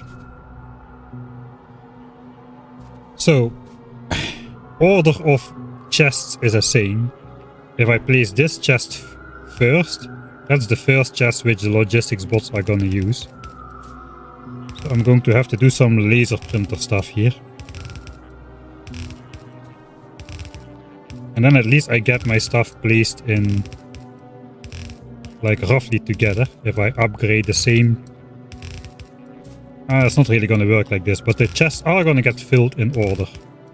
And it's gonna be roughly grouped together, but not really, because I'm gonna have the bots fly multiple items over at once, I suppose. I could not have the bots fly over multiple items at once and just do it in steps.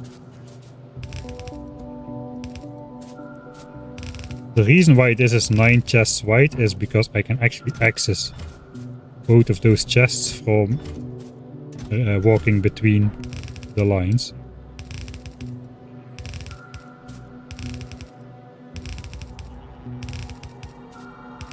I'm not sure if this is gonna be worth it.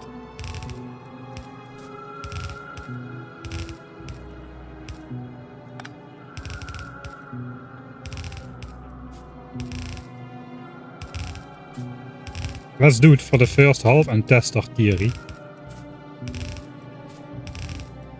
Which means these chests will get filled up in the order we built them. And then these chests will get filled up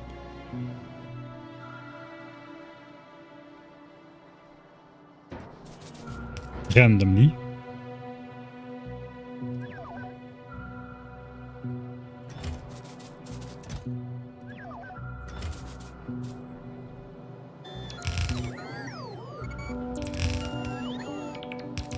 That's not very random.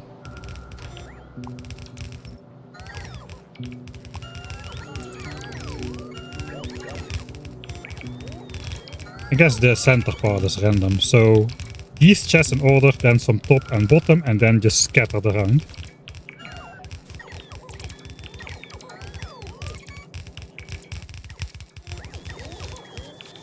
Alright, there we go. Sort of good. Alright. I guess we'll put the bots in the network. Chests ordered. Bots in network. Alright, before, you see this takes a lot of time, a lot of work to organize and set up. Before it wasn't really worth it, as it was just like a handful of chests. Like 10 runs, I can just do that like in 3, 4, 5 minutes. But now it has gotten to a proportion which is definitely not doable by hand. And I just realized I missed a bunch of chests. So yeah, we're gonna connect those. That's gonna mess up our calculations a bit. The 3000 bot maximum. All it does is will add a little more safety. But most of these blue chip chests are not in range. How many do we got? 1, 2, 3, 4, 5, 6, 7.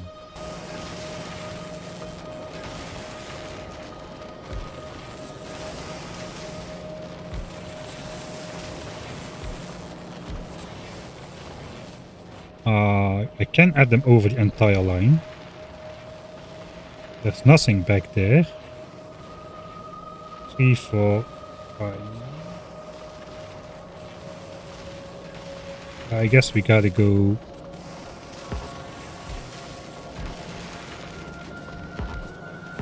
It'd be great if I had 2 more roboports.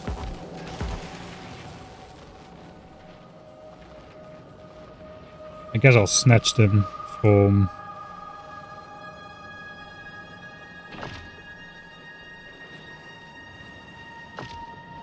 here. Let's snatch them from here.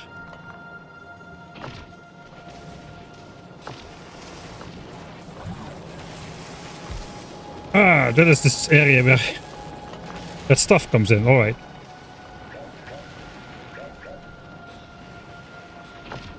Everything was as it should be. Sure. 90 roboports.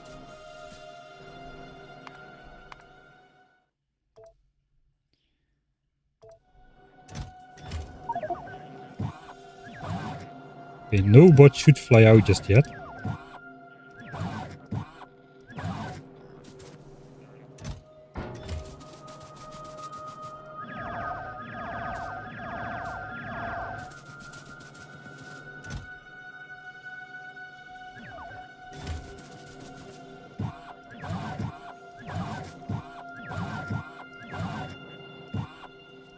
$3,000 bots in the network. Alright. So it begins. So the question is now, what do we want to have in these chests? I'm guessing it's gonna be red and blue chips. So we're gonna first do these chests. We'll first upgrade these. I'm gonna empty out my inventory. Let's put it where the actual base is.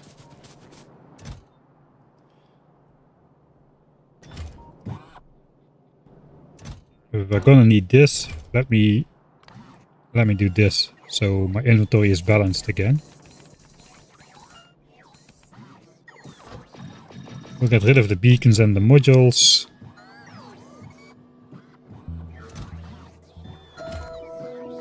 Alright. Everything goes in there except for my armor. Bolts, radar. Should I like power? Not really sure if I should take power. Let's take some power lines. And an extra roboport or 3. The rare ones.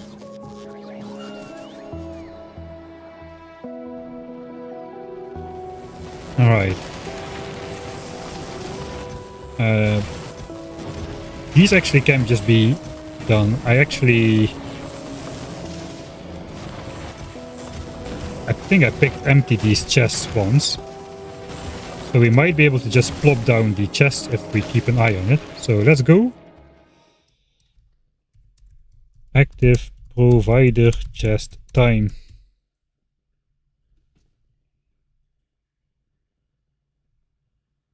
Who are you and what did you do to Mike? I built a robot network and an automated bot, a fully automated bot mall in the Ultimate Death World Challenge years ago. I've since worsened my ways.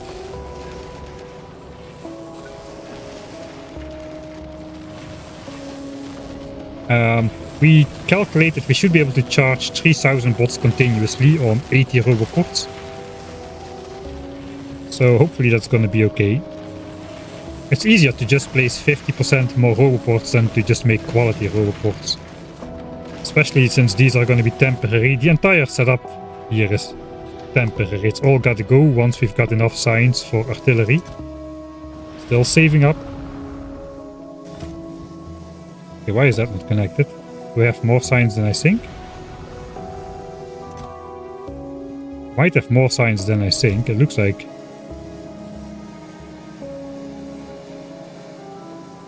The central row is not connected at all to nothing.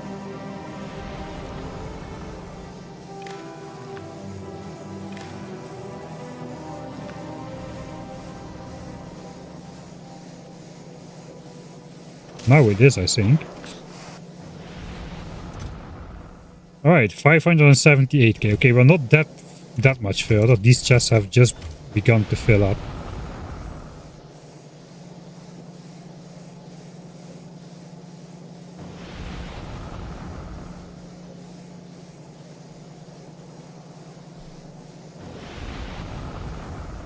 But that's pretty close. Alright. Save again. I don't know, I'm scared. I think.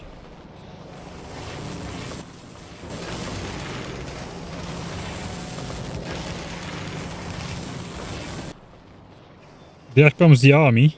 All 3000 of them, just for these 6 chests. Okay, let's see if they actually start sorting the way we want it to. And how many flights can they do before they need to recharge?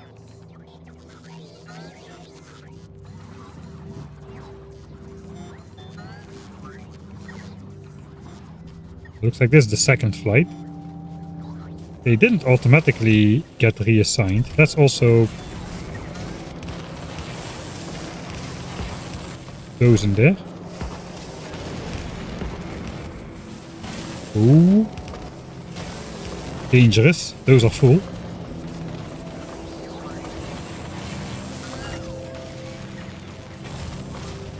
There comes the swarm. I think okay, there is the scatter, the first scatter. All the bots are charging. Let's see how far they go to charge.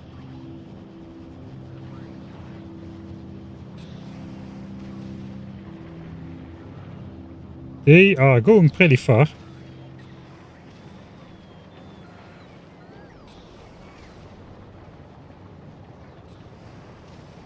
Alright, so these bots charge. They don't have anything. So that's a pretty long flight.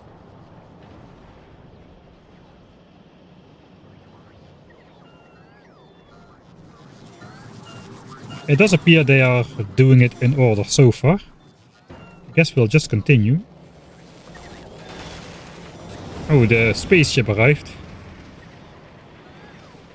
Gonna have a frantic plastic loading party up here as well then. That's a lot of bots flying all over the place. A good moment to see if power will hold up.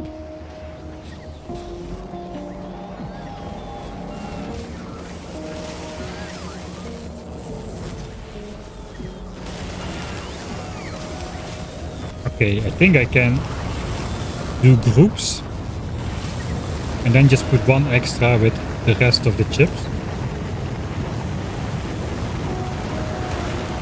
Gotta be careful though.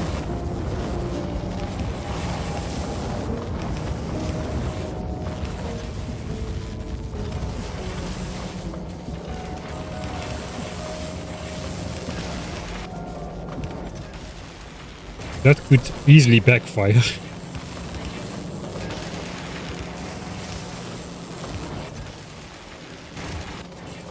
Okay, so that's all red and blue chips. Do they automatically scatter over all chests? It does appear so. They are taking from all chests. At the same. As you can see, the Johnnies are not waking up.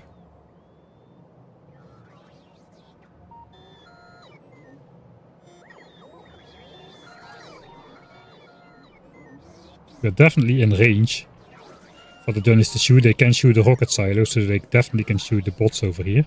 They don't care. Okay, that part of the strategy is working. Just go there to recharge. Right.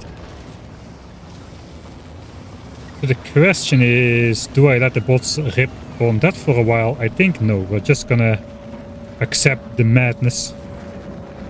Here we definitely do want to just pick half the chest empty.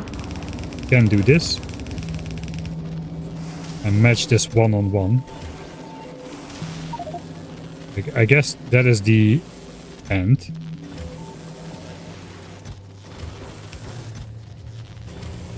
So these are safe to do.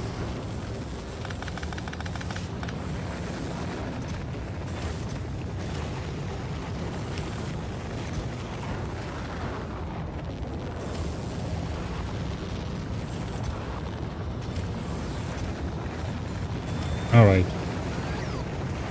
And then we're just half stacking.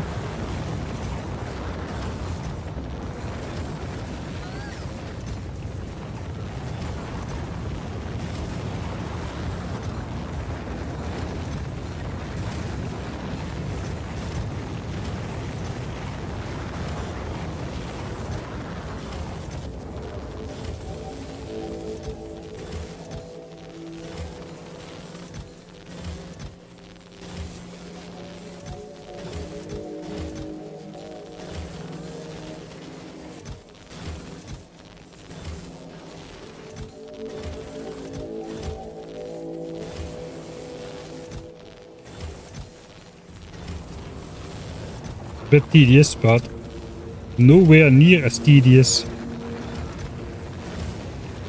as bringing it over manually.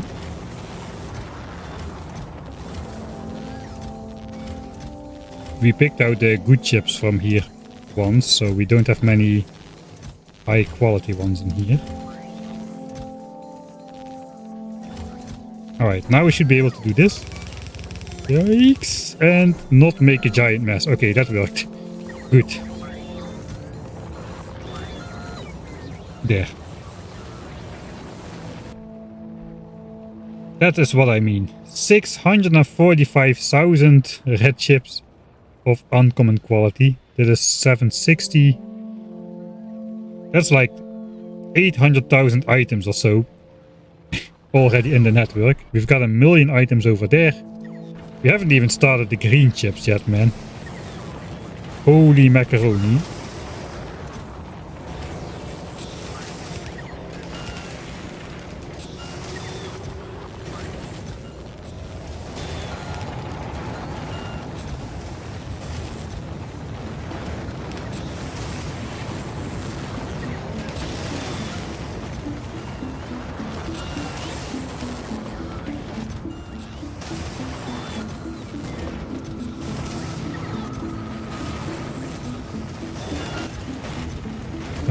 Okay, this is probably gonna go wrong at some point. But not yet this point.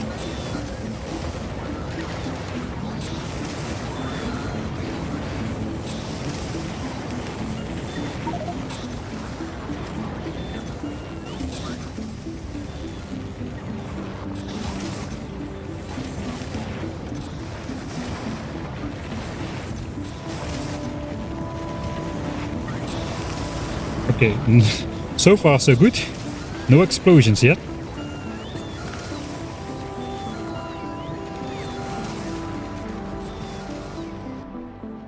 So how is it going? So there are some charging queues, I guess mostly around this area, which was to be expected. The bots are not actually flying out to all the rover ports to charge up, which was also expected. Charging queues are not like insanely long though, so in general it's looking okay.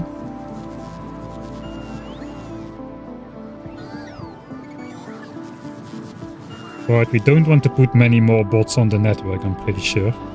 It would probably help me to do that first, that they would spread out a bit more. But I don't want to. I want green chips first, together with the red and blue chips.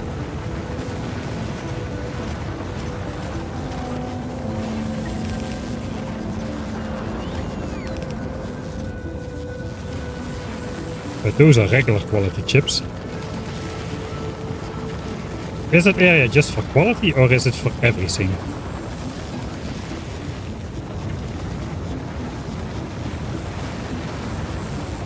I think for now it's just for... Now it's just gonna be for quality, I suppose.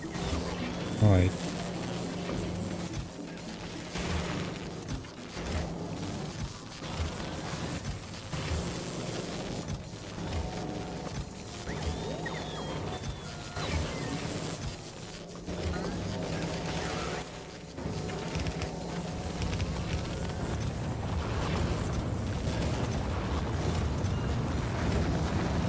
That side done. Oh god, what the heck is this? All empty chests. Can be those.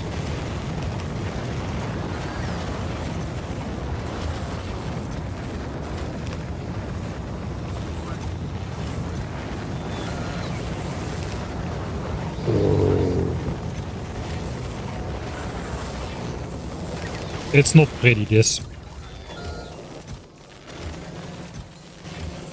Maybe I should have just invested in rare active provider chests.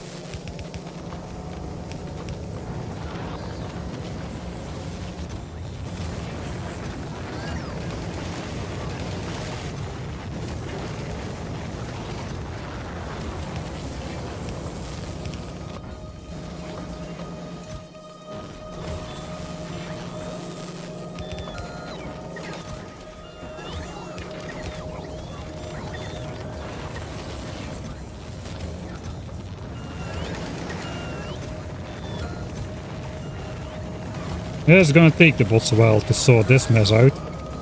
I've settled up the bots with a lot of stuff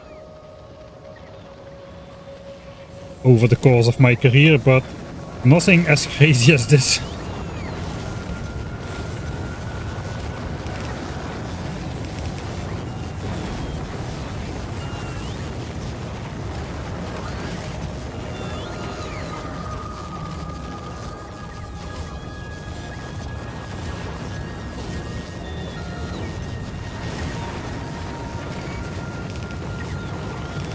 So far I've managed without explosions yet.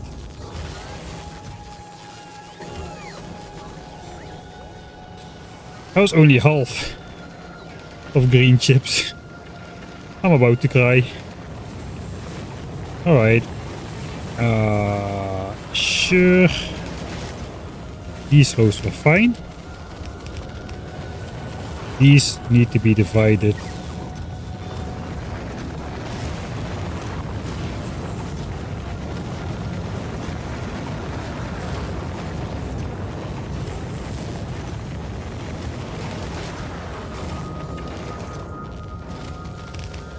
Then we can do these.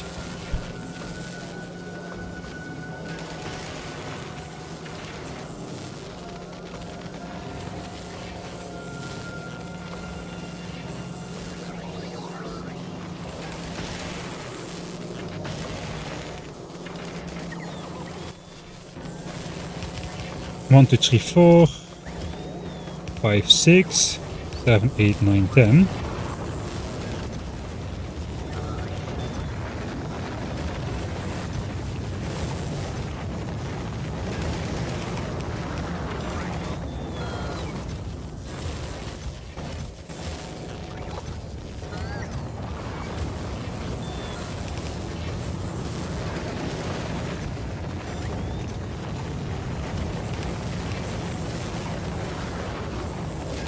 Okay.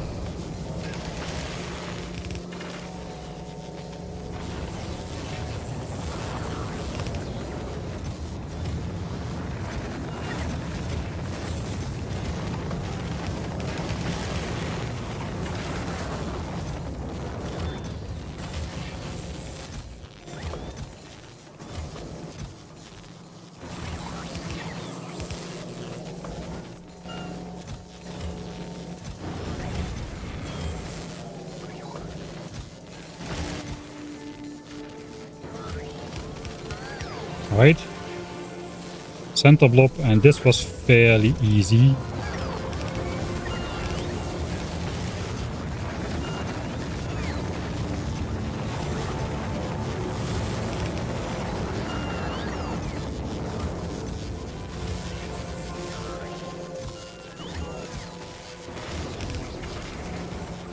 Again, no explosions. That was the bulk of things, I think. There's over 2 million things in the network. For what do I need these millions of chips? You know, it's good to have stuff laying around. Yeah, I think this might have overshot its goal a little.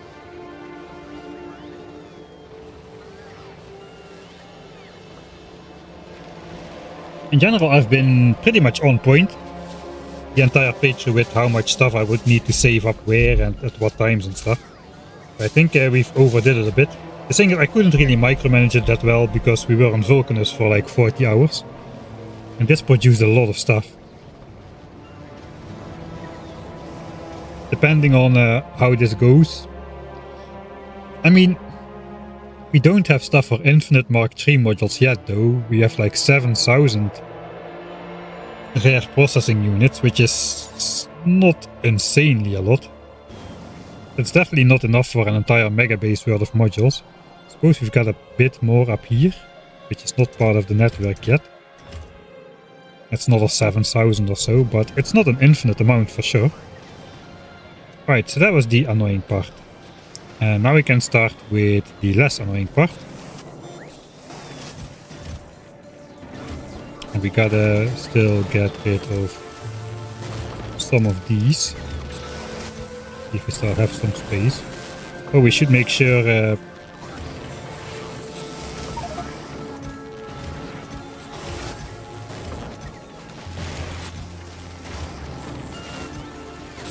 we have somewhere to output all of this.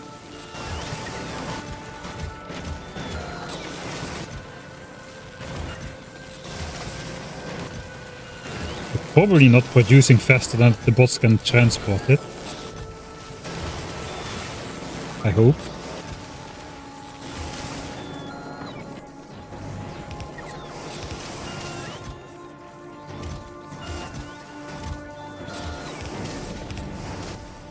Okay, it's not too bad.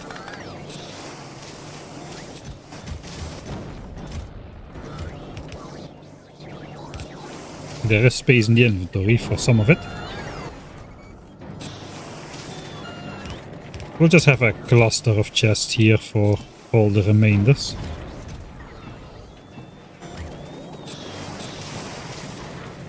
Here in the center though. Yeah, here it's quite bad.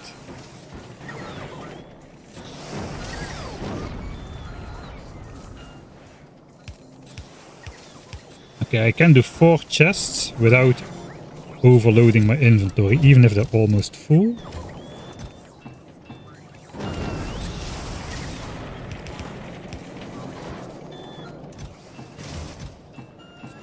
That's not going to be enough then.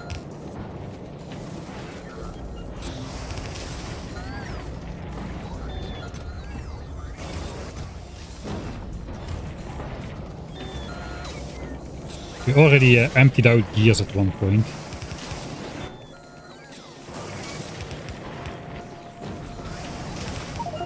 Ooh. Okay, it doesn't work all the time. That's a fairly minor one though, so I'm happy with that. If that is the worst that is gonna happen, I can live with that.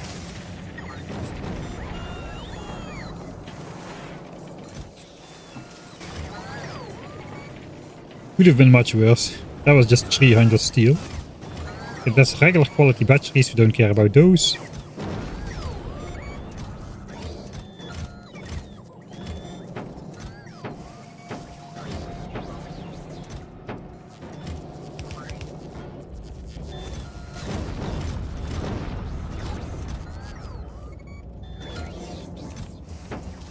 Alright.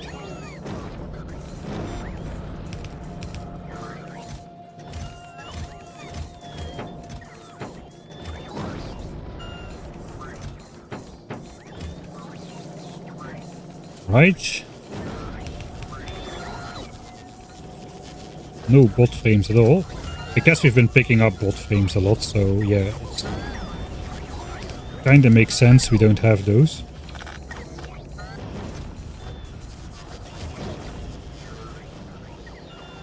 Yes, bot frames.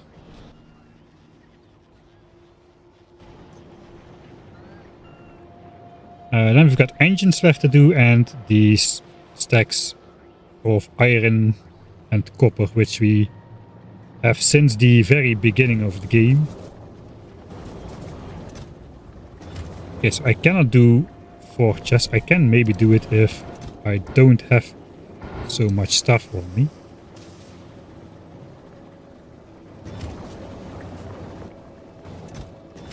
So these are all full. Let's try it with the inventory open again. 1, 2, 3, 4. Yeah, it exactly fits. Exactly fits. This 5th one, there's nothing in there. So 1 row at a time.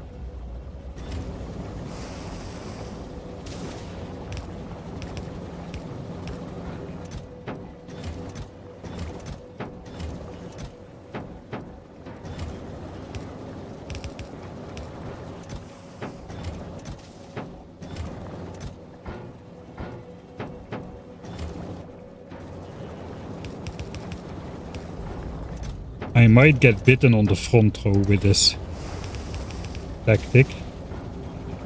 I think the front row might have a bit more. Let's empty that out preemptively. Ooh, that was close as well.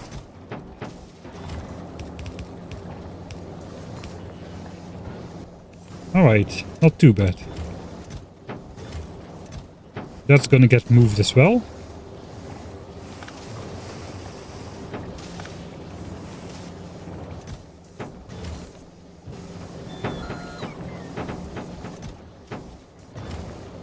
Sure.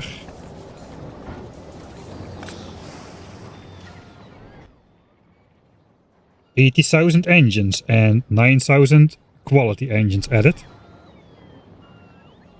Thought the base was logistics bots free. It was until 30 minutes ago here. I'm not gonna move. We got too many quality items now to move by hand, so we're doing it this way. These are all only uncommon chests, so they are not that much bigger. But we're still gonna need a lot. These are all regular quality chests, I suppose. I'll probably move the mining drills by hand. Those have no place being in there.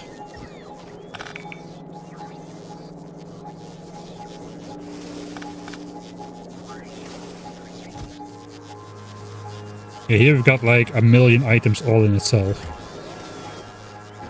So what's the strategy here?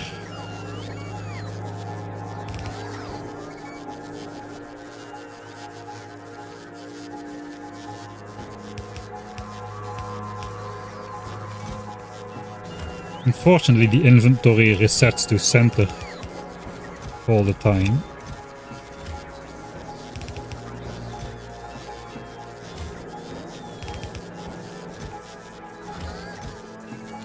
Okay, not too shabby.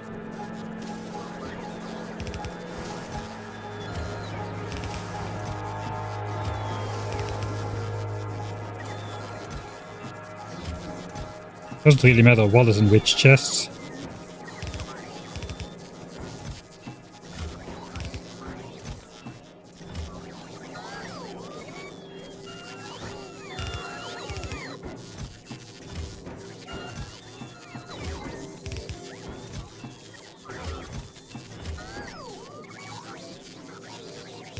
Probably gonna have to add some chests here.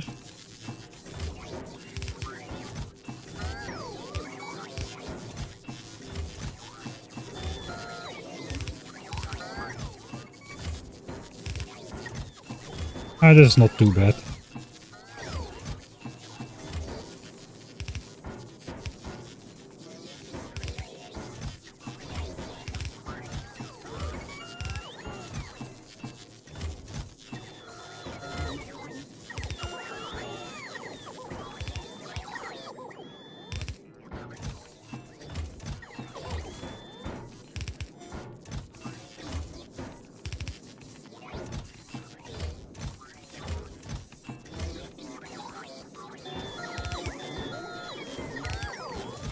One chest, two chest, three chest. Finally we can get rid of this eyesore pretty soon.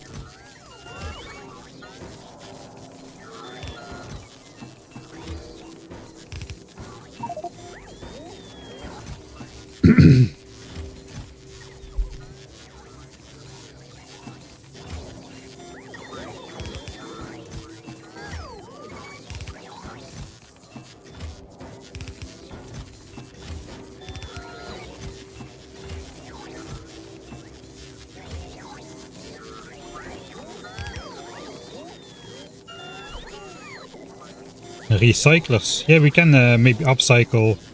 We've got tons and tons of the uncommon ones, but the rare ones is what we are after. So once we run out of like rare blue chips or rare red chips, we can just make more from the upcycling all the uncommon stuff we have.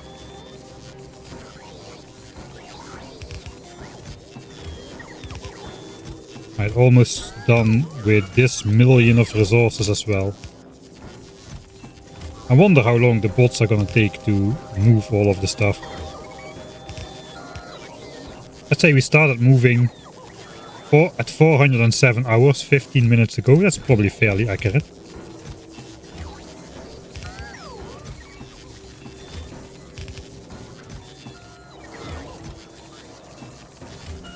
Alright. That's all the iron, copper and coal added to the network.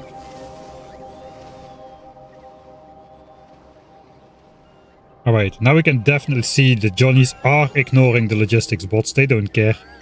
That's a pretty cool find. Which we accidentally discovered. I believe I just ran over here. I had a bot in the network from the unloading station. I ran over here. I saw the bot. And I just put it in the sky. You can put a bot from the inventory in the sky by just clicking on it next to your character.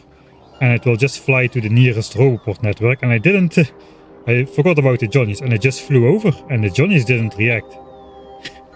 And I know they react to construction bots. We've been seeing that all the time when we were attacking nests and stuff. So pretty sweet this. The bots will be killed when you go to space. Yeah, then we might lose one or two. Hopefully they're not carrying a rare quality blue chip at that point. I am much more worried about the rare quality blue chip than I am about the well-being of one of my 3000 workers. Just like in real life, how it goes. Okay, they are loading the chest in sequence. So that's nice to see that we were right about something.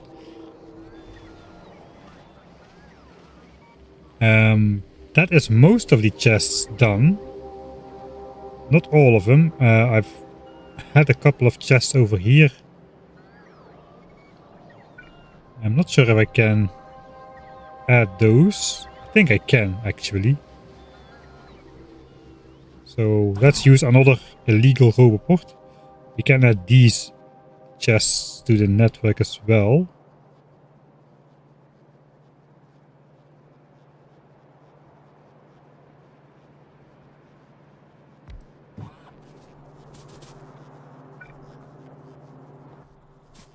Right, and power. They're gonna try to charge here. Okay, let's just charge it up then. These are all regular quality chests, so all we need to do is make sure we don't build outside of this chunk border, because that is the sacred line to keep the expansion chunks going. What are all these bots coming to do here all of a sudden? There's way more stuff to do than just this. I don't know why they're all coming over here right now. Right? Yeah, so that is why we have not been moving it by hand this time. I can carry what, like 10,000 things per trip. That is like hundreds and hundreds of trips, man. That is way too much even for me.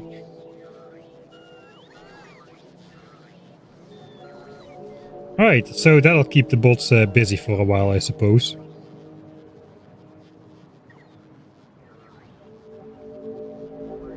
In the meantime, how is power doing?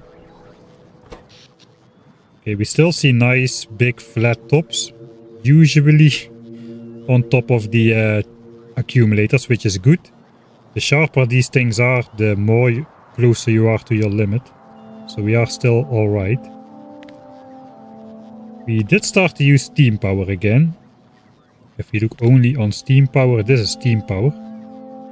We have been using it regularly, but not so much as during the last hour. I don't assume we've been using our one-time steam shot. No, this is still full. How is oil doing? 4K? We're running out of oil.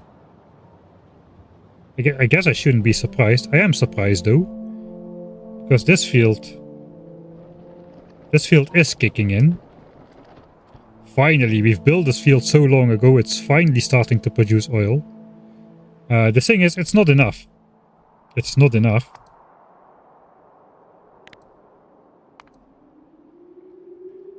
So here's our oil production of the last 250 hours. This is the early game.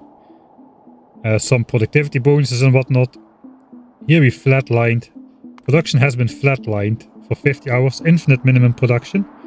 Here we hit the threshold where the new oil field switched on. And it only adds like 25k oil production on top of all of our depleted fields. And that's not enough.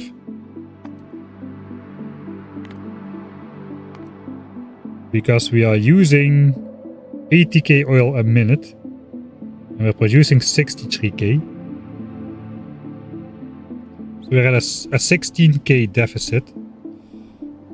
How much time do I have to hook something up? 6 million left.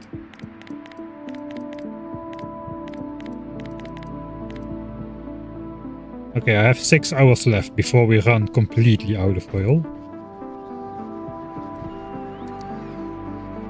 But that just might mean that it's not gonna be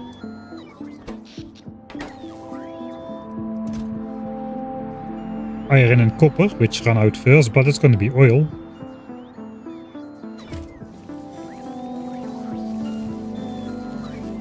Automation 3, 40 minutes from completion. And then logistics 3, we should have enough signs. How's Vulcanus doing? Okay, we even still have some signs in these extra chests over here, so that's good. This is just backed up. So this is not producing when we are not consuming Vulcan signs. We don't need that to. This is not a science buffer. This is more like a train loading station. Instead of having them next to the rocket silo, I have it over here.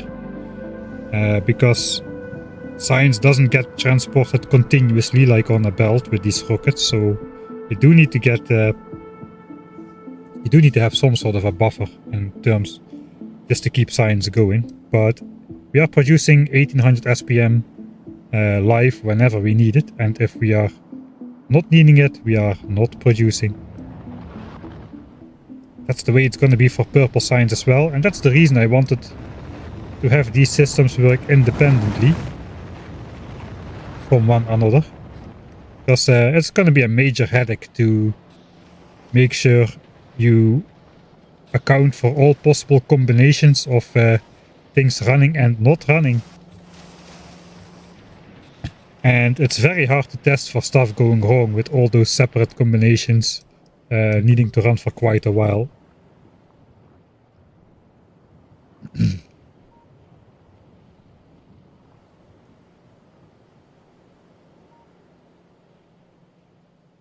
One speed in depleted oil. We already got speed in all depleted oil. We even got beacons.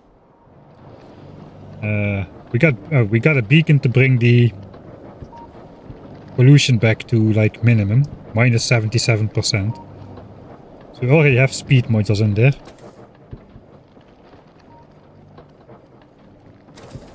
In all of the depleted ones. That's enough to keep pollution at the minimum. Alright, so we need a new oil field.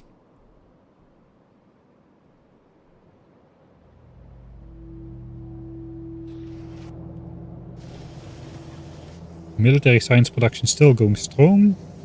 2 more rows of chests to fill up. We got a 1.1 million. We've got enough military science for artillery. It's only about high-tech science pack, utility science packs it's called these days. These days being the last 4 or 5 years. But before, and a long time ago, it was called high-tech science, and that name just stuck in my head. 600k out of 950 is stored. This is slow, man. 470 SPM at the moment, and it just feels slow. So why are we not overproducing low density structures then? That's a good question.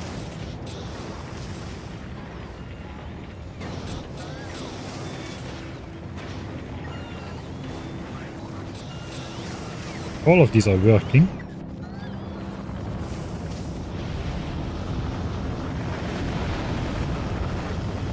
I know, because we just recently ran out of these extra robot frames.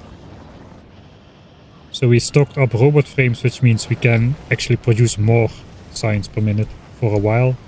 Yeah, we're at 670 instead of 470 where we should be. And that eats up all my LDSs, which is bad.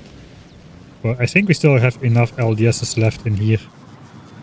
31k at the moment. Yeah, that's gonna be good enough. What about rocket fuel though? We're running out of rocket fuel apparently. Man, this base has got all sorts of weird problems. I'm not producing rocket fuel fast enough anymore.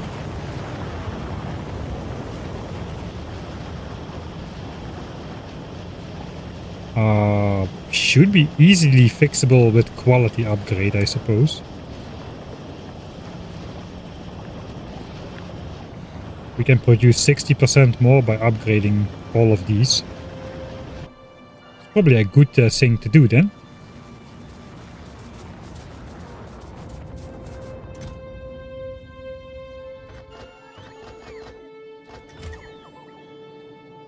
Do I have rare chem plants on hand though? Don't think I do. 6. Maybe I'm just not seeing him. I know it's this chest. Alright. So I need at least 9 more rare chemical plants as a minimum. They produce per 20.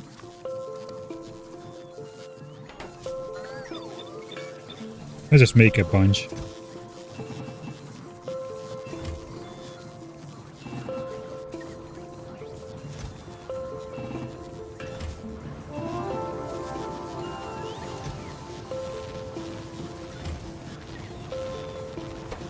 And of course, gears, which we don't have here. We might have some here, we do, but not a lot yet. Let's just pick them up ourselves from this area. There's 5 stacks.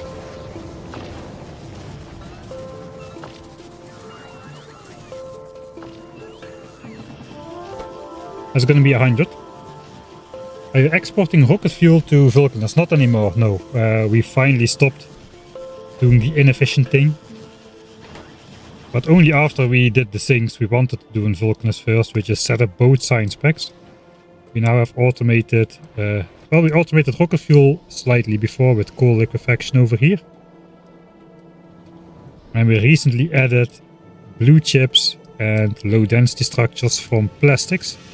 So now we are importing plastics on Vulcanus. Lots and lots of plastics.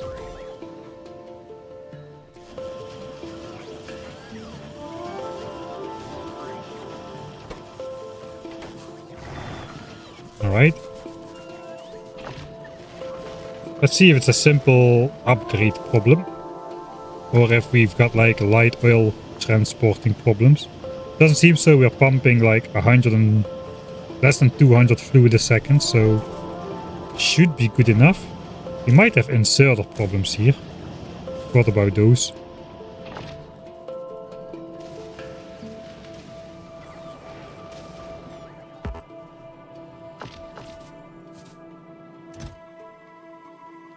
Let's grab a stack.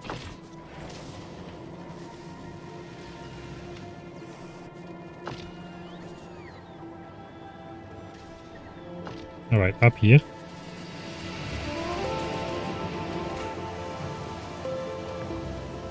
Alright. That should go much faster. Okay, we don't have inserter problems. We have 2 inserters per chemical plant, so that keeps up. I don't know what I was thinking. I might want to use productivity on... I don't know.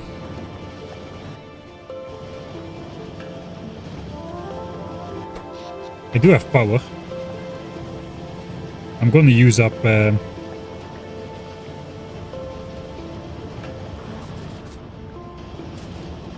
going to use up my oil even faster.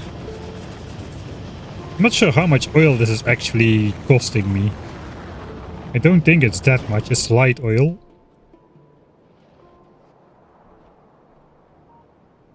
Which means basically we're cracking down less light oil to petroleum gas.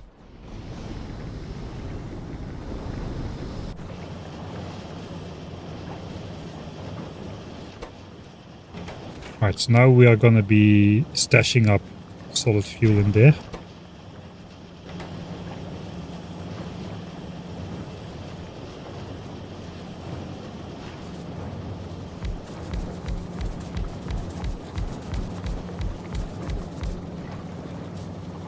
Alright.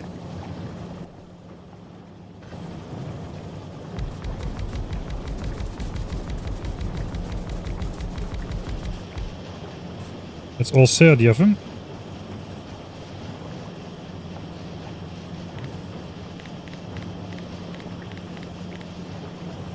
$2.4 a second. It's 144 a minute. That is not a lot, is it? There's only 2.88 rocket launches. With productivity like less than 4 rockets per minute worth of production. On Vulcanus I got way more than this.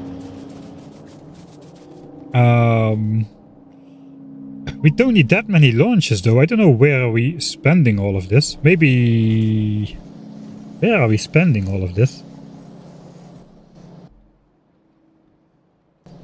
I mean, what are we launching? We're only launching up plastics. And those launch up with 2,000 per rocket.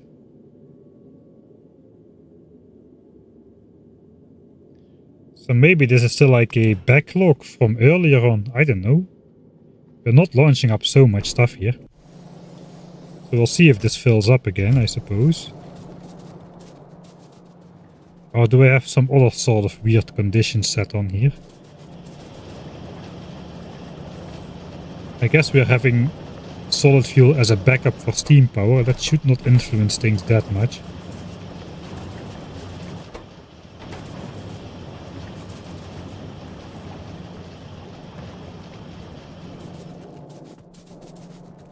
I guess we'll wait and see if these chests fill up again.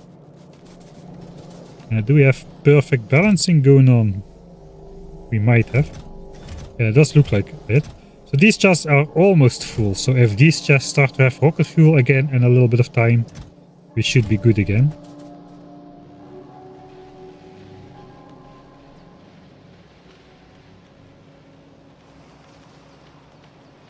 Nauvis is mostly using solar. We got 2 giant solar fields on the flanks. Then some, like, nicely around all the biters. And then we got some of these accumulator banks of uncommon accumulators. That's our main power issue. Steam is just the backup. But we're using it occasionally.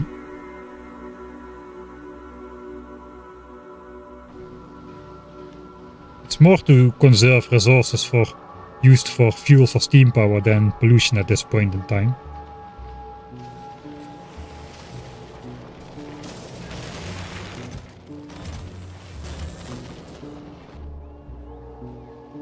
I'm not really sure how the bots are deciding what is a priority. I mean, there seem to be a lot more bots flying this way than there are coming to these couple chests over here.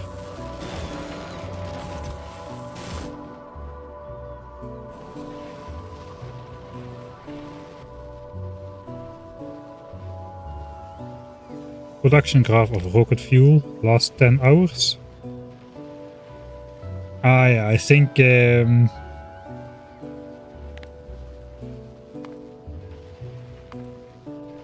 we might have been overspending a bit during the Vulcan plastic filling thing. We shipped over a lot of plastics to Vulcanus, while we were also shipping over blue chips and low density structures still. I mean, we've got like 360k plastics here. That's 180 launches, so on top of what's coming in regularly. I suppose we should be good again. You need to look at a longer scale though, but yeah, it looks like it has gone. This is basically after we did plastics, right? After we started locally making stuff from plastics, we have been needing a lot less rocket fuel compared to before. So this upgrade might not have been necessary.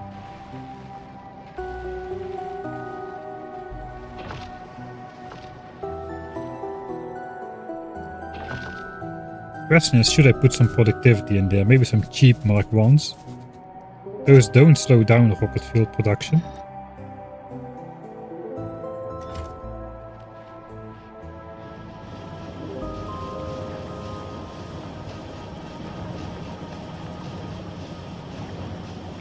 Not sure I want the extra pollution and energy cost though at this stage.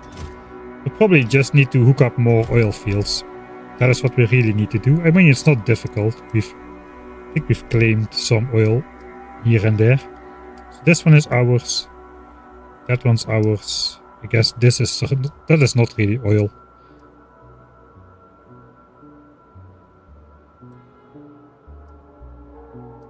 We're not taking this one yet, 1600%. It's not a lot, 1600. But there's one over here, which we can probably take.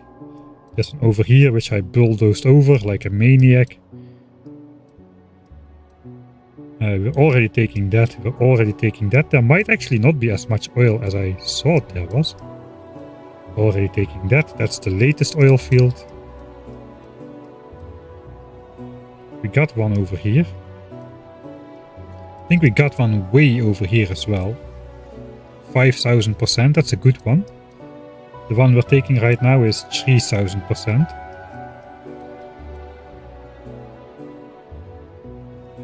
That is really, really far away though.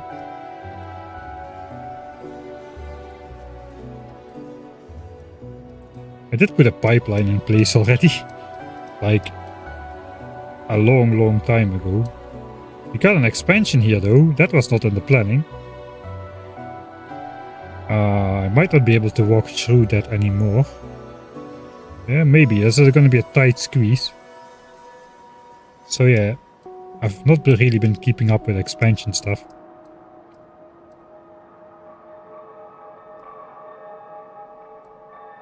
We had some oil sources over here.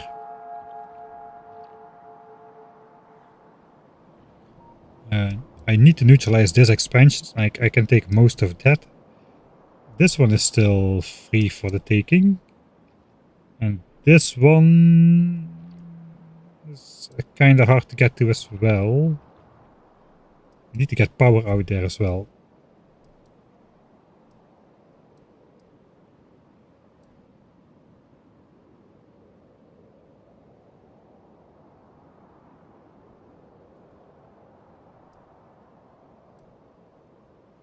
I mean, it starts at 1600, but it will deplete quite quickly to like 1/5 of the value, like between 300 and 400 somewhere.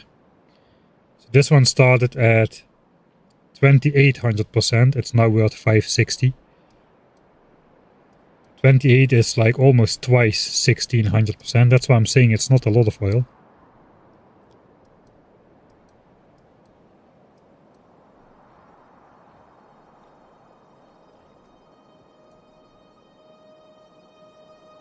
I think the easiest thing to do, and it may sound weird, but the easiest thing to do looks like just to maybe start neutralizing all of these biters down here. There are good oil patches, there are several good resource patches, which we can claim. Of all variants, even stone is present down here, if we need new sources of that.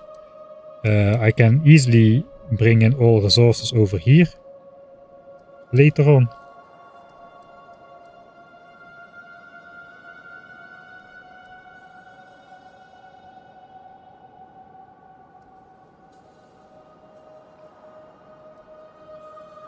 I already take...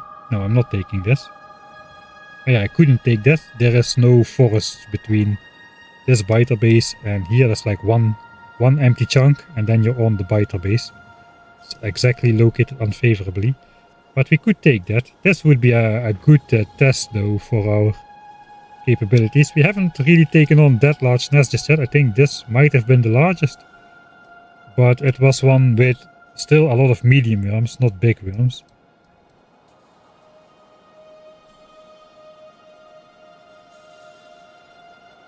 Wait for artillery. I'm not gonna artillery on Nauvis. We're gonna artillery on Gleba exclusively.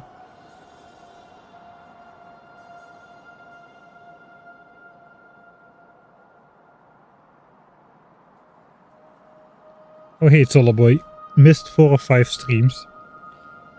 They have basically all been Vulcanus streams. Getting signs up on Vulcanus. We had 2 design sessions on Fridays and 2 building sessions on Sundays. So you only missed the Vulcanus part really.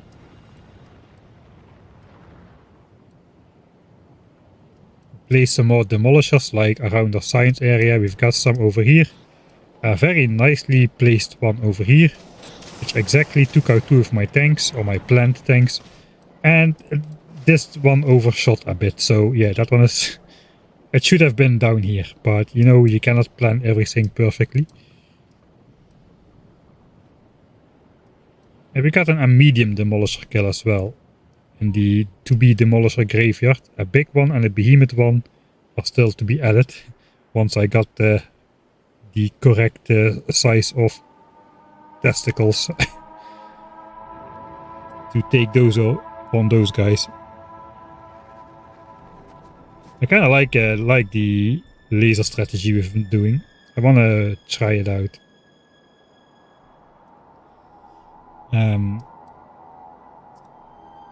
How is it going with resources? Iron and copper still full. This is full. We still got iron from space, so I'm not really worried about running out of iron just too much yet. I think we can probably wait hooking up more belts and instead go on a Conquest.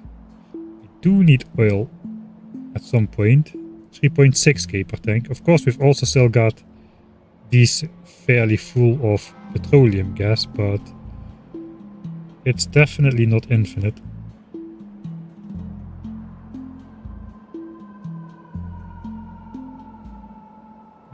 No defensive turrets means I'm not defending my base at all. So if I click turrets here, you won't see anything except for on these biter zoos over here. But we've collectively decided those are not base defense, that is a pollution vacuum cleaner.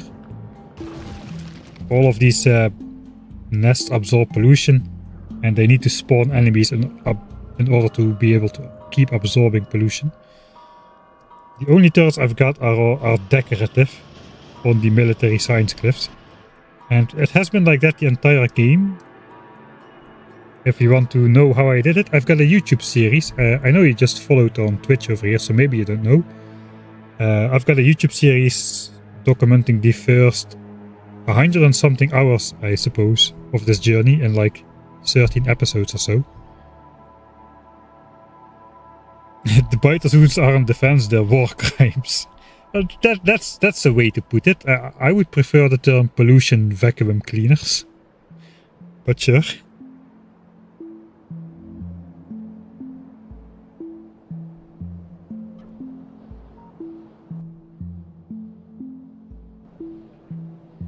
Alright, these bots are gonna be busy for a while. I kinda want to know how much stuff they've transported already. So I'm just gonna do...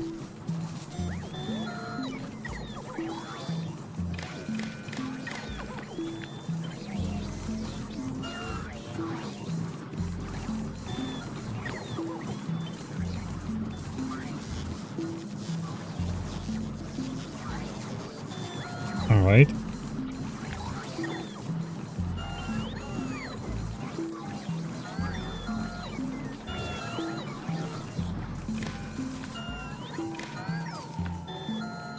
Alright, so now we can compare what's in the logistics network. Roughly 1.8, 2.2, 2.5, 2.6, 2.7, 2.8, 2.9, 3, 3.1, 3.2, 3.3, 3.4. 3 let's say 3.5 million items in the logistics network. How many have been moved over to these chests so far? Not a lot. We're like 140, 200, let's say 300k items have been moved. That's less than 10%, so yeah, they're gonna make it. They're gonna make it. It's gonna take them a while. Probably it's gonna take them like 10 hours or so to move everything. Is that my official prediction? I think I'm gonna go for 8 hours. So they should finish around 4:15 to 4:16 hours. Of course, we're still gonna have a little bit of production, but that is the point where not all 3000 bots should be active anymore. Only 8 hours of moving stuff over. And they will have caught up. Alright.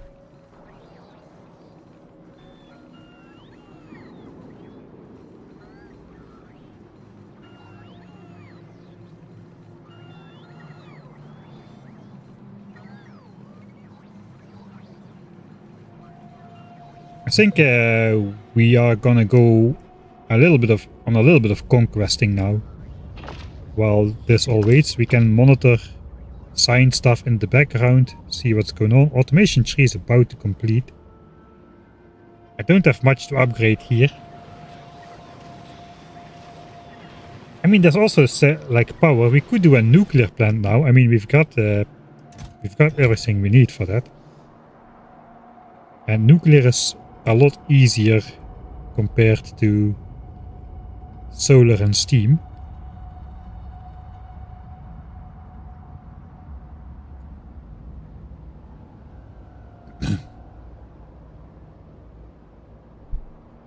I think that's going to be a separate session though. But in order to use Automation 3 and Nauvis, we're gonna need more power. But we'll only need that once I think we'll need it post-artillery research really. Because I'm unlikely to rebuild yellow science before I've got enough science packs to research artillery, which is going to be researching stuff in this order. There's 2 million, like 2.5 million signs left to go or so. 25 hours of production, something like that. 20 hours maybe.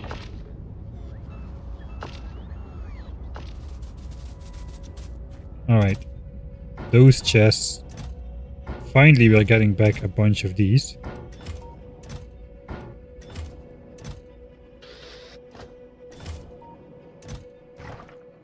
More camp plans, and I've got those, which the bots will put in place.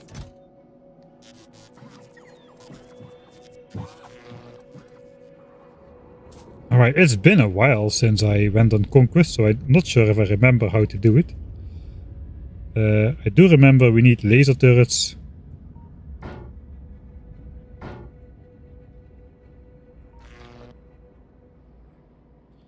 And I need not my own bots, but the crappy quality bots. We do have a very good personal battery now, compared to the last time. But I did not add more roboports. I might want to add more roboports just to get a larger construction area.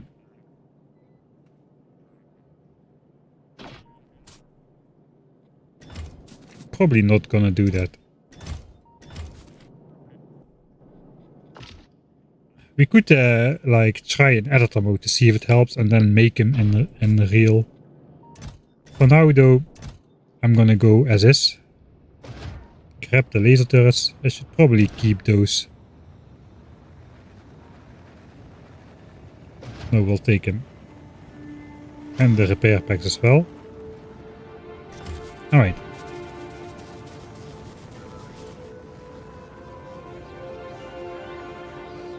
I think last time I did it without a lot of bot losses.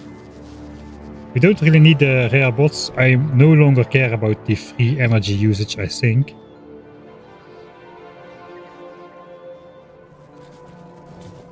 I got my armor.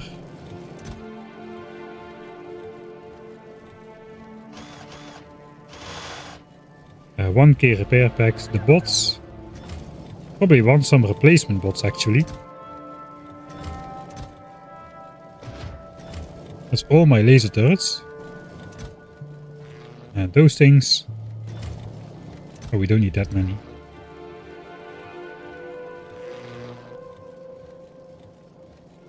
Uh, 200 against 1000. Now let's bring them all. And then the rest is going to be walls. And more walls.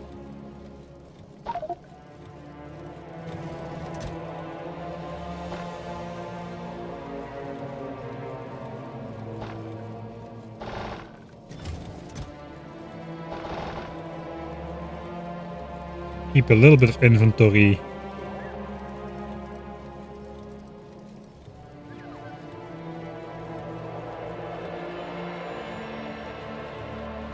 For the bots. For forest and stuff.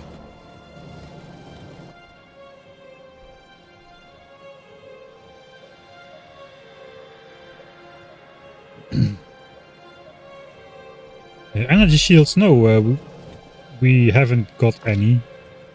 I didn't research the tech even. So we cannot make those. 150,000 science packs deviation. I thought we would not need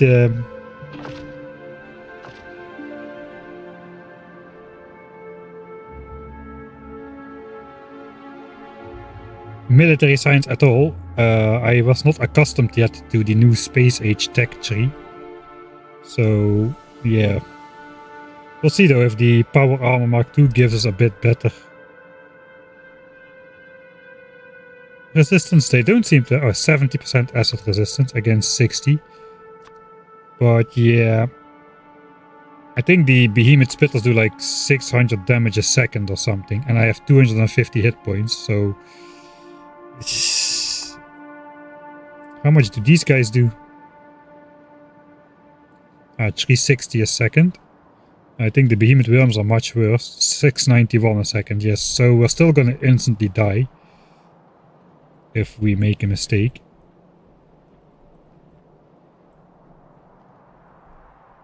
So where am I going first?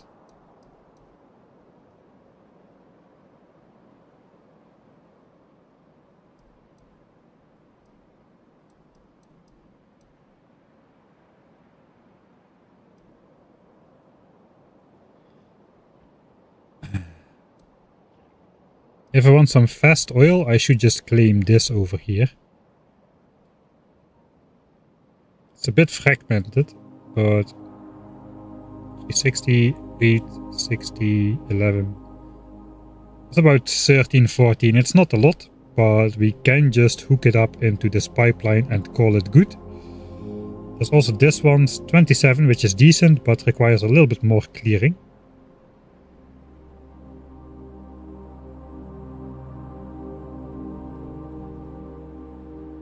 See if I'm not missing anything. I thought there was more oil here. Apparently, not really. It just looked like it on the map, but we're already taking 2 of them. Anyway, let's just get started. We can like quickly boost the oil problem a bit. Where's power? Power is there. Oh, there are some medium Johnnies. I forgot about those guys. Cliff. What's this? This is probably a run out stone patch. Not gonna grab it now. We could already speed module this as well. It would not hurt. It would actually be beneficial to speed module this.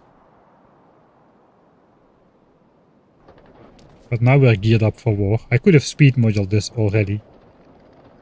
Of course it depletes faster, but it also produces more, and in the end it's exactly the same, except you reach the infinite minimum production state faster. So you actually, over a longer time frame, you produce slightly more using speed modules, because you reach infinite minimum production faster.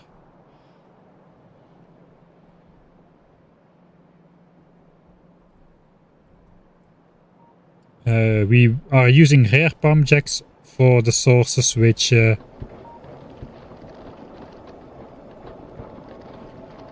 still depleting, but for the already depleted ones, there we don't have a use for rare pump jacks anymore, because rare pump jacks deplete oil slower, but if there's nothing more to deplete, then you can just use the regular ones. So we've been switching them over. I think this is a good like warm-up fight sequence over here. Just to catch our drift again.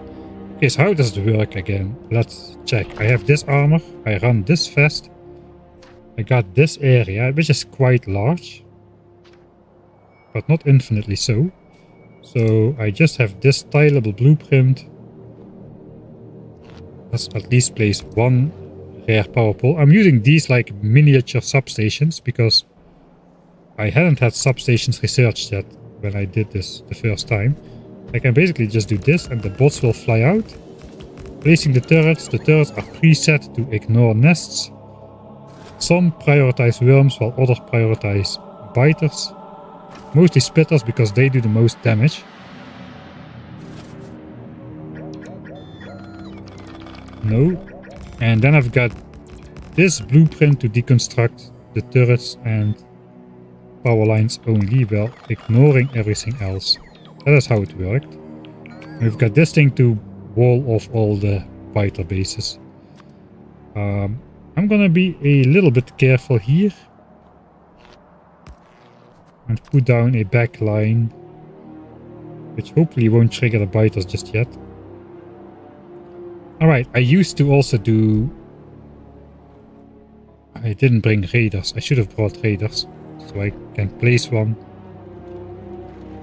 And see it happen. I used to do this kind of things where I would see where the power lines went. That's actually a fairly decent one. So if I start tiling over here,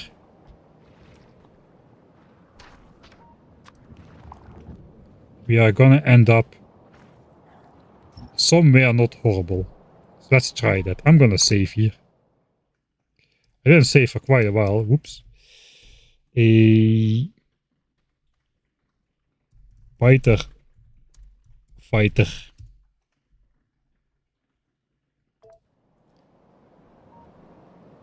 I'm gonna come back for the oil supplies. Okay, I should not, no longer should I redo my armor. I guess I should get rid of the turret overlay. Okay, I see the turret overlay anyway. I guess it's a separate setting.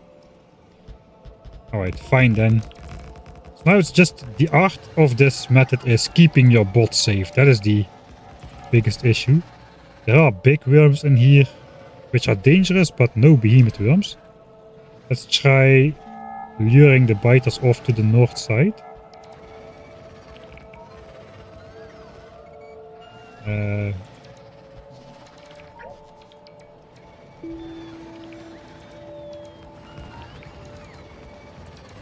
Oh, I should have hidden the repair packs. Okay, we're gonna lose some. That was dumb.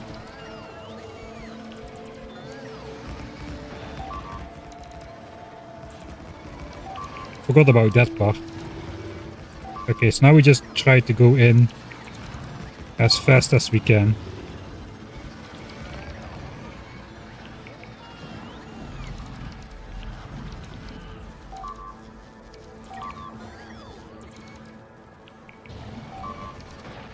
Yeah, we lost 4 bots. Alright. All worms down. Now we just need to... The next challenge is to not walk on any ground asset. It's kinda hard to see on the green grass. But that also still could very much instantly kill me. Alright, so now we are allowed to... let the bots repair stuff. Yeah, that was a mistake. But sure, we'll take it. Life is not perfect. There's automation 3. Heck yeah. Okay, nice. I gotta save at the right moment then. Okay, now we'll start blueprinting, I guess. Just gonna hope for the best.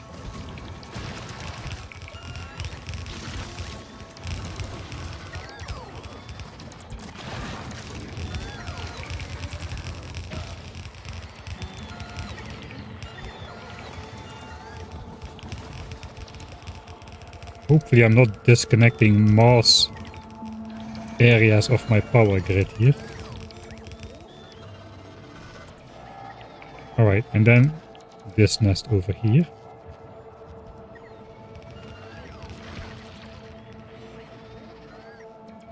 Alright.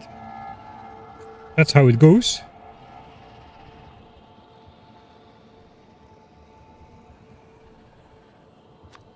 And then we can just clean up. And finally, I do not need to worry about the bolts drawing power. That was a major issue during the first couple hauls. What is this doing to our power? No noticeable dent just yet, but I guess we'll see it on the accumulator platform.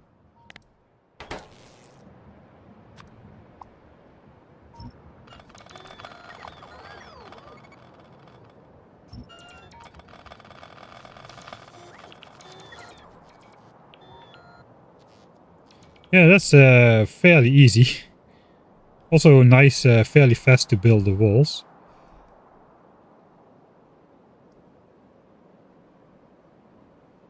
Alright. Let's try the big one. Let's just jump ahead straight through the big one.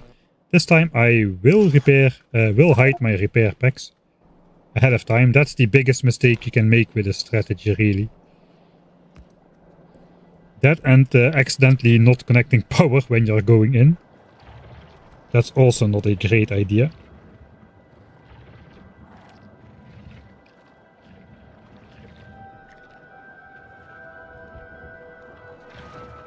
Let's switch off the roboport.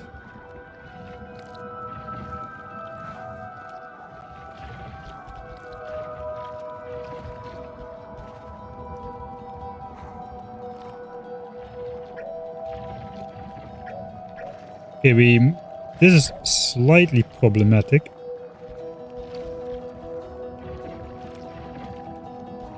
At some point the nest starts to be a bit large and it's fairly hard to reach the center. I think this is a good angle of attack though, so let's see where we are. Place the back end maybe over here and just start coming in from there. I'm gonna place a little bit more on the back end this time.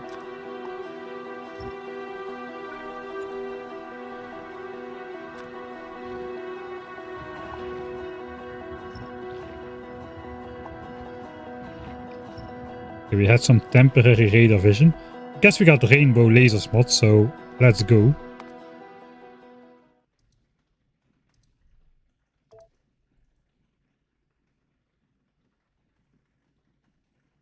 Yeah, construction bots repairing construction bots is kind of dumb, isn't it?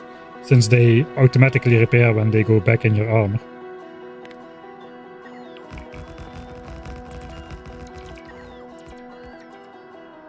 It should... Oh, stop that. There is some stuff marked for deconstruction still there, alright. Alright, I do have like... My book of weird measurements has the big worm range in there, so we can see when the big worm starts shooting.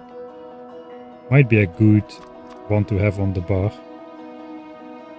That's big worm, and we got behemoth worm as well.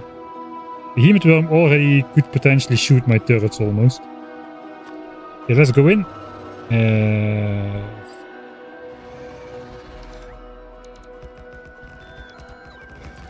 We hit the repair packs this time.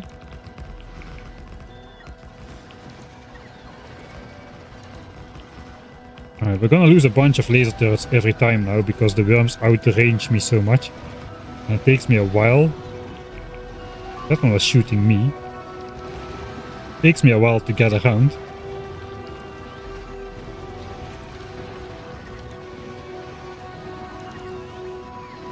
Okay, there's also biters on top of me. Okay, now we go back. Wait for the bots. It hurts, but we need to wait. You can see the worms just shooting at my stuff. It's actually not too bad this time.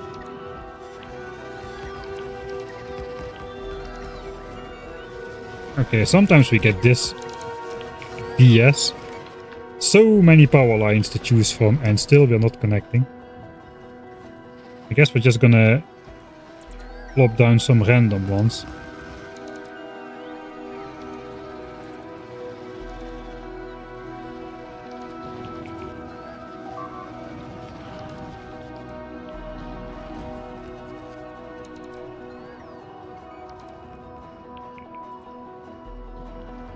Alright, at least we cover the entire nest.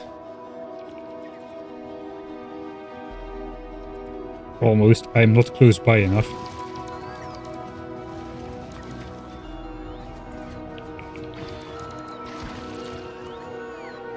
A little bit more oomph on that side. Okay, how is power liking this? So far, alright. We got a lot higher power ceiling and just power generation in general.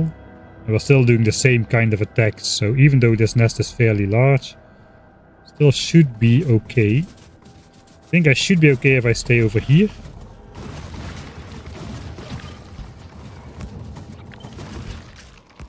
The bots or the biters are probably gonna target something in the front. Alright, now we get the fun part again. I'm gonna start from... Oh, it's a bit hard to see. What's a good strategy for this? Biter bases first. Let's alternate. Let's do first spitters.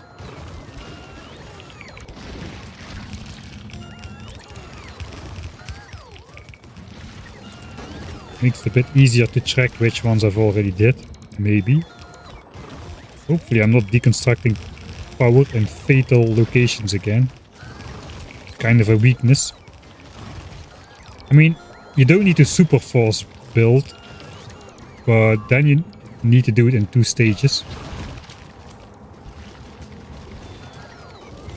Alright. Now biter bases. Gonna ignore that. Okay, walls. Wait, where? Okay, in here, that's fine.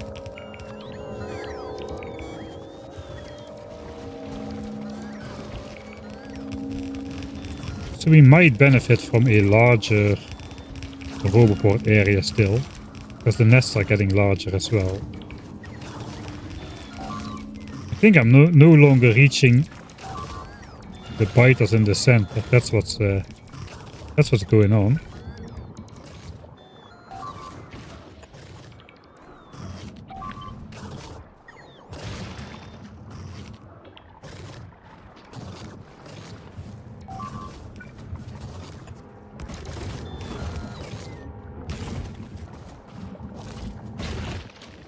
Alright, so this is... I mean, it's not the absolute...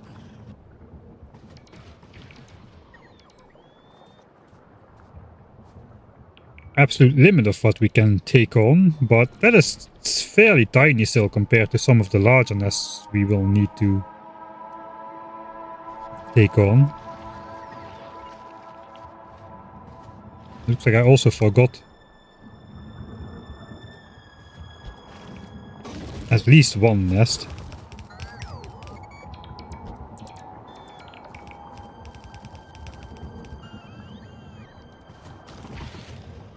Alright, so let's make sure everything will be placed everywhere. I need to walk in.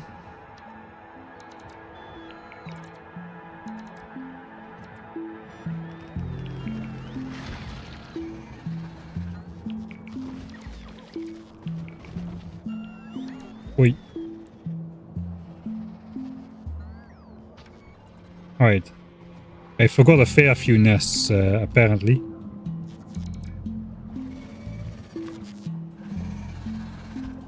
Like this one, right next to me.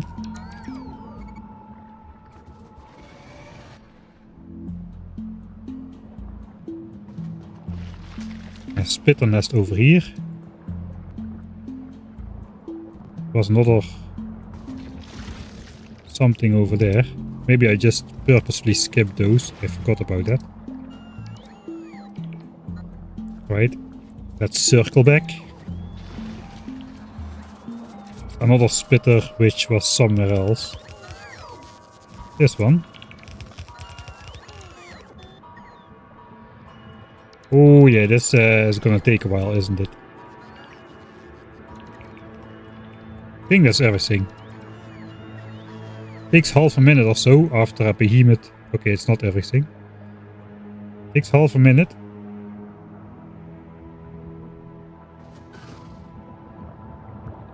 The biter? Yeah, those are biters, aren't they? Yeah, biters. Okay, one more there. It's a bit dangerous standing here in the middle.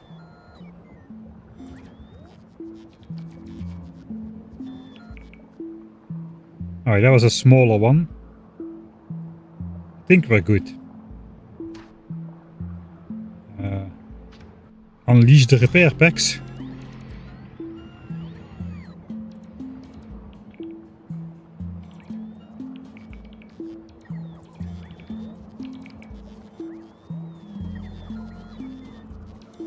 I am still not allowed to destroy any biter bases. We don't have artillery yet.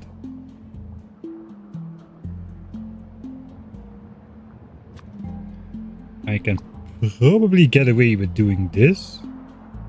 It's a bit too scary. Let's do it in phases.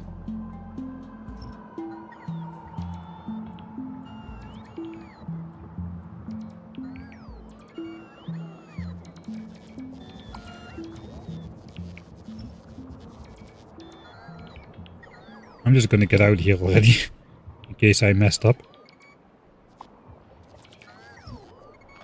Alright, not too bad. That's actually, it was a fairly sizable nest, I think. I mean, no, not as big as some of the combo nests, but there are ways to get in the center of these. Even here, there's like a opening in the back, opening in the back, opening in the forest. In terms of big blobby nests, that was not the largest one. This is like larger than what we just did, so yeah, maybe not. Maybe it's not going to be as easy.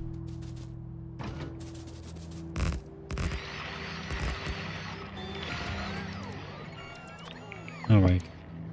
Take it down.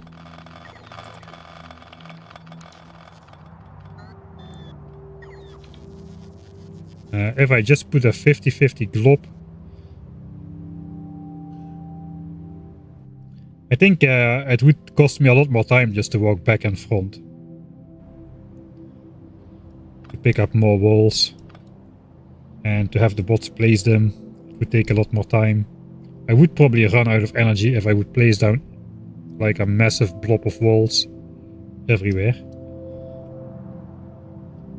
My house oil. We're not running out anytime soon. We still got the petroleum gas tanks as well.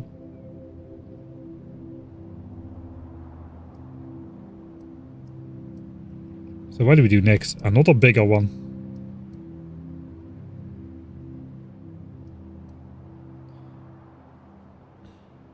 There is no oil here, but we could claim this iron and take down these behemoths. Kinda wanna push it now. And that's a good copper patch there. We got this oil already. Probably we should work towards getting this oil first. So it's completely valid to try and take on this big nest over here. We've already been guerrilla mining right next, in the chunk right next to the biters for quite a while. In the early game, we've stopped now because we have big mining drills.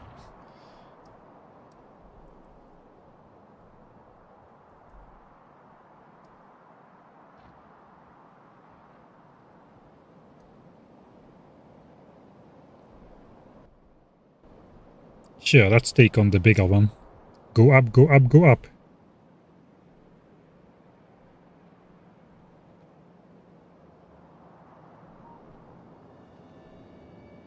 Artillery will be unlocked in 25 hours or so. That's the plan. I probably won't be ready to invade Glabber right then, right there. Let's come in through the unstrategic canyon. That sounds like a massively bad idea. At least I will save my worthless miners, which have become obsolete.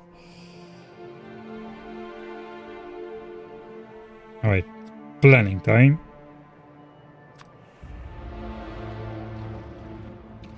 Don't really need to plan. There's not too many barriers. Let's see that we can place a good bunch of turrets in here. So we can get to the center of the nest. Alright. That checks out.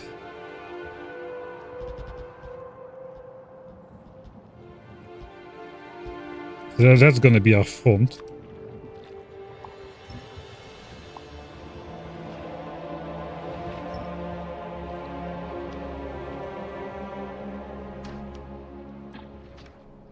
Alright, I don't have much faith in this at the moment.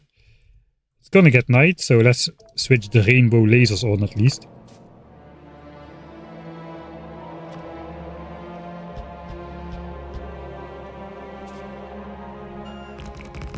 We're still out of range.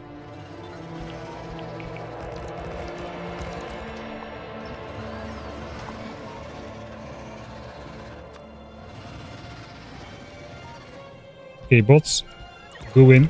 Oh, the repair packs. Okay, I was just in time. But now everybody and their auntie is coming for me, because I was not placing turrets.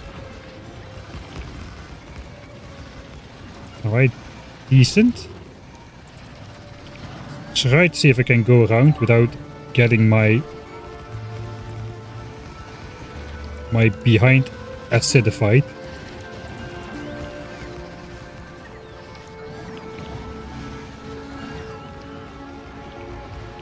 Oh, this is a large one.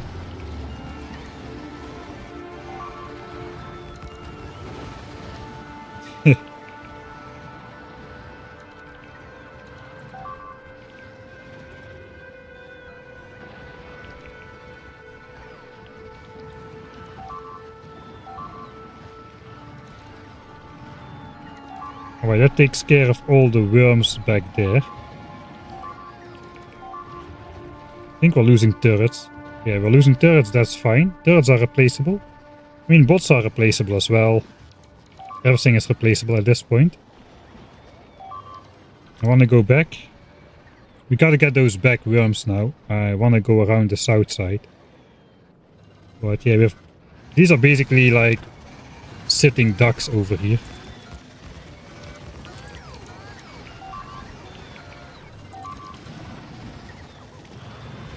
I'm getting targeted myself, so I have to stay back a bit.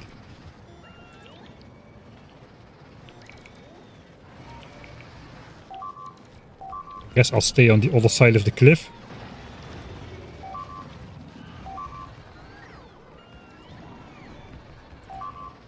I cannot get closer. This is all I have. I gotta go in. The cliff is blocking me. Out of range of those worms. I don't think I can. Oh, this is a little bit costly. I cannot get close by enough. Alright, now we're on the inside. Now I can.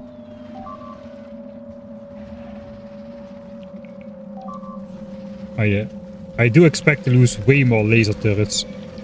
The bigger the worms get and the more of them there are, the more turrets I'm gonna be losing.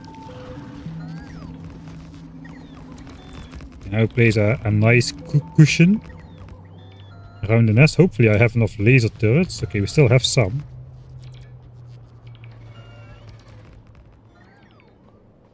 That is a fairly large nest, but we took it down relatively easy. It's always relatively easy until you walk into an acid pool for 0.7 seconds and instantly die. Then it's not easy, but if that doesn't happen, it's fairly easy. And a nice show.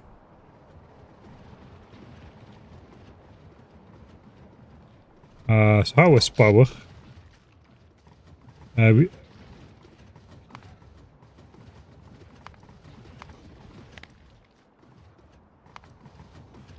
Yeah, we do put on some steam sometimes.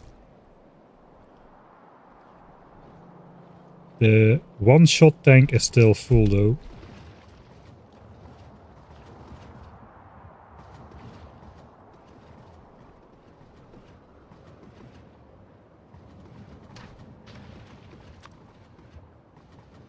Alright. So, I guess it's wall placing time. Let's just, for a fun exercise, let's count how many nests there are in here. There's gonna be a lot of nests. Oh god. That is the kind of fun we're forcing ourselves to have right now. 1, 2, 3, 4, 5. I think this one is fairly countable. 6, 7, 8, 9, 10, 11, 12, 13, 14, 15, yeah, that was 15. 16, 17, 18, 19, 20, 21, 22, 23, 24, 5, 6, 7, 8, 9, 30. I don't think we're halfway yet.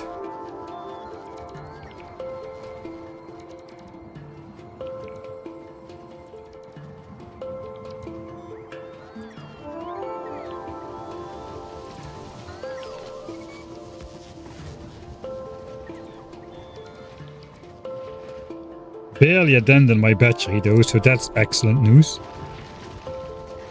30. 31, 32, 33, 34, 5, 6, 7, 8, 9, 40, 41, 42, 3, 4, 5, 6, 7, 8, 9, 50. Okay, now I lost track. 51, 52,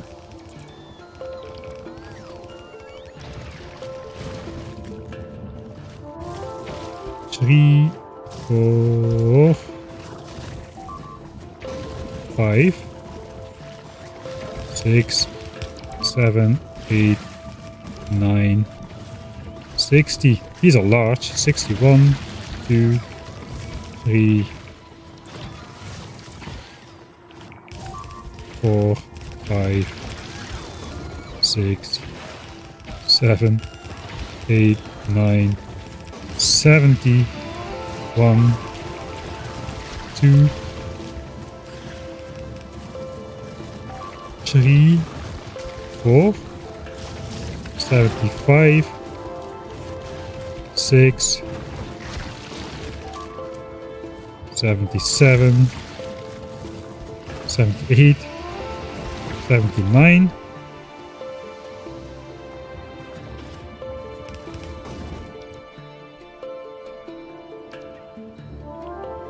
Let's try to walk around and actually place all of the walls. That was 79 so far. Let's call it 80 nests then. That is larger than it looks. I didn't think it would be 80. Okay, we didn't make a massive power failure.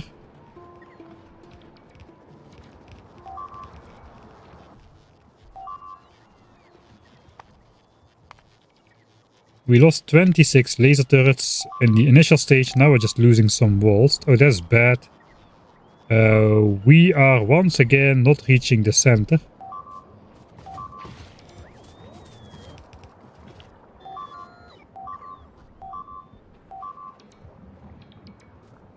That is bad.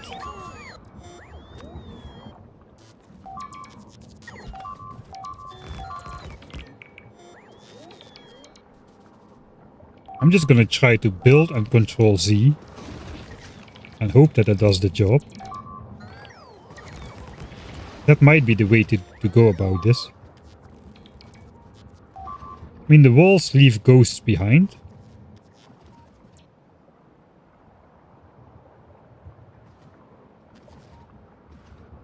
I missed at least 3 nests apparently, so that's already 82.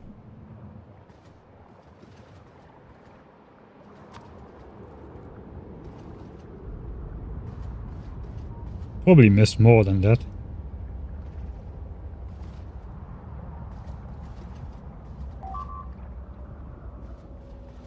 Okay, so if I control Z, I cannot do that because then I'm gonna have the same problem. I'm gonna have to figure out which nests I missed.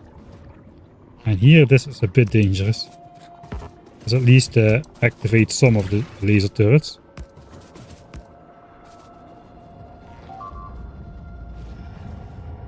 Yeah, biter base can spawn there.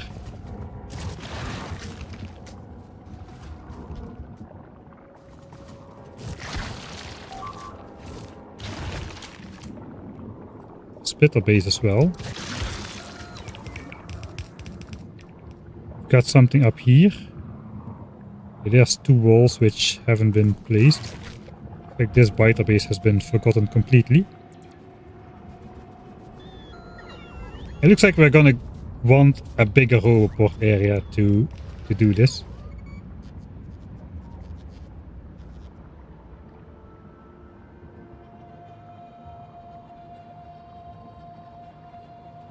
Spawn. Spitter spawn. Okay, there's at least 2 more issues over here. That one.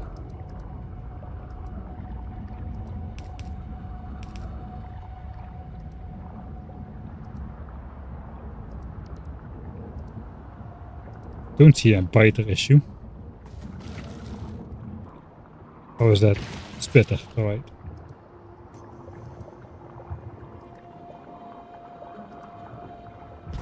That one. One more. That one.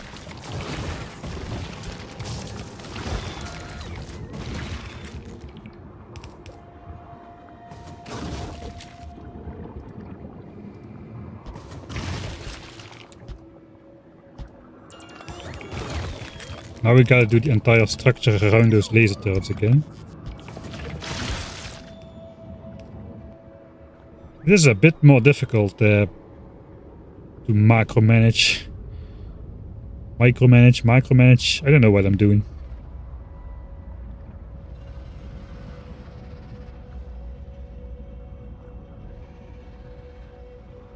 I got I make an extra wide berth around the biter bases, so the chance of accidentally cutting power are slim, although the automatic wiring of the game likes to F me over, even though there's no real reason to do that.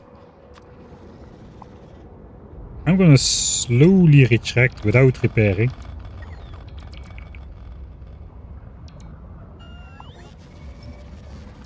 We've got other ways to repair. I'm gonna go a bit slower, like section by section. So if I set free some biters, I'm gonna know it in time.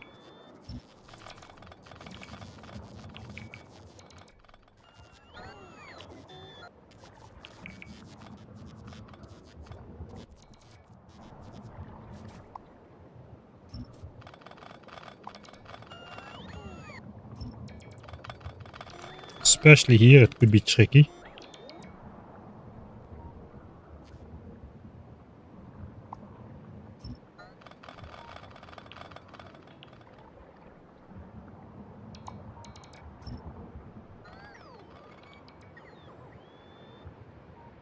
Okay, I think nothing is spawning anymore.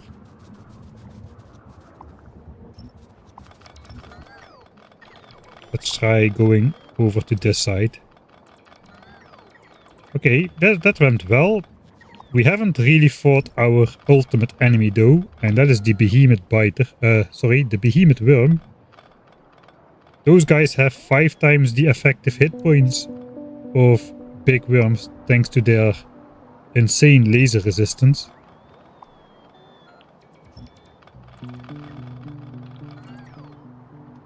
And a lot more range.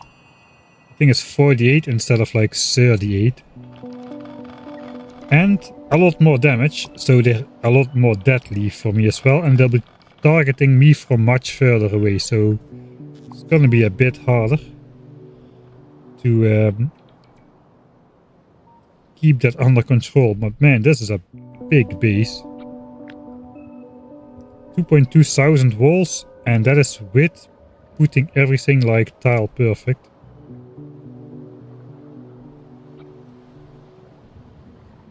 I suppose I will unleash the repair packs.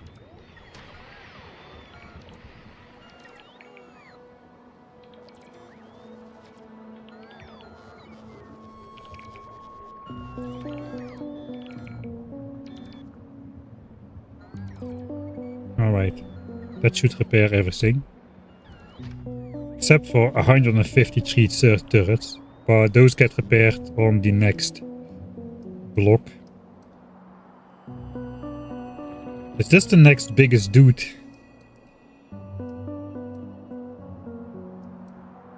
Still no behemoths here though, this is all big worm territory. Probably better off coming in from the front over here, going around.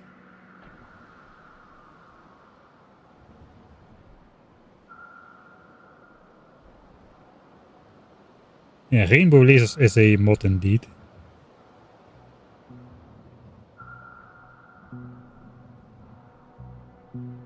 Wall from the middle outward. Yeah, that might be the way to go.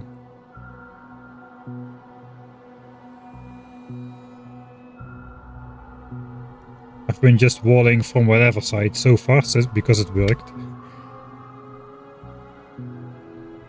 Recharging accumulators. Accumulators are full every night still. So we're good. Still 2k SPM. Let's take a look at the resources. How is the bots doing? They'll still be flying for a while. So convenient that Johnny's ignore logistics bots. Oh, that's not sequential loading anymore.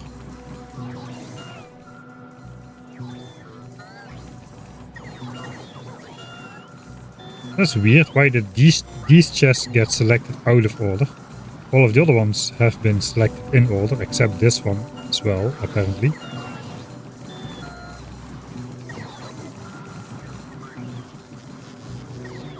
I remember once reading from Factorio File Effects that how a bot selects a logistics chest you go to is a mess. Kind of a mess. I don't know if that's still the case. There obviously is that mostly that priority of order going on, order in which you place them, but not completely. So there's that. Alright.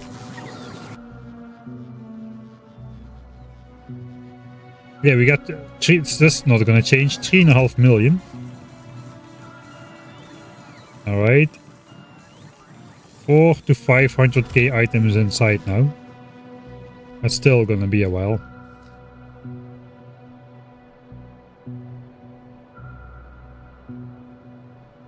Yes, this also a mod by Rhaegar. As people are asking about mods a lot, let's run the mods command. That's all the mods which are in there. Nothing is changing the game except for, I guess, zooming out might give me a bit of an unfair advantage.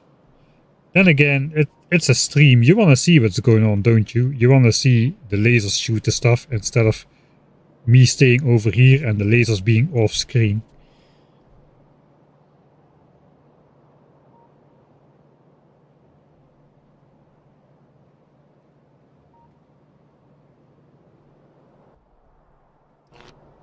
Alright.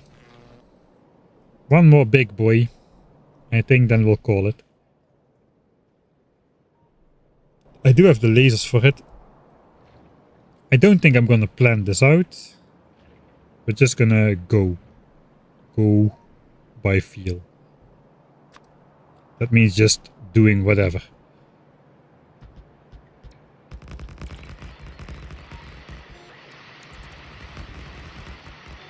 My first 150 turrets need to be repaired.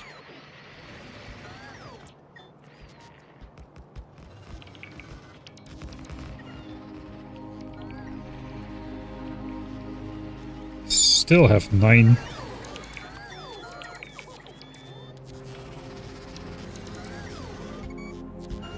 Place some unnecessary backline to get rid of the last unrepaired turrets. Good. Now we can put away the repair packs. And the worms are ready to shoot. I'm gonna try to lure in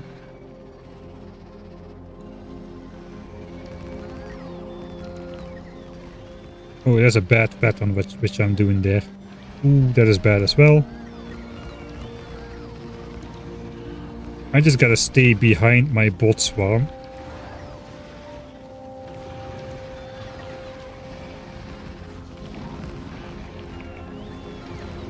And definitely not where any worm acid is flying.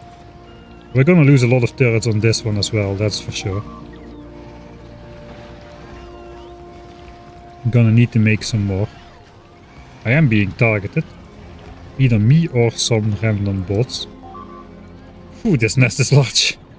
Okay. Let's have the bots do a quick recharge. We're gonna lose a ton of turrets. It's fine. will eventually make it around.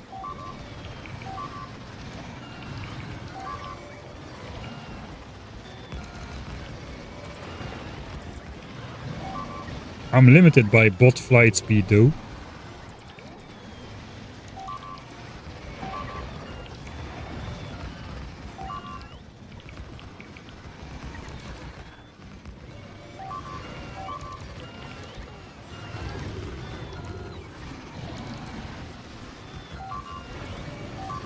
Ton of worms there. Let's just go straight first before we send them down the middle.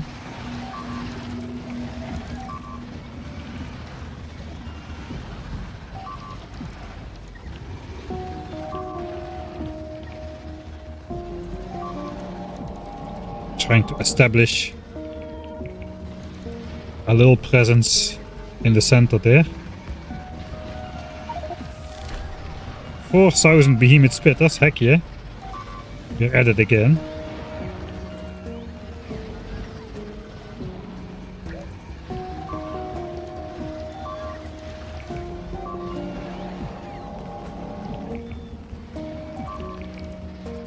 I didn't save before this fight, did I? That's a bad sign.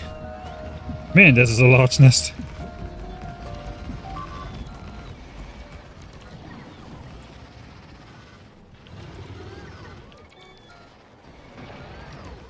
I'm out of turrets. I got 100 left or so. I gotta walk somewhere but in the cliff.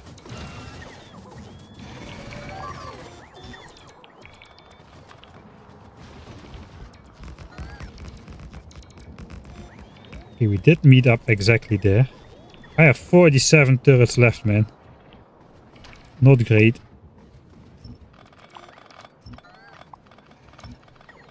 These aren't doing anything. Except providing power to absolutely every turret, so let's at least put a power line there. Alright, there is still some worms active even in the center there. We gotta go in here as well.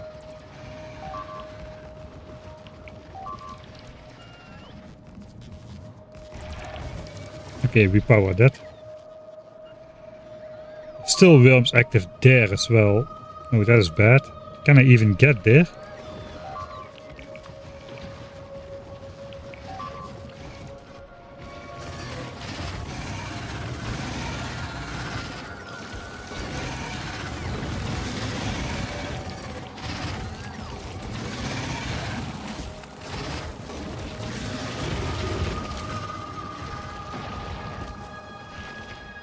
Alright, this is an excellent opportunity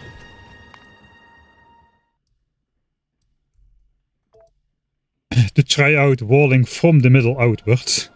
That's very much going to be necessary here. This is going to be an even larger nest. Okay, we are in trouble.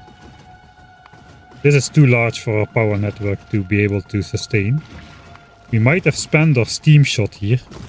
Our one steam shot from the steam tanks is gone.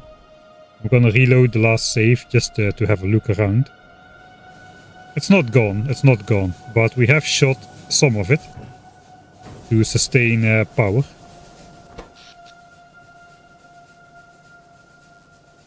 And even now we are trying to charge up the accumulators. What are the lasers doing in the last minute or so? 211 megawatts against nothing. Scraps. Not that much of a change. 200 megawatts on a gigawatt, but I guess I'm using most of the power in the base most of the time now, so yeah, maybe I should have waited a bit more. Don't think we're gonna be blinking. I'm gonna speed up time. See when it gets night and if the accumulators can charge up to full again or not. With all of this action going on.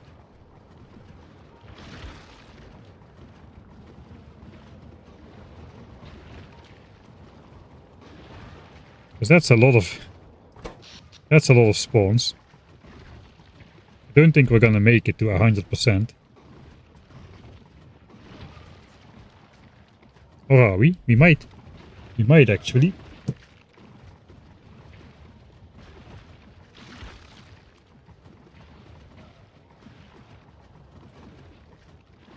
Yeah, I can manually refill the steam once we're there. I wonder where the big power spike went then. Maybe it's just that the base is using this much power. I used to have like twice the accumulators that I needed for the solar panels just to do this kind of stuff. But I no longer have that.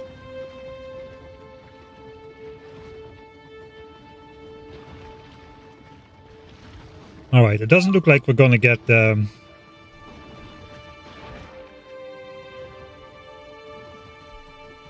completely starved of power. We're still reaching full charge on the accumulators with the help of the steam power, but that was a big burst. Alright, let's load it.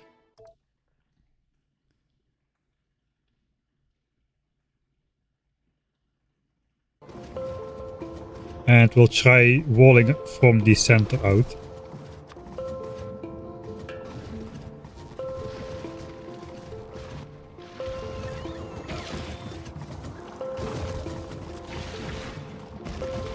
I suppose we're still gonna take it like in sections. We gotta keep those lasers active, so the first center is actually over here, and this is considered part of our defense for now. So I should probably try to stand... Can I stand here? It's a little bit scary. We need a little bit more backbone. I think I gotta stay slightly more out of the way, to be honest. Alright, let's go. I'm gonna go spitter base, spitter base, spitter base, spitter base.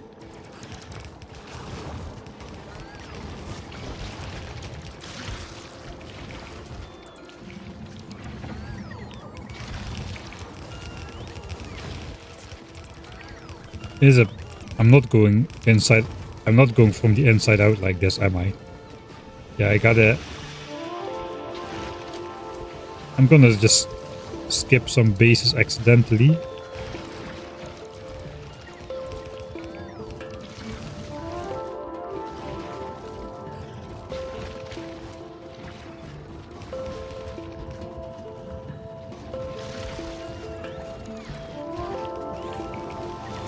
Oh, that's all the power gone on the center turrets. That's not great.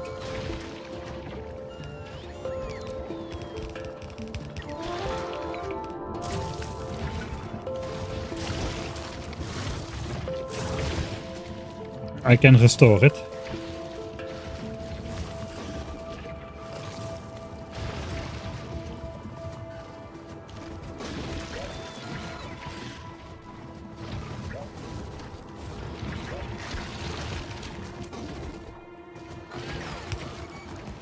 Had a misplacement over here. Yeah, I'm not really sure what the best way is to handle bases of this size.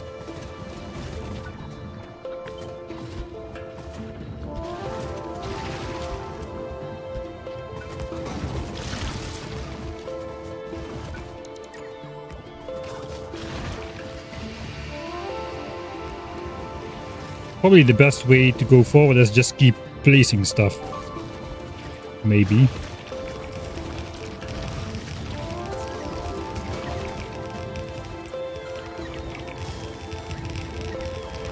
And now I gotta somehow extract those laser turrets.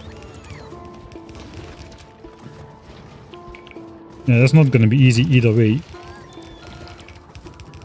I cannot have overlap in the center. While I'm doing this, that's just gonna go wrong. When I eventually need to take out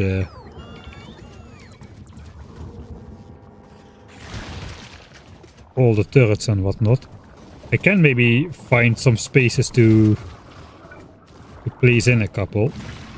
In some empty spaces. Which are then powered.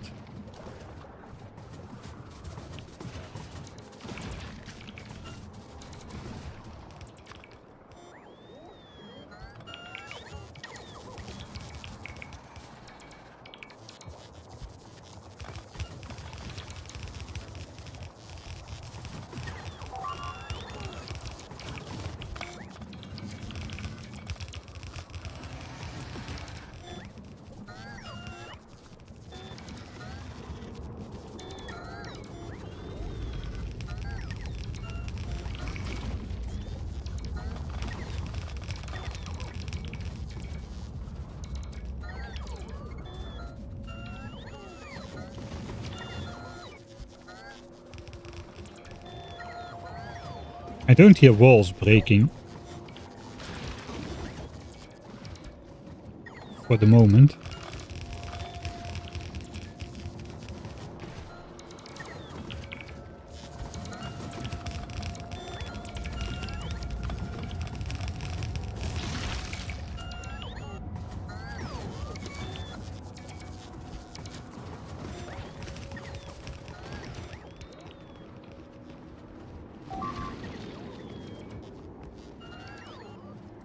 Okay.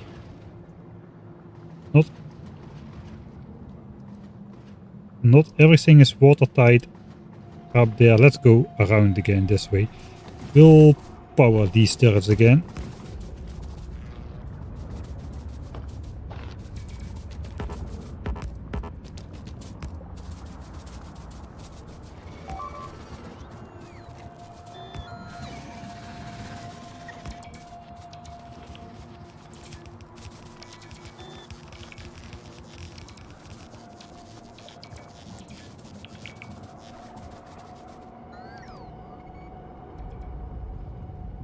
Let's check out the top section.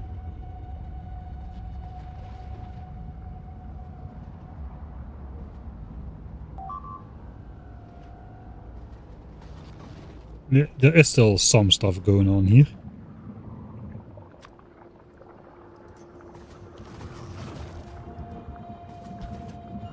That's the one. At least one of the ones.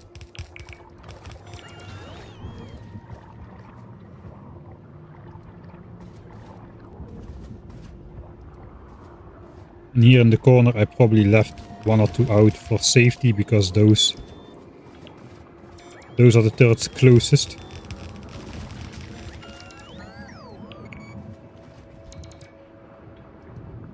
Okay, found another one. That might be it. For down here.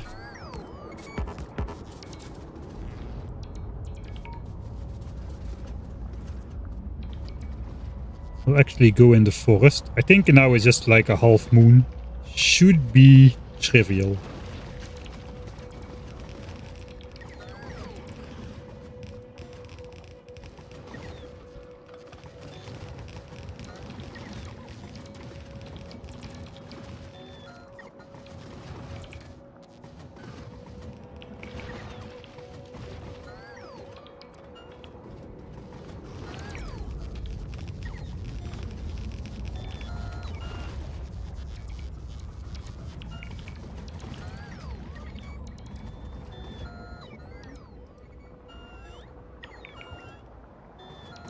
And so many nests.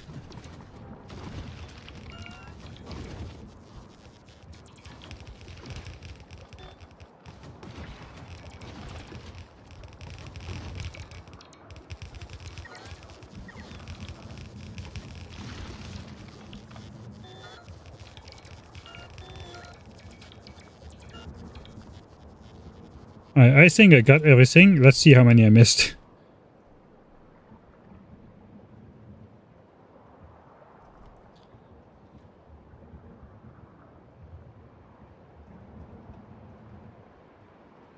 Nothing?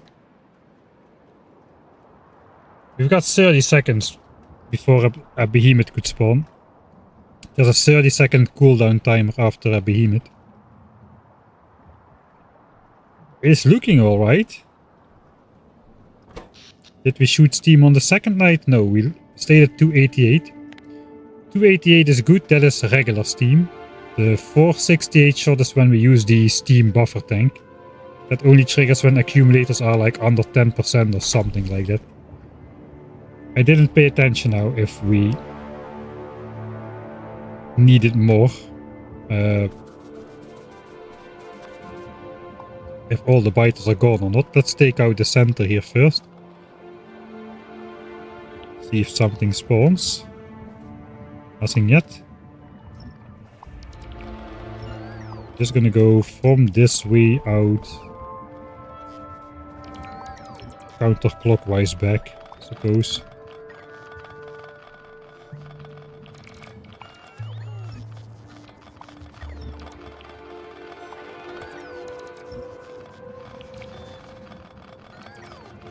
Yeah, even my battery The battery for my armor is not completely unaffected, I must say. We are 1/3 down on the power. And we're not done yet. And we haven't really been like slaving our bots too hard, I feel.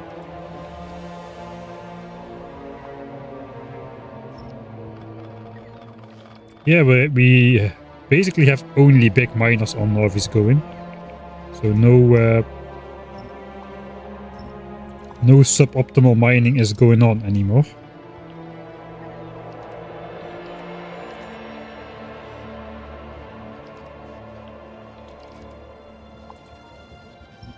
I'm not gonna make the system more complicated as this. I got enough moving parts to keep track of.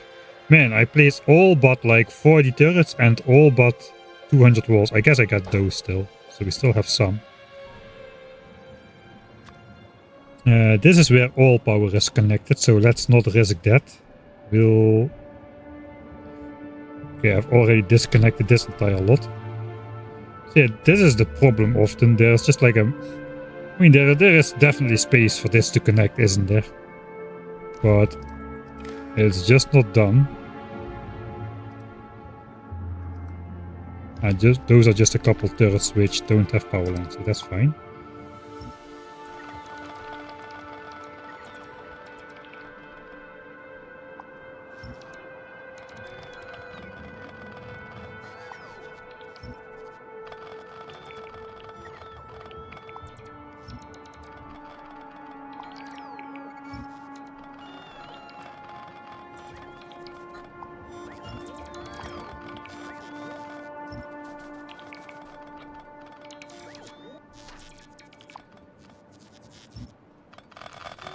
Alright. Let's place all the damaged ones. That's gonna be a fair few.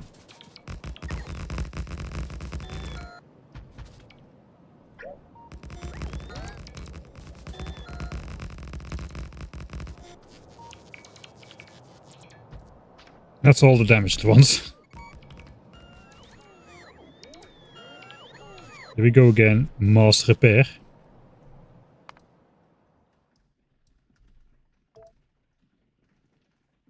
Couple shots for future Mike. He's gonna be pretty annoyed with me for this stream. I didn't save a lot of times. Sure.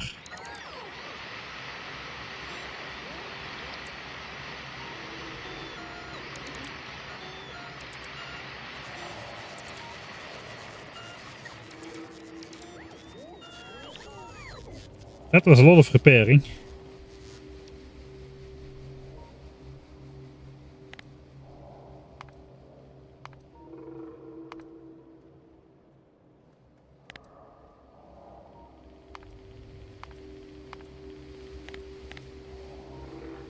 Weird. Does that not count as consumed? That was definitely more than 7. I have no idea what's going on there. Now we need to just cover the entire wall area, so the bots can fly out and repair stuff. In the walls, I haven't seen any biter spawn. I have to say,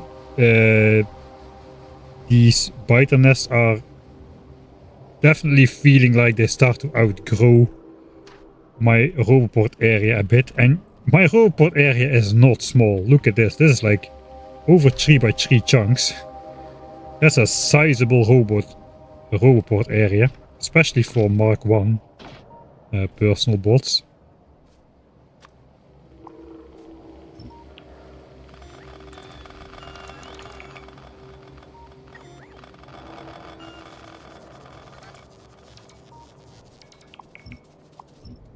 All right.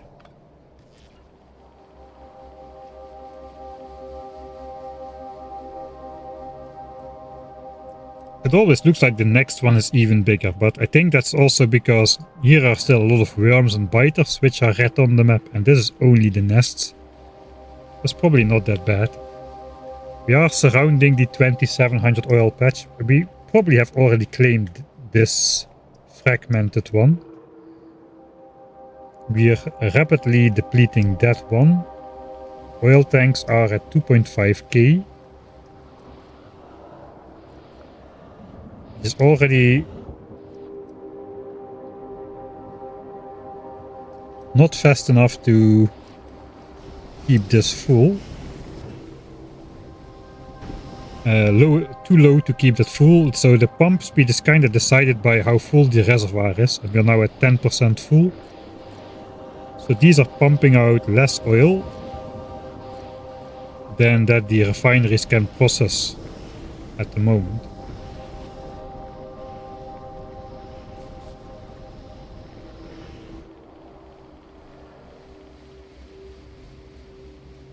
Alright, so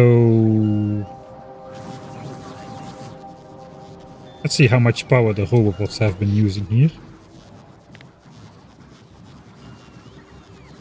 96 megawatts continuously. They could be using I'm not sure.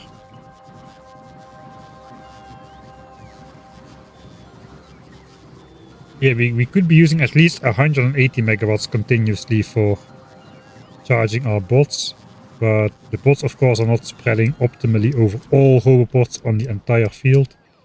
That is just wishful thinking.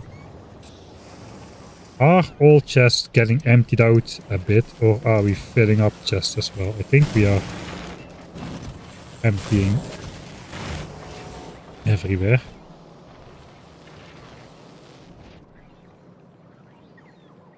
Alright, if we need to move this to over here later on, that's a short distance, so the bots will be able to do that much faster than what we're currently trying to do.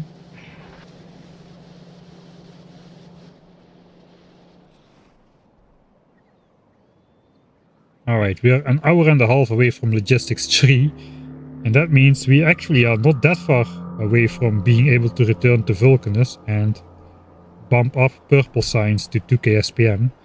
Is that a thing that is required though? That is a good question. Because as far as I remember, the only useful purple technologies straight up were, like early on, were Assembly Machine Mark 3 and Logistics 3, and we've got those. There is Mining Productivity 3, which might be worth it. Glabba. Braking Force. No capacity bonus. What is capacity bonus? I don't think that's useful. Yeah, LDS productivity 1.5 million. I mean, this starts to make sense later on, but 10% LDS productivity bonus for 1.5 million signs is not in the cards right now. I would rather have 10% productivity bonus on absolutely everything in the entire game with mining productivity. Nuclear fuel reprocessing, 50k, I guess we could get that. It wouldn't be bad to make a nuclear power plant before doing massive biter conquests. We also need more laser turrets and probably replacement bots as well. I'm losing bots at a too high rate. Steel plate productivity, there's bot speed 5 combined with yellow signs, is not gonna happen. Cargo size 2 could be a thing. That would probably help me more than asteroid reprocessing. But I probably won't have the purple signs in stock at that point. We'll see, maybe we do. But the point is, there is not really anything else for purple signs right away. There are useful technologies later on, but not at this very moment. So maybe we can... I mean, maybe we can wait upgrading, but it's literally just upgrading the assemblers and a couple of belts to blue belts. There is nothing to it, really. So we might as well go do it. At least we can see if it actually works when it's under full production stress.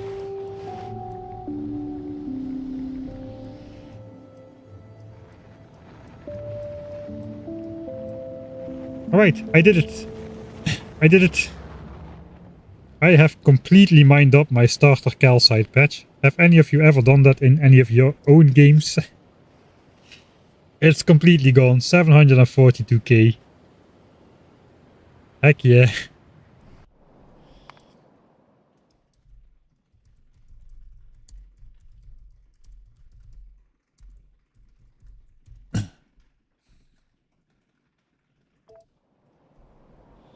That's insane. That is a lot of calcite. I mean, it's not a lot of calcite, but it's a lot of calcite relative to what you need. How much calcite have we mined up in total? 3.9 million. We have consumed 2 million on Vulcanus. I suppose the other 1.9 million on Nauvis. That's more than I was expecting. Of course, we did use big mining drills. So that's 742k.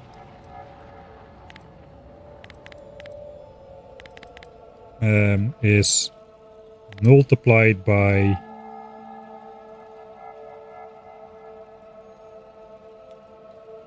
it's not actually 42%. I'm just gonna assume the mouse over number is correct. 41% resource drain. So divided by 41%. That's 1.8 million times mining productivity bonus. So we got, let's say we got 2.2 million out of here. Of the 3.9 we produced. I guess we already have been producing calcite here for a while. It's gone down from 12 million to 11. Of course, we don't know exactly where the threshold is. This one is just never gonna run out. It's not doing anything. It's power. Got one over here as well, which is for rocket fuel. So yeah, we got some calcite mines left and right to supply for other odds and ends of the base. Odds and ends being 2000 SPM purple signs or something. Those are odds and ends in this base.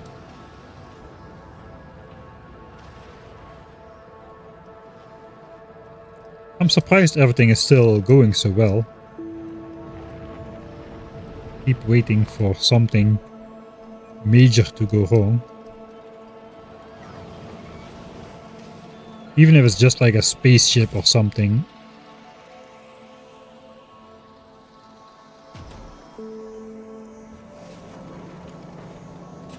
Iron and copper still full. Plastics are all still full.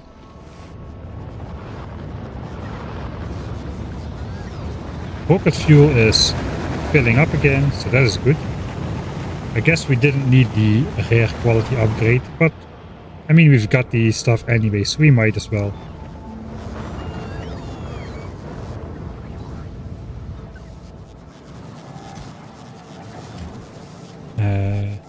Even low density structures and blue chips are coming in again on the science area. Processing units they are called.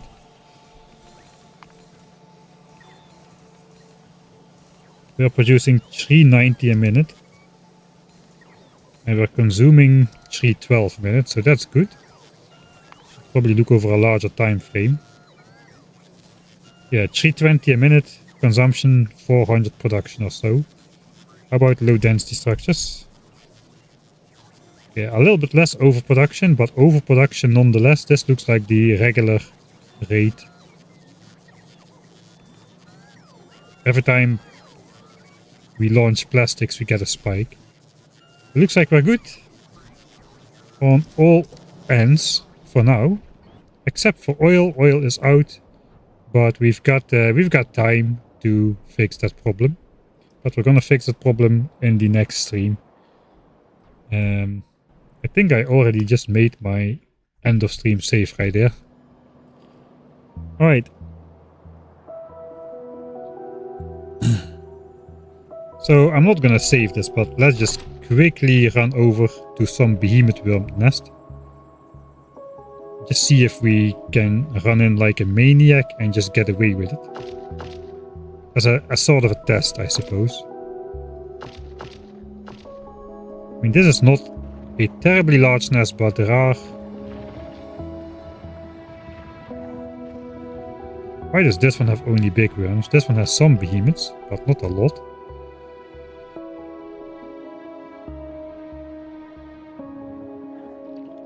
This one is all behemoths. No, it's not. It's also still a mix with big ones.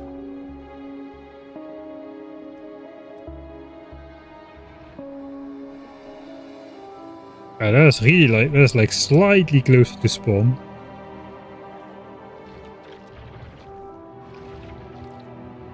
Should be far enough out, I think. Apparently not. Alright, we'll try that one then. That one has more behemoths.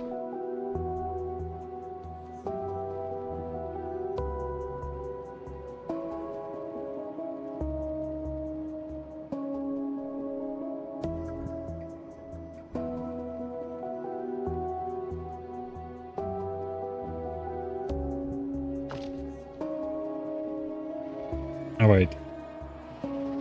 Yeah, those are already standing up from very far away. What the heck? That is also a new expansion. Those guys weren't there before.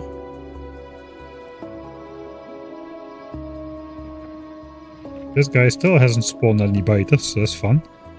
Something weird happened with that nest.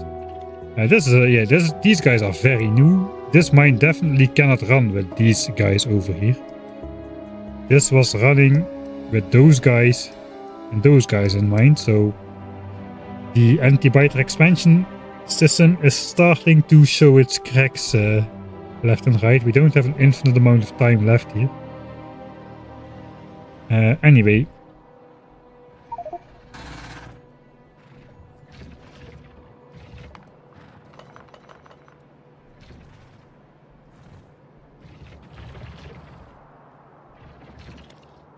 This deletes all the stuff.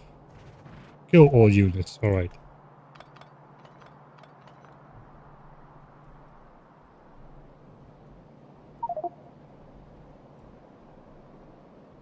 Nice. Just so I can come in from this angle for now. Just for the test. It's a test. I'm not gonna plan too much. I just will stow away my repair packs and just see how it goes.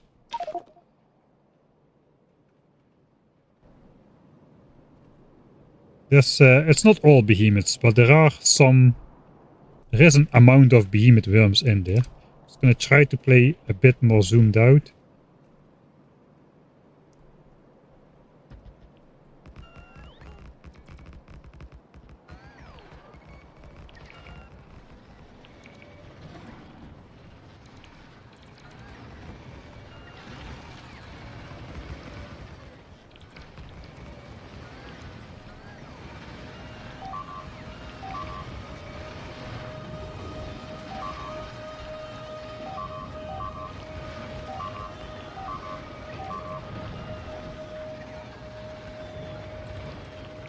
Alright, there's a bunch of worms shooting up here. That's the problem you get. Those guys have so much range. Look at the health on those behemoth worms.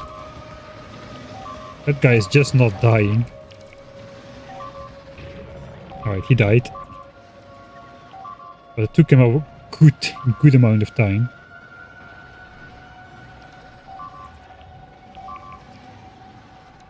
There's a bunch of behemoth worms in the back there. That's going to be a challenge. And they're shooting very far.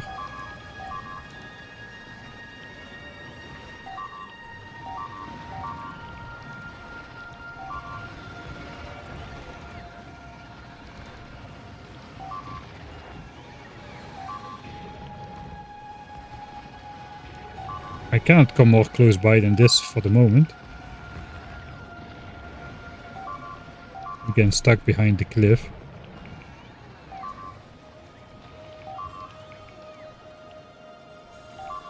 But that doesn't look like it's gonna be easy. We're losing tons and tons of turrets. And my bots are still... Bot speed 4 is not nothing, man, but it feels fairly slow. Man, there's a huge cliff in the way here. I gotta go through the... I cannot go through the nest. I gotta go around.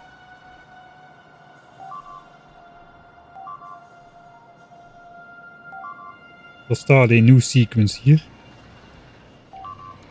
Hopefully that's going to distract some of those worms. I want to zoom in. I might die here. I just want to go close up. Yeah, that is how fast it can go wrong.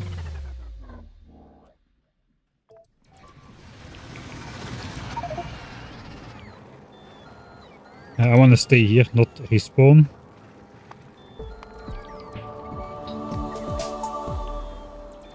Oh hey, Colonel Will. Thanks for the raid. I'm just about to stop as well though. So we gotta find a new victim to send everybody to.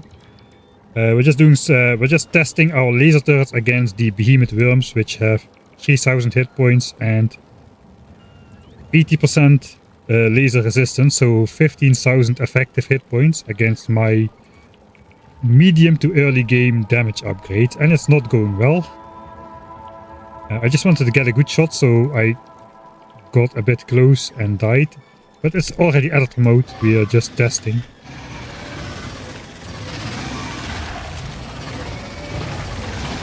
I mean, they're dying. Kind of. But now there's the problem that there's like 5 ultra high damage behemoth worms in the center, and we are not reaching them, and they are reaching us.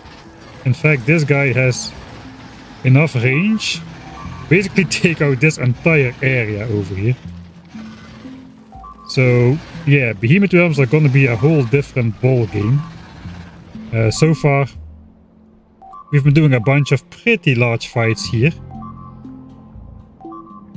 We just finished this one. That was a big one, but there were only big worms there, no behemoth worms, so we decided to try out our luck against a mixed nest with some behemoths. That's gonna require some other hoops to jump through.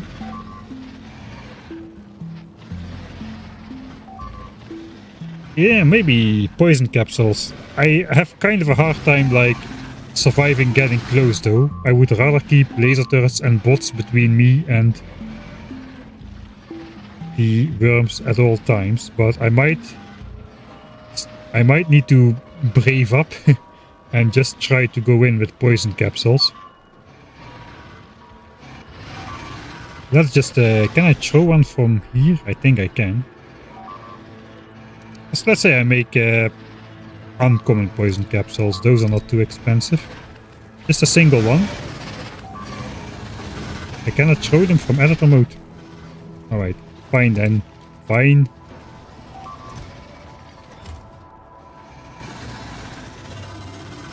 Oh, I don't have armor now, so that is not gonna go well. Whereas I shouldn't have picked the green world. Okay, one of them. Let's go out. Let's just see how much damage they get. It's not too bad. This is just one poison capsule. They stack if I throw multiple at a time.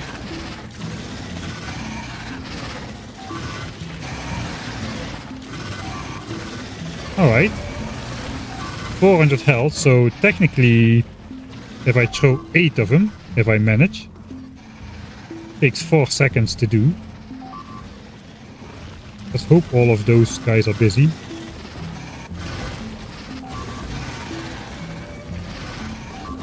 Alright, I threw more than 8, they're gonna die. It is a high risk scenario.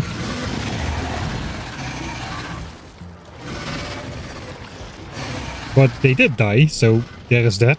That could also be the ultimate strategy to for the bigger nest to actually reach the center with the laser turrets, which now sometimes can be pretty hard. So there definitely are options. I mean, this is not a hardcore run, so I'm allowed to die. I just don't really like using a high death chance as a strategy. You can win every war through attrition like that. Actually, it's not true because there's healing involved as well. So these worms heal like 1 or 2 hit points a second, something like that. Slow though, slow. It's slow healing.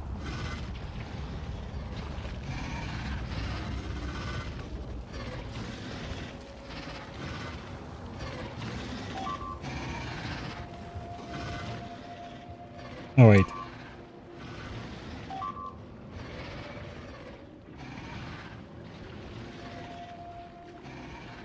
I don't have any bots at the moment. I would probably be off well with some maybe some energy shields would do me well. I haven't researched those either. 150k. Those are a pipe dream. They'll never happen. Not before I reach the solar system edge at least.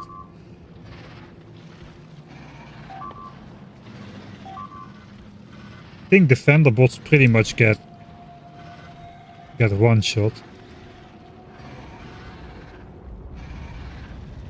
They have like 60 health. They just they have 60% acid resistance though. No, they still get one shot. The behemoth worms do like almost 700 damage on a direct hit, I think.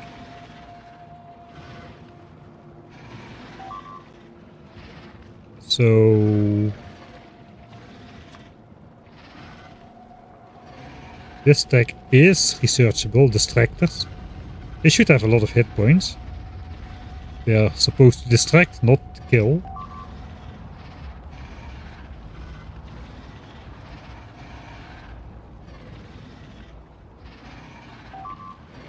That's 2 tags deep though.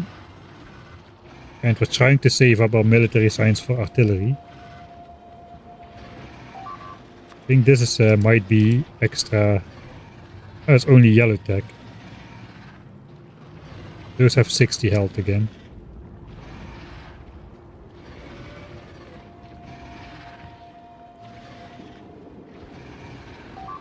I see the value in distractors. I just don't think I want to spend the 1000 times science cost to unlock them.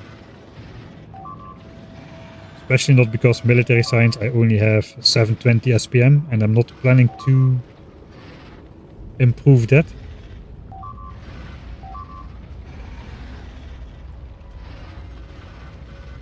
$300k, it's not that much. I mean, I spent more on damage upgrades so far.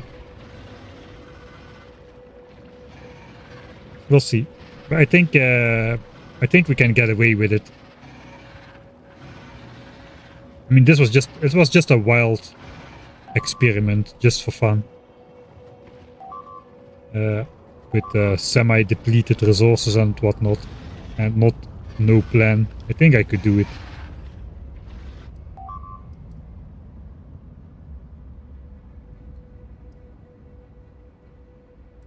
All right.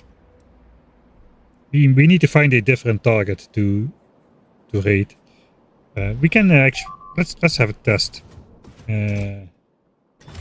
Distractors, do they also spawn more than one? They spawn 5 at a time.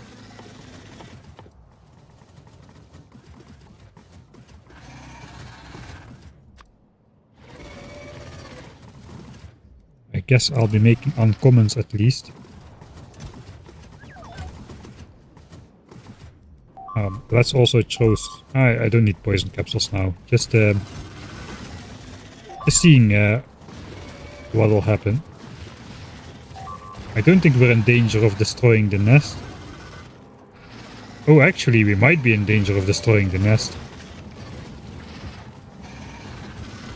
Oh, that goes down pretty fast. Alright, then we cannot use those for sure. That's too dangerous. We cannot destroy a single biter base in Nauvis. Okay, thank you, Behemoth Worm. You saved this nest. Alright, no, that's too dangerous. I guess the defenders might be even more effective against the nests. And they make acid go everywhere.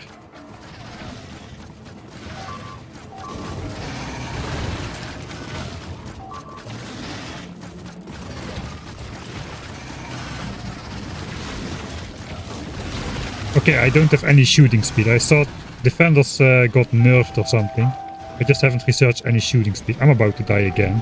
I'm being targeted. Let's get out of here. Alright, no, the nests don't have the laser defense needed. I'm gonna lose the achievement.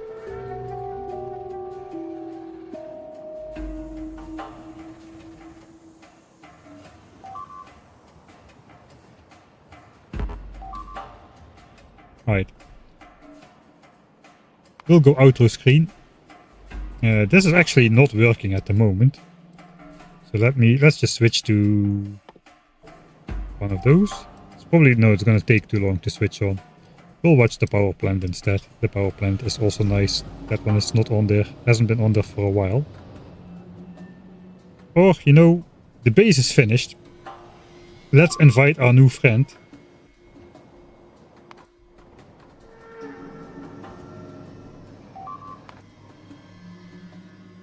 Let's invite our new friend.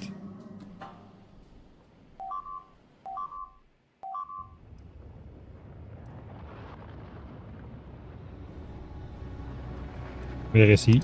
He's hiding somewhere. There he is, Mr. Behemoth Demolisher. Here we got Mr. Small Demolisher. He's about this long. Here's Mr. Behemoth Demolisher.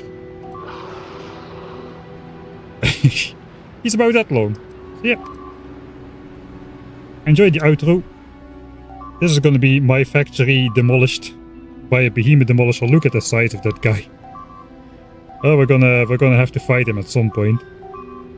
It's not gonna be fun for me. Anyway, thanks everybody for watching, and hopefully I'll see you all next time.